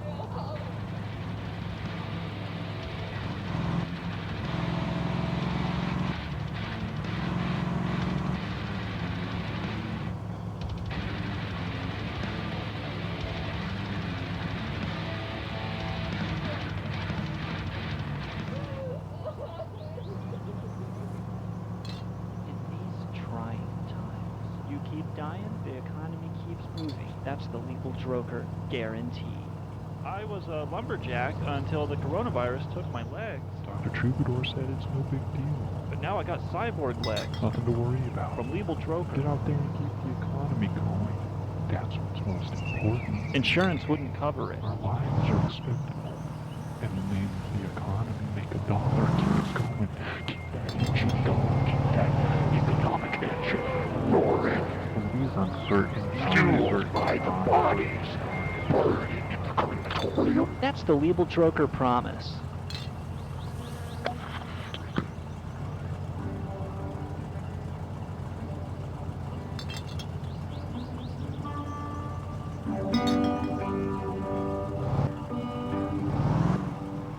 Is the car fixed? No. Maybe a little, but all these parts are still off of it. The door is all fucked up. Still missing a fender.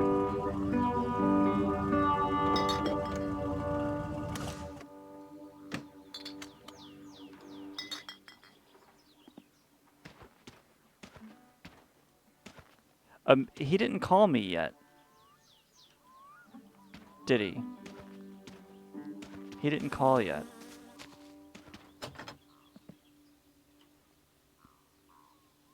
He opens in 30 minutes. Yeah, still no windshield. But maybe when he opens, it'll be another story, right?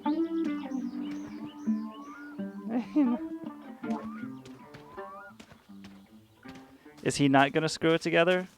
He doesn't do that?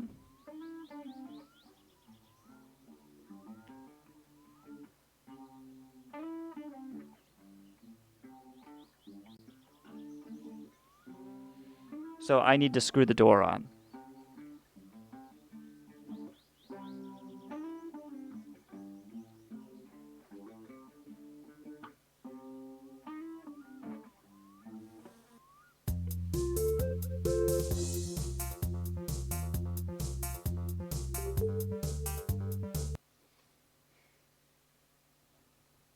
I don't think he finished the work yet, because he didn't call me.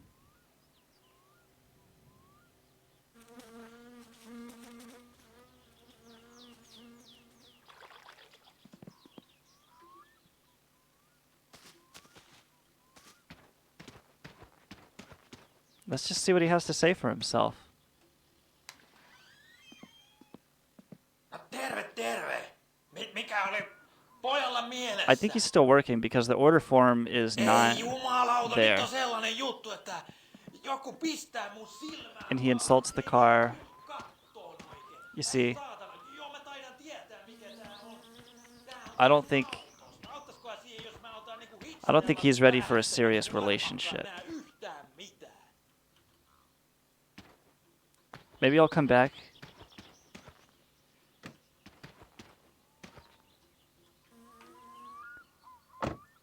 I'll go home and work on my work on myself, you know.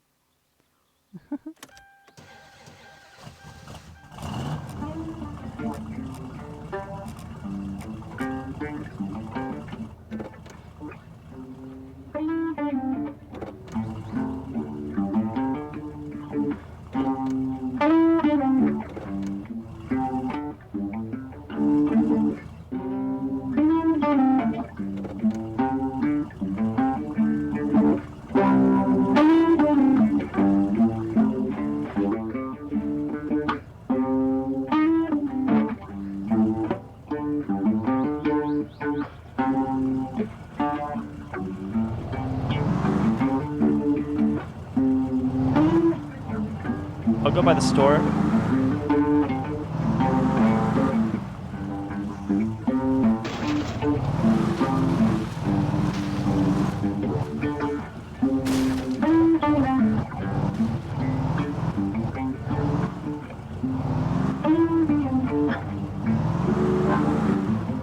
It's just not ready yet. He didn't call.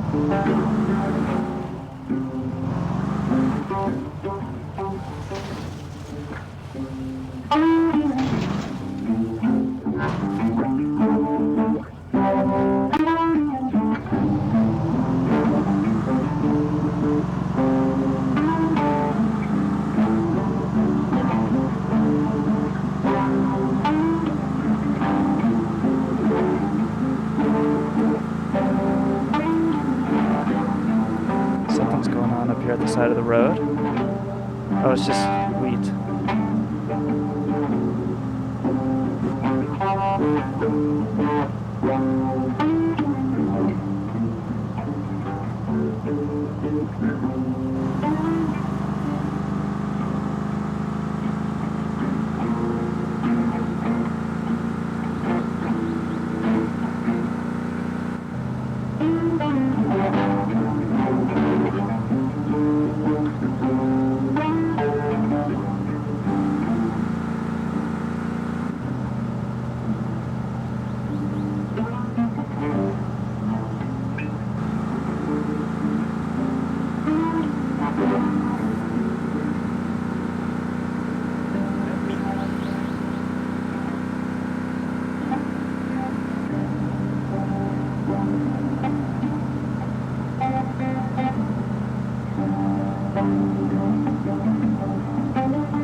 Oh, I need fuel. Good call. Good call. It's probably on the driver's side.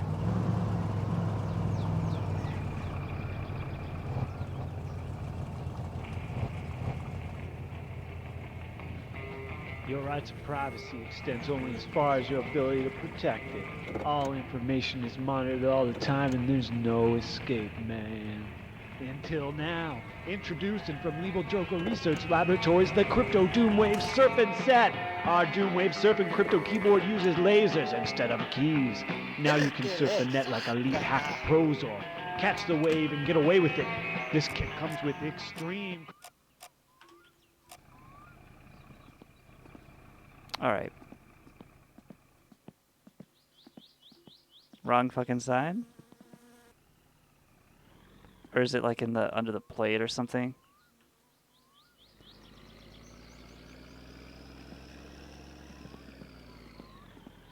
I'll find it.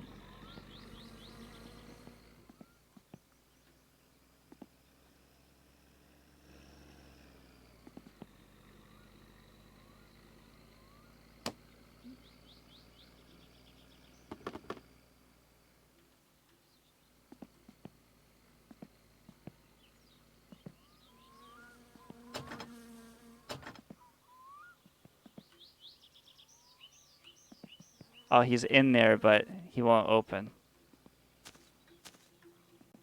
Yeah, I see him in there. I have to save it. Oh, he opens at 10 a.m.?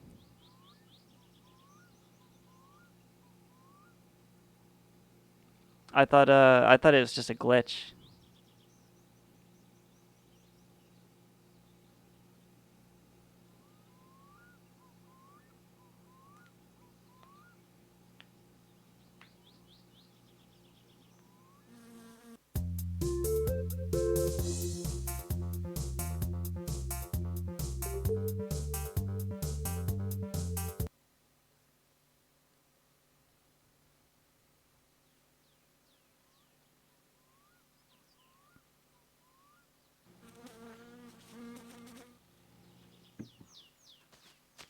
So it should be open now.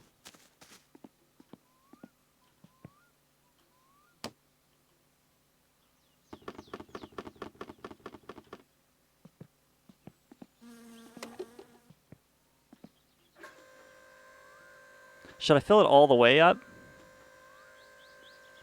I might as well, right, since I have all that money. Will Fleetery appreciate that, do you think? He has enough money. He doesn't need me fucking spoiling him. I'll go to like 3/4.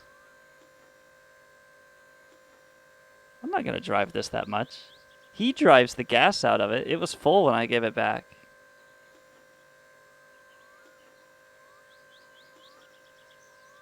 He'll never fix the Setsum. Yeah, I guess this is my car now. And what does he do if I keep it?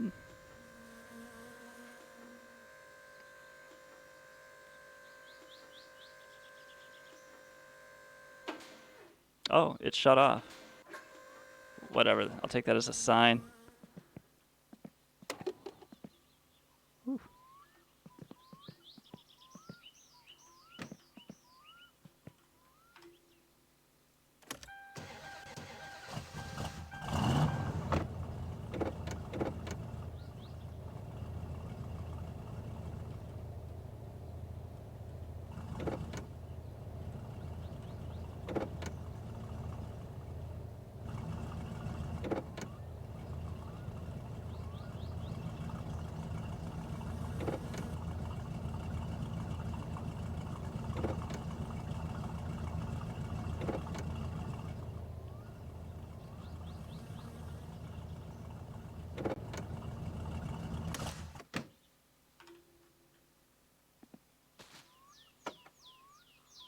Let's go shopping.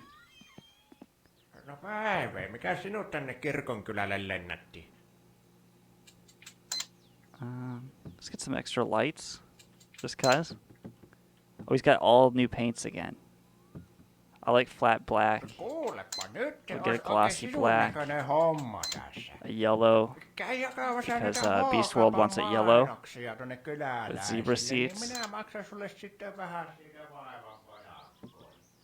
Ei muuta kuin käyt puottamassa jokaisen laatikon yhden mainoksen. We got enough Mitähän food. se siitä sitten? Miltäs kuulostas? What else might I need? Never hurts to get an extra battery. Okay. $12.98. No niin, ei muuta kuin kiitos ja hellurei.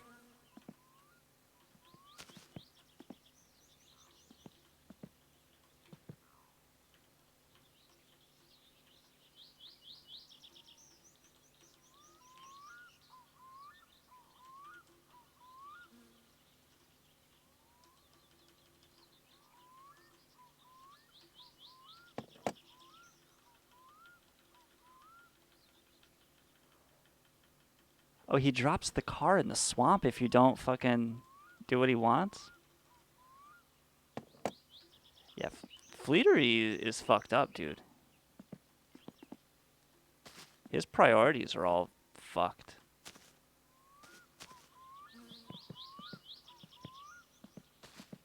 Oh, beer. Right. Okay. Boom. I didn't buy coolant. Whatever. I got my battery.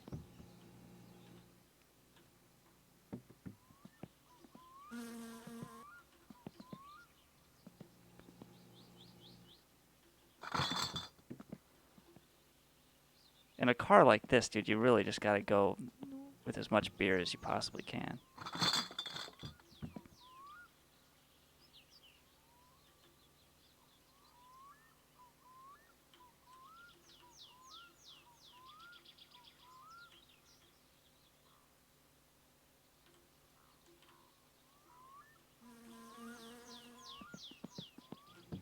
And I'll keep another case of beer here in case I die.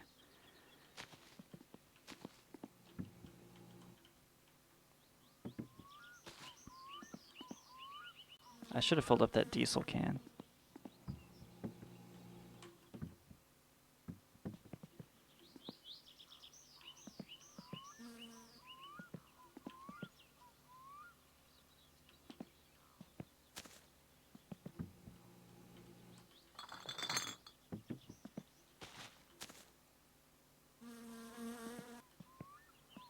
All right, that's everything.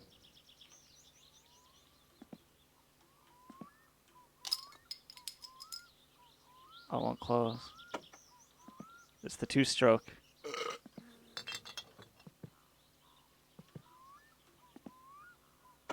It's the groceries. It's the diesel. What could it be? Oh, it's that. It must be the beer.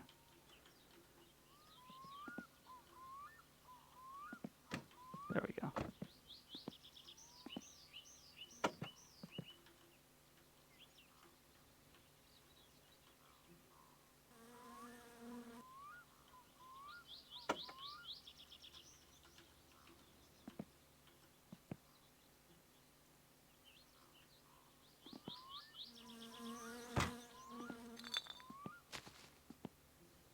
Haista paska.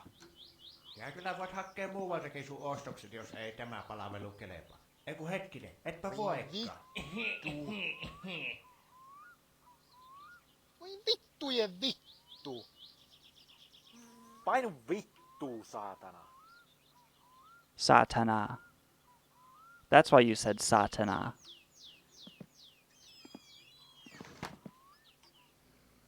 There's the bus, I hear it. Alright. This thing is loaded for bear.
feel the speed in this car.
Vaivaako häpytäin?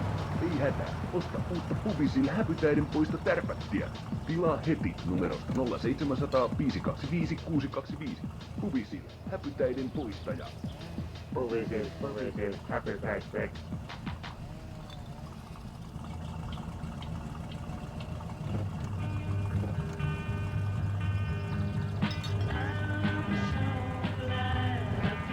It's hard driving with the keyboard, man. I feel like a wheel would be a lot better.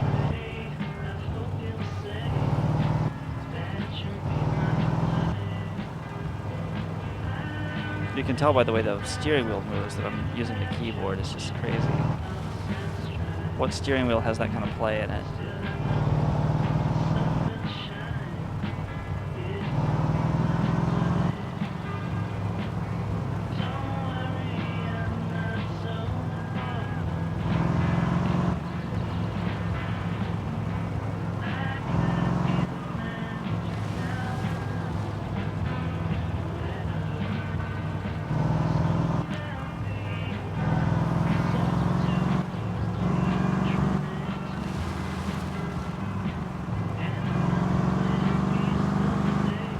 The problem I see with the wheel is needing the keyboard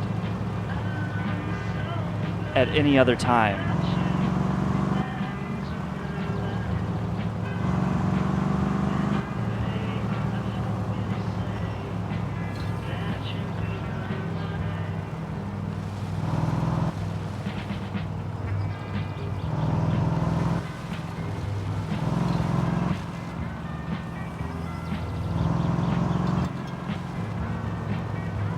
You need the keyboard a lot. Driving is only...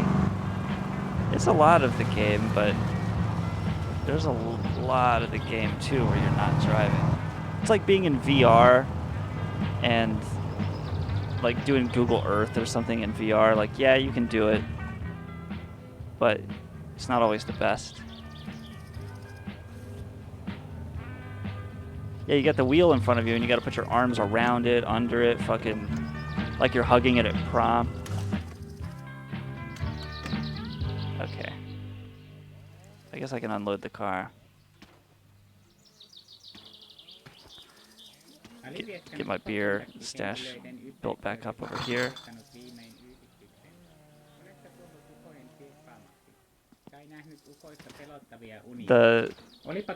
The art looks good. I could do more with it too. Like I know what I can do. Ota yhteyttä meihin soittamalla numeroon 245-283 tai lähettämällä The beer itself meille postitse osoitteeseen Alivieskan ufokontaktit ry toimissankuja 4 should be displayed. 2500 Alivieska. Tätä keikkaa et voi jättää väliin. Nivalan Tuiskulassa 15. heinäkuuta E-Type, DJ Movo ja Captain Jack. Lämmittelijänä Alivieskan oma poika Rauski. Varaa nopeasti oma lippusi numerosta 0700 5234 523. Tuiskulassa nähdään. Yeah, that's nice. Attention all image board users. Are you sick of how I'll put them up high too. I need a chan that represents my lethargy. Come on over to 420 Chan, where the folks just don't give a fuck. I don't give a fuck. Our boards are guaranteed not to be overpopulated with Russian troll farm botters influencing American elections. Just normal Russian. So come on over to a better Chan, a quiet, a Chan for the common man. 420chan.org. I'm Extreme Troubadour, and I wholeheartedly recommend. I forgot again to look at that fucking 420 Chan as the toilet for your mental leaving. Message.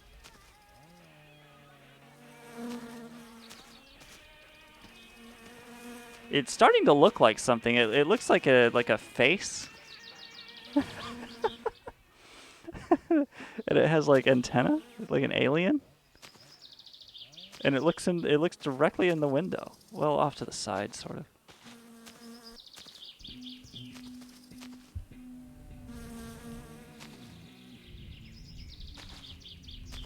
But with those boxes up like that, people can't see me in my 90s masturbatorium. I'll add another chair with some shit stacked on it.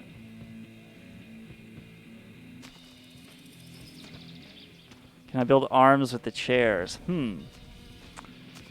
Like, they would have to touch the ground, but I mean, I could do something like, let me see.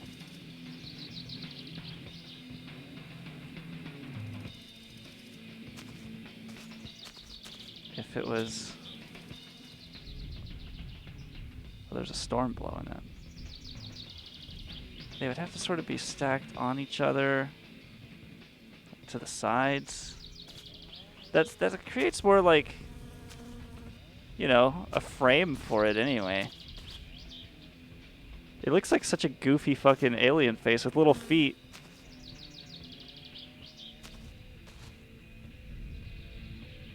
But I could have all the chairs around it, like he's a preacher or something.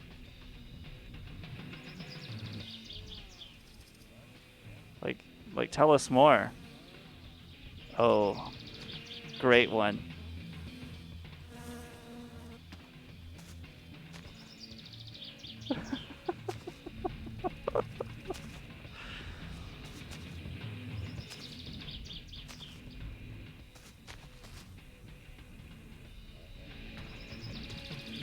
Church of Beerbot. It'd be cool to drive the motorcycle through it. Oh, I got groceries in the car. Or something. What did I get? A bunch of like clutch fluid or something. I didn't really get groceries. Let's see what's in here. Oh yeah, a lot of paint. All garage stuff.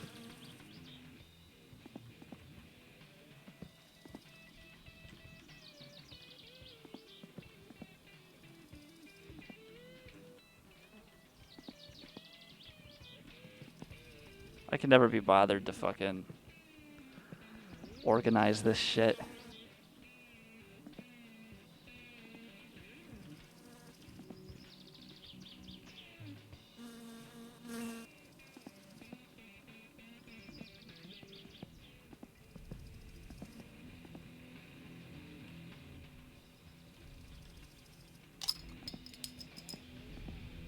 Yeah, I got everything. I got everything I could possibly need here.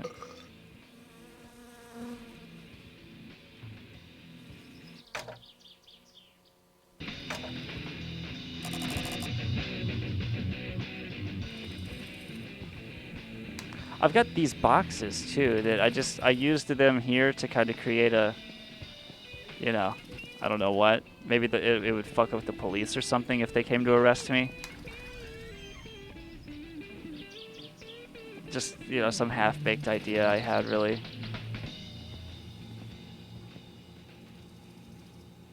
So I got fatigue and dirtiness and whatever. Good, right?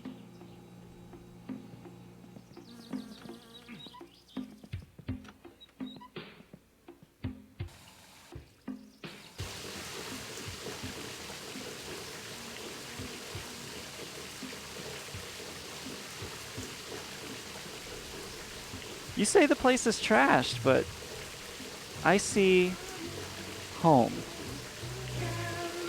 And by that I mean my actual trashed apartment.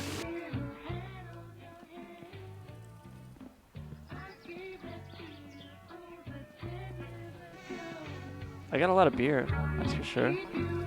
Storm blowing in. Let me get my smokes out of the car. I can go in here.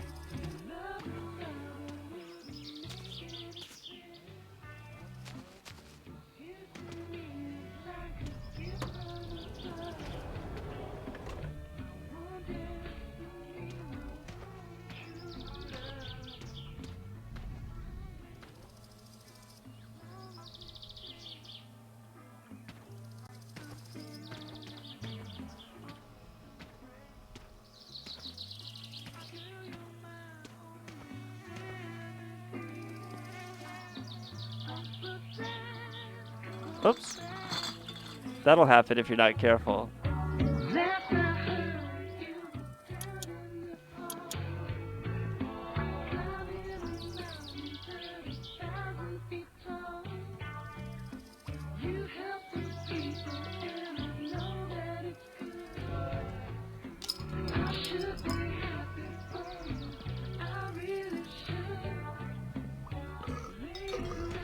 Let's see what else do I need to do. Finish barricading the windows.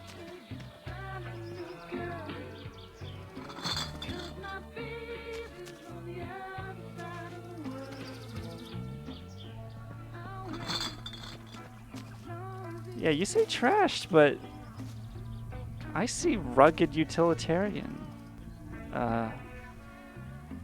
promise to this place.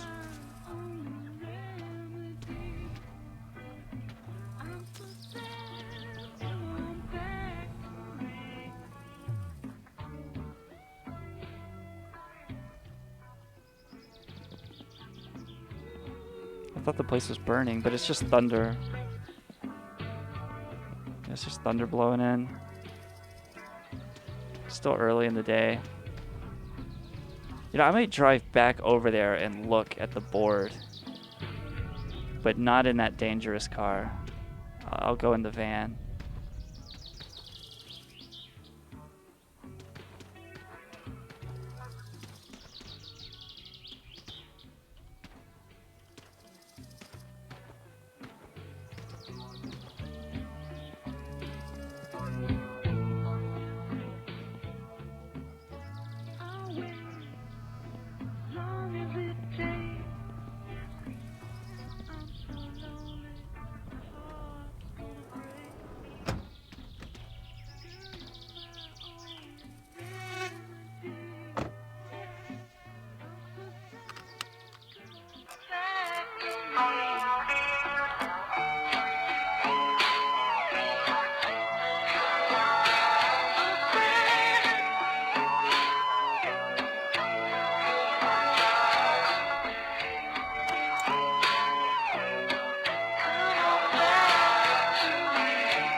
do it. Did I hit the table? Did I drive into it? No. No, I didn't.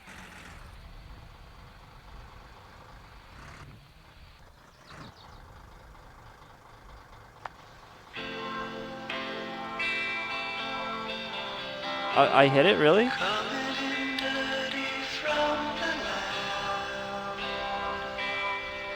Wash me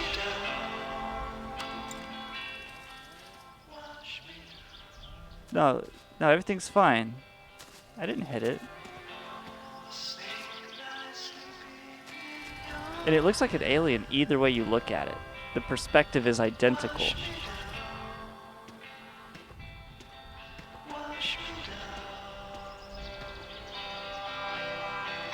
Do I have time to get there?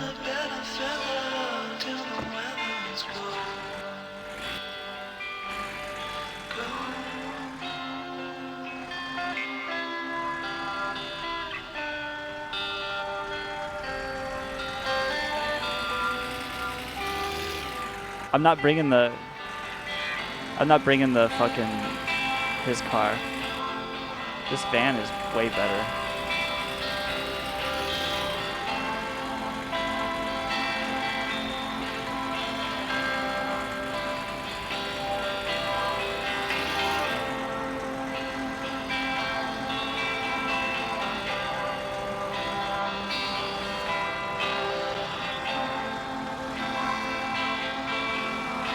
So much easier to drive.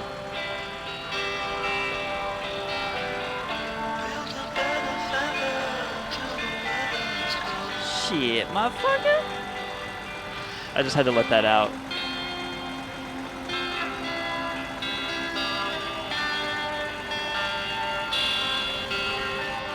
Shit, motherfucker. I had another one in me.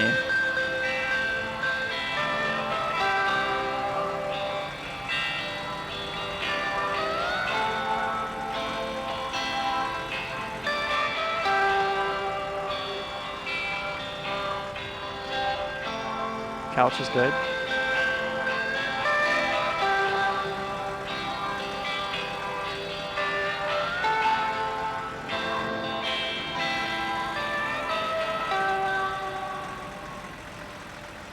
That storm is just right there on me.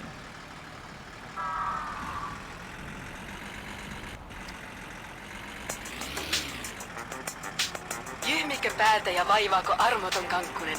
Ei hätää. Ilokaasu Ojutkangas on avannut uuden klinikan Ouluun. Enää ei tarvitse matkustaa Helsinkiin asti, vaan apu löytyy Oulun upo-uudesta klinikasta, jossa ammattitaitoinen henkilökuntamme hoitavat suuremmatkin kakkuset alta aikayksikön.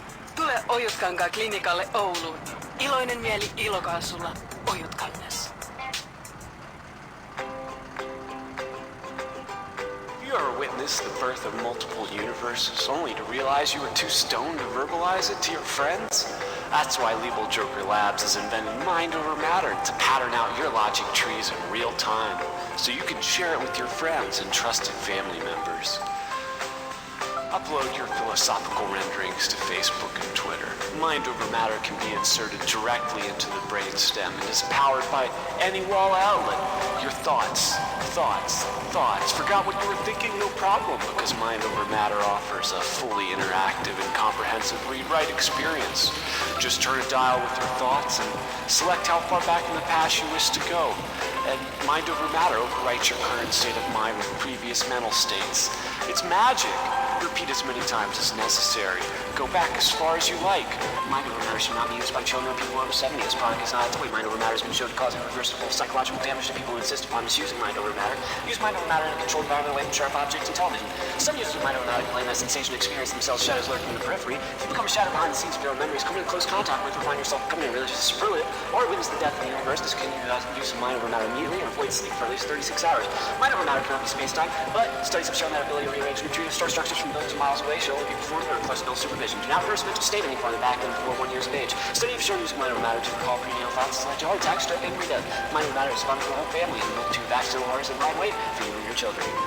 A Legal Joker product. Well, that sounds like an interesting product. So you just jack it into your brainstem. Okay, I got that. You plug it into any wall outlet. Heck, any old toothless housewife can find a wall outlet. Seems to me, you know, little Lucy can fucking shine the heat death of the universe on any fucking projection screen for the whole family. It must be expensive or something, because I want one too. And you don't hear about these. People don't have these. Old Muskie didn't come out with one.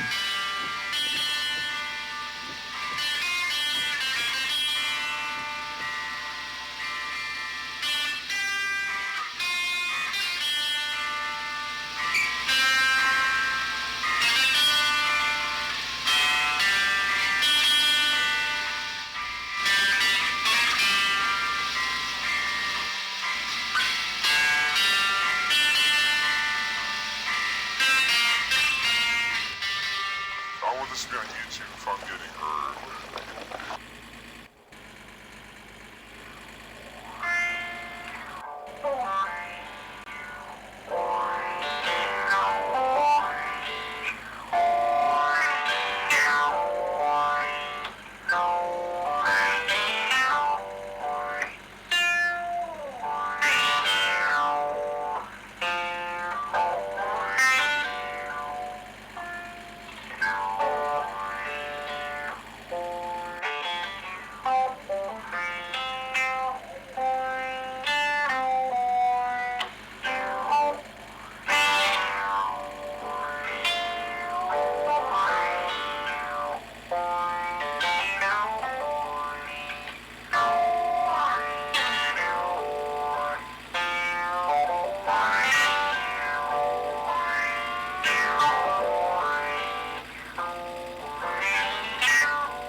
Oh, did I go too far? I did. I went all the way to town. Fuck. I didn't mean to go to town. Whatever. We'll take the scenic route back.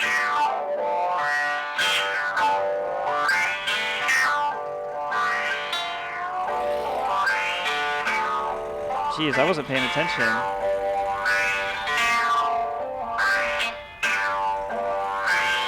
Oh, they're having a fight over here. I better just turn around and leave.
now. There's always that if. They're conditional prophecies. They can be changed, just like in the Bible, prophecies could be changed. When Jonah warned Nineveh, it was if Nineveh did not repent, it would be destroyed. And Nineveh, at least initially, did repent and wasn't destroyed. I think we're at the same place right now. Not Yes, so much although as I look at our present direction, I see no change of course yet. It looks like we're headed straight down the highway to doom.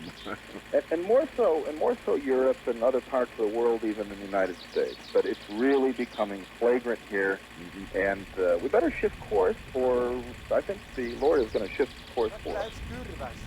You also wrote, whether you're a believer or disbeliever, Catholic or Protestant, Gentile or Jew, you're about to enter a series of unearthly events. Call them alleged events, unlike any reported in 2,000 years. Now, there's always a lot of jitters, I guess, when centuries turn the page. And, I forget what they call it, the millennium madness, I think. Yeah. So they don't how call much it of that. what's going on right now do you think is that? How much is really a problem headed toward 2000 here? Well, a lot of it is millennial madness. A lot of it is psychological. I don't associate it with the year 2000 so much as the change of era that could occur after the year 2000 or before. It could occur tomorrow, for all we know. We have to be careful because these are human time frames, and things don't work like that in the supernatural. If you hear a prophecy that gives specific dates, usually it turns out to be a joke, something wrong, kind of a deception. And so I don't put too much stock in the year 2000, but I do believe that in the next few years or few decades, we are really going to see some enormous events, unless things change very rapidly. All right. You actually went to the physical locations and investigated some of these events regarding the Virgin Mary that the rest of us, Michael, have only heard rumors and he talk fixed and it. stories about. Was it real? Medjugorje in former Yugoslavia is real, and I've been there 4 times now. How can you say that? Why do you say that? What did you see that convinced you? Well, I got to say, too. All right, cool. Do you think it's safe to go ahead and... Oh, I can't take it because I've still got his car. So I'll take this back and I'll return his car tomorrow.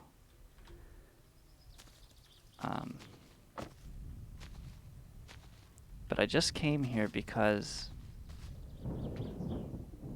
there's supposed to be a phone number posted somewhere. It's like...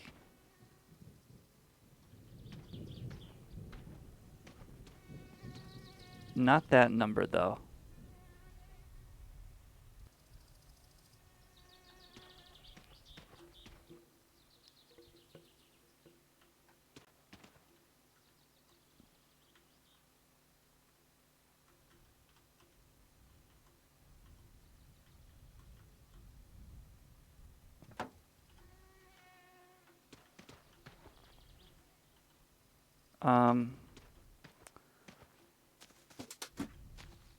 The tools, they keep falling through the tractor. Like, the tractor just won't hold the tools.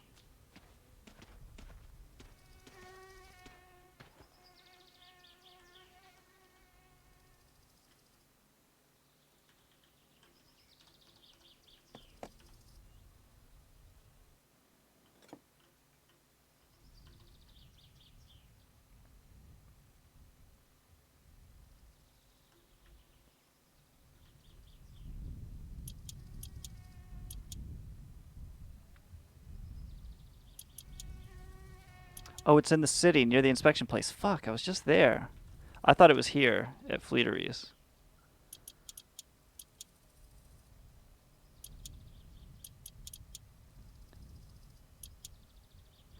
Do I have to be able to go in, or can I see it from the outside? So I could take the car. Yeah, so I'll take the car to the city, and then I'll just come back here and leave the car again. Oh, I still gotta put the bumper on and stuff.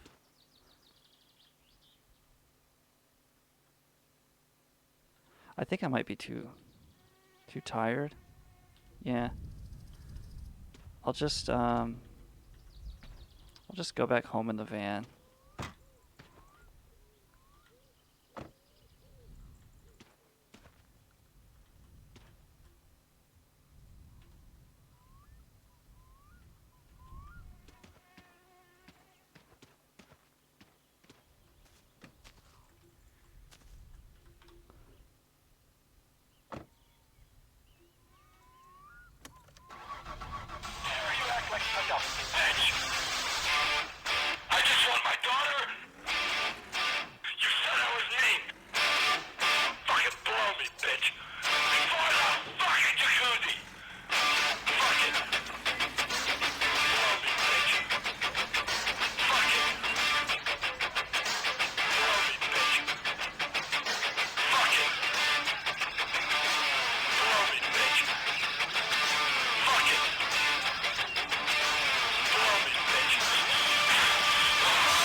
Well, I have bad news.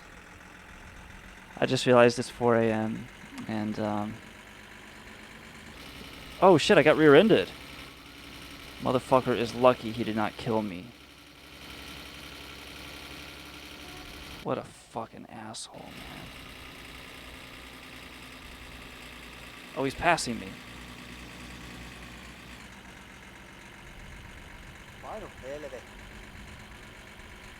What a fucking asshole. Anyway, I'm gonna have to call it here. I'll get home and fucking use the potty. Save the game. Because there is another world outside of my summer car, and I have to be a part of it tomorrow. But after that, it's going to be one sad Thanksgiving spent alone, playing more my summer car. It doesn't have to be my dreary Thanksgiving spent alone. It can be my summer car spent with strangers on the internet. Still sad, but not quite as sad as just regular alone on the holidays.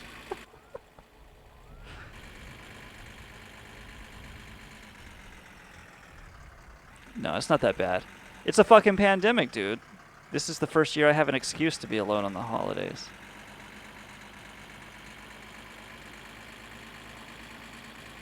That's the bright side.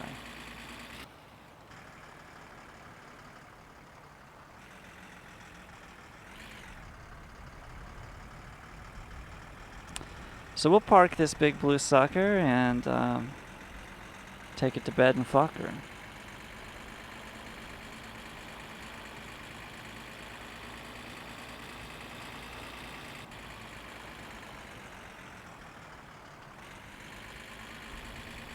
I always thought that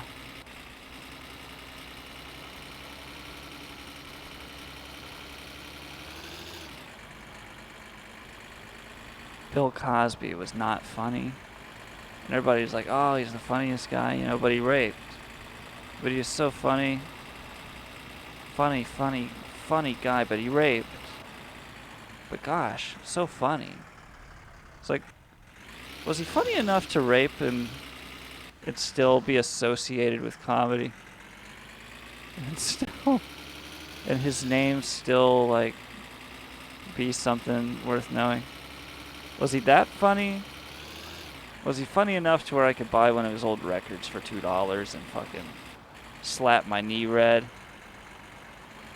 and not have these intrusive thoughts of that voice telling girls, no, you be quiet, sugar. Just go back to sleep.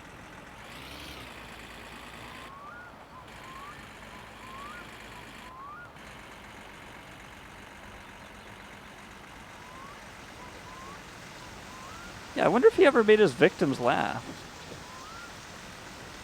Like, Not so much before, like that's probably easy because he's Bill Cosby. But after he raped them, do you think he still ever got a chuckle? Do you think they ever still like kind of looked at him out of the corner of their eye, like, you know what? Maybe you raped me, but you're still funny. You're still pretty funny. I'll think about that cute little joke that was just between us when I see you on national TV. And you raped me. Still funny. But he raped.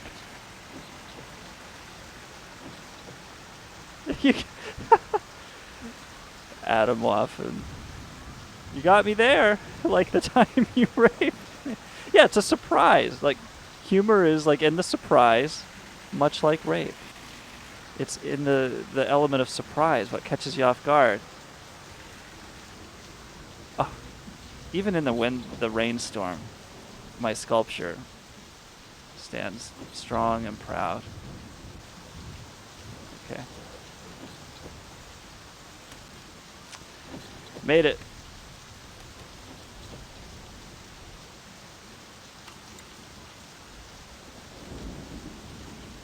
That's all for tonight. I'm HateSec, playing the role of Colonel Rage for Chronicle.su, Hate Radio and the Internet Chronicle satire news website. We've been going for 12 years, making funny little news articles, funny, cute little stories about serious stuff.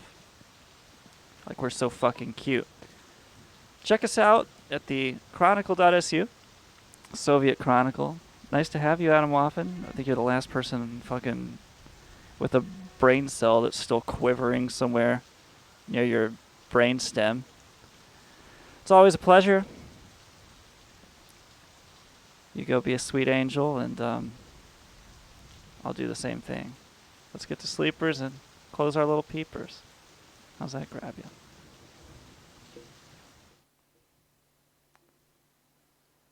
I'll catch you on the flip side. You be good. Thanks for hanging out. This is HateSec, signing off.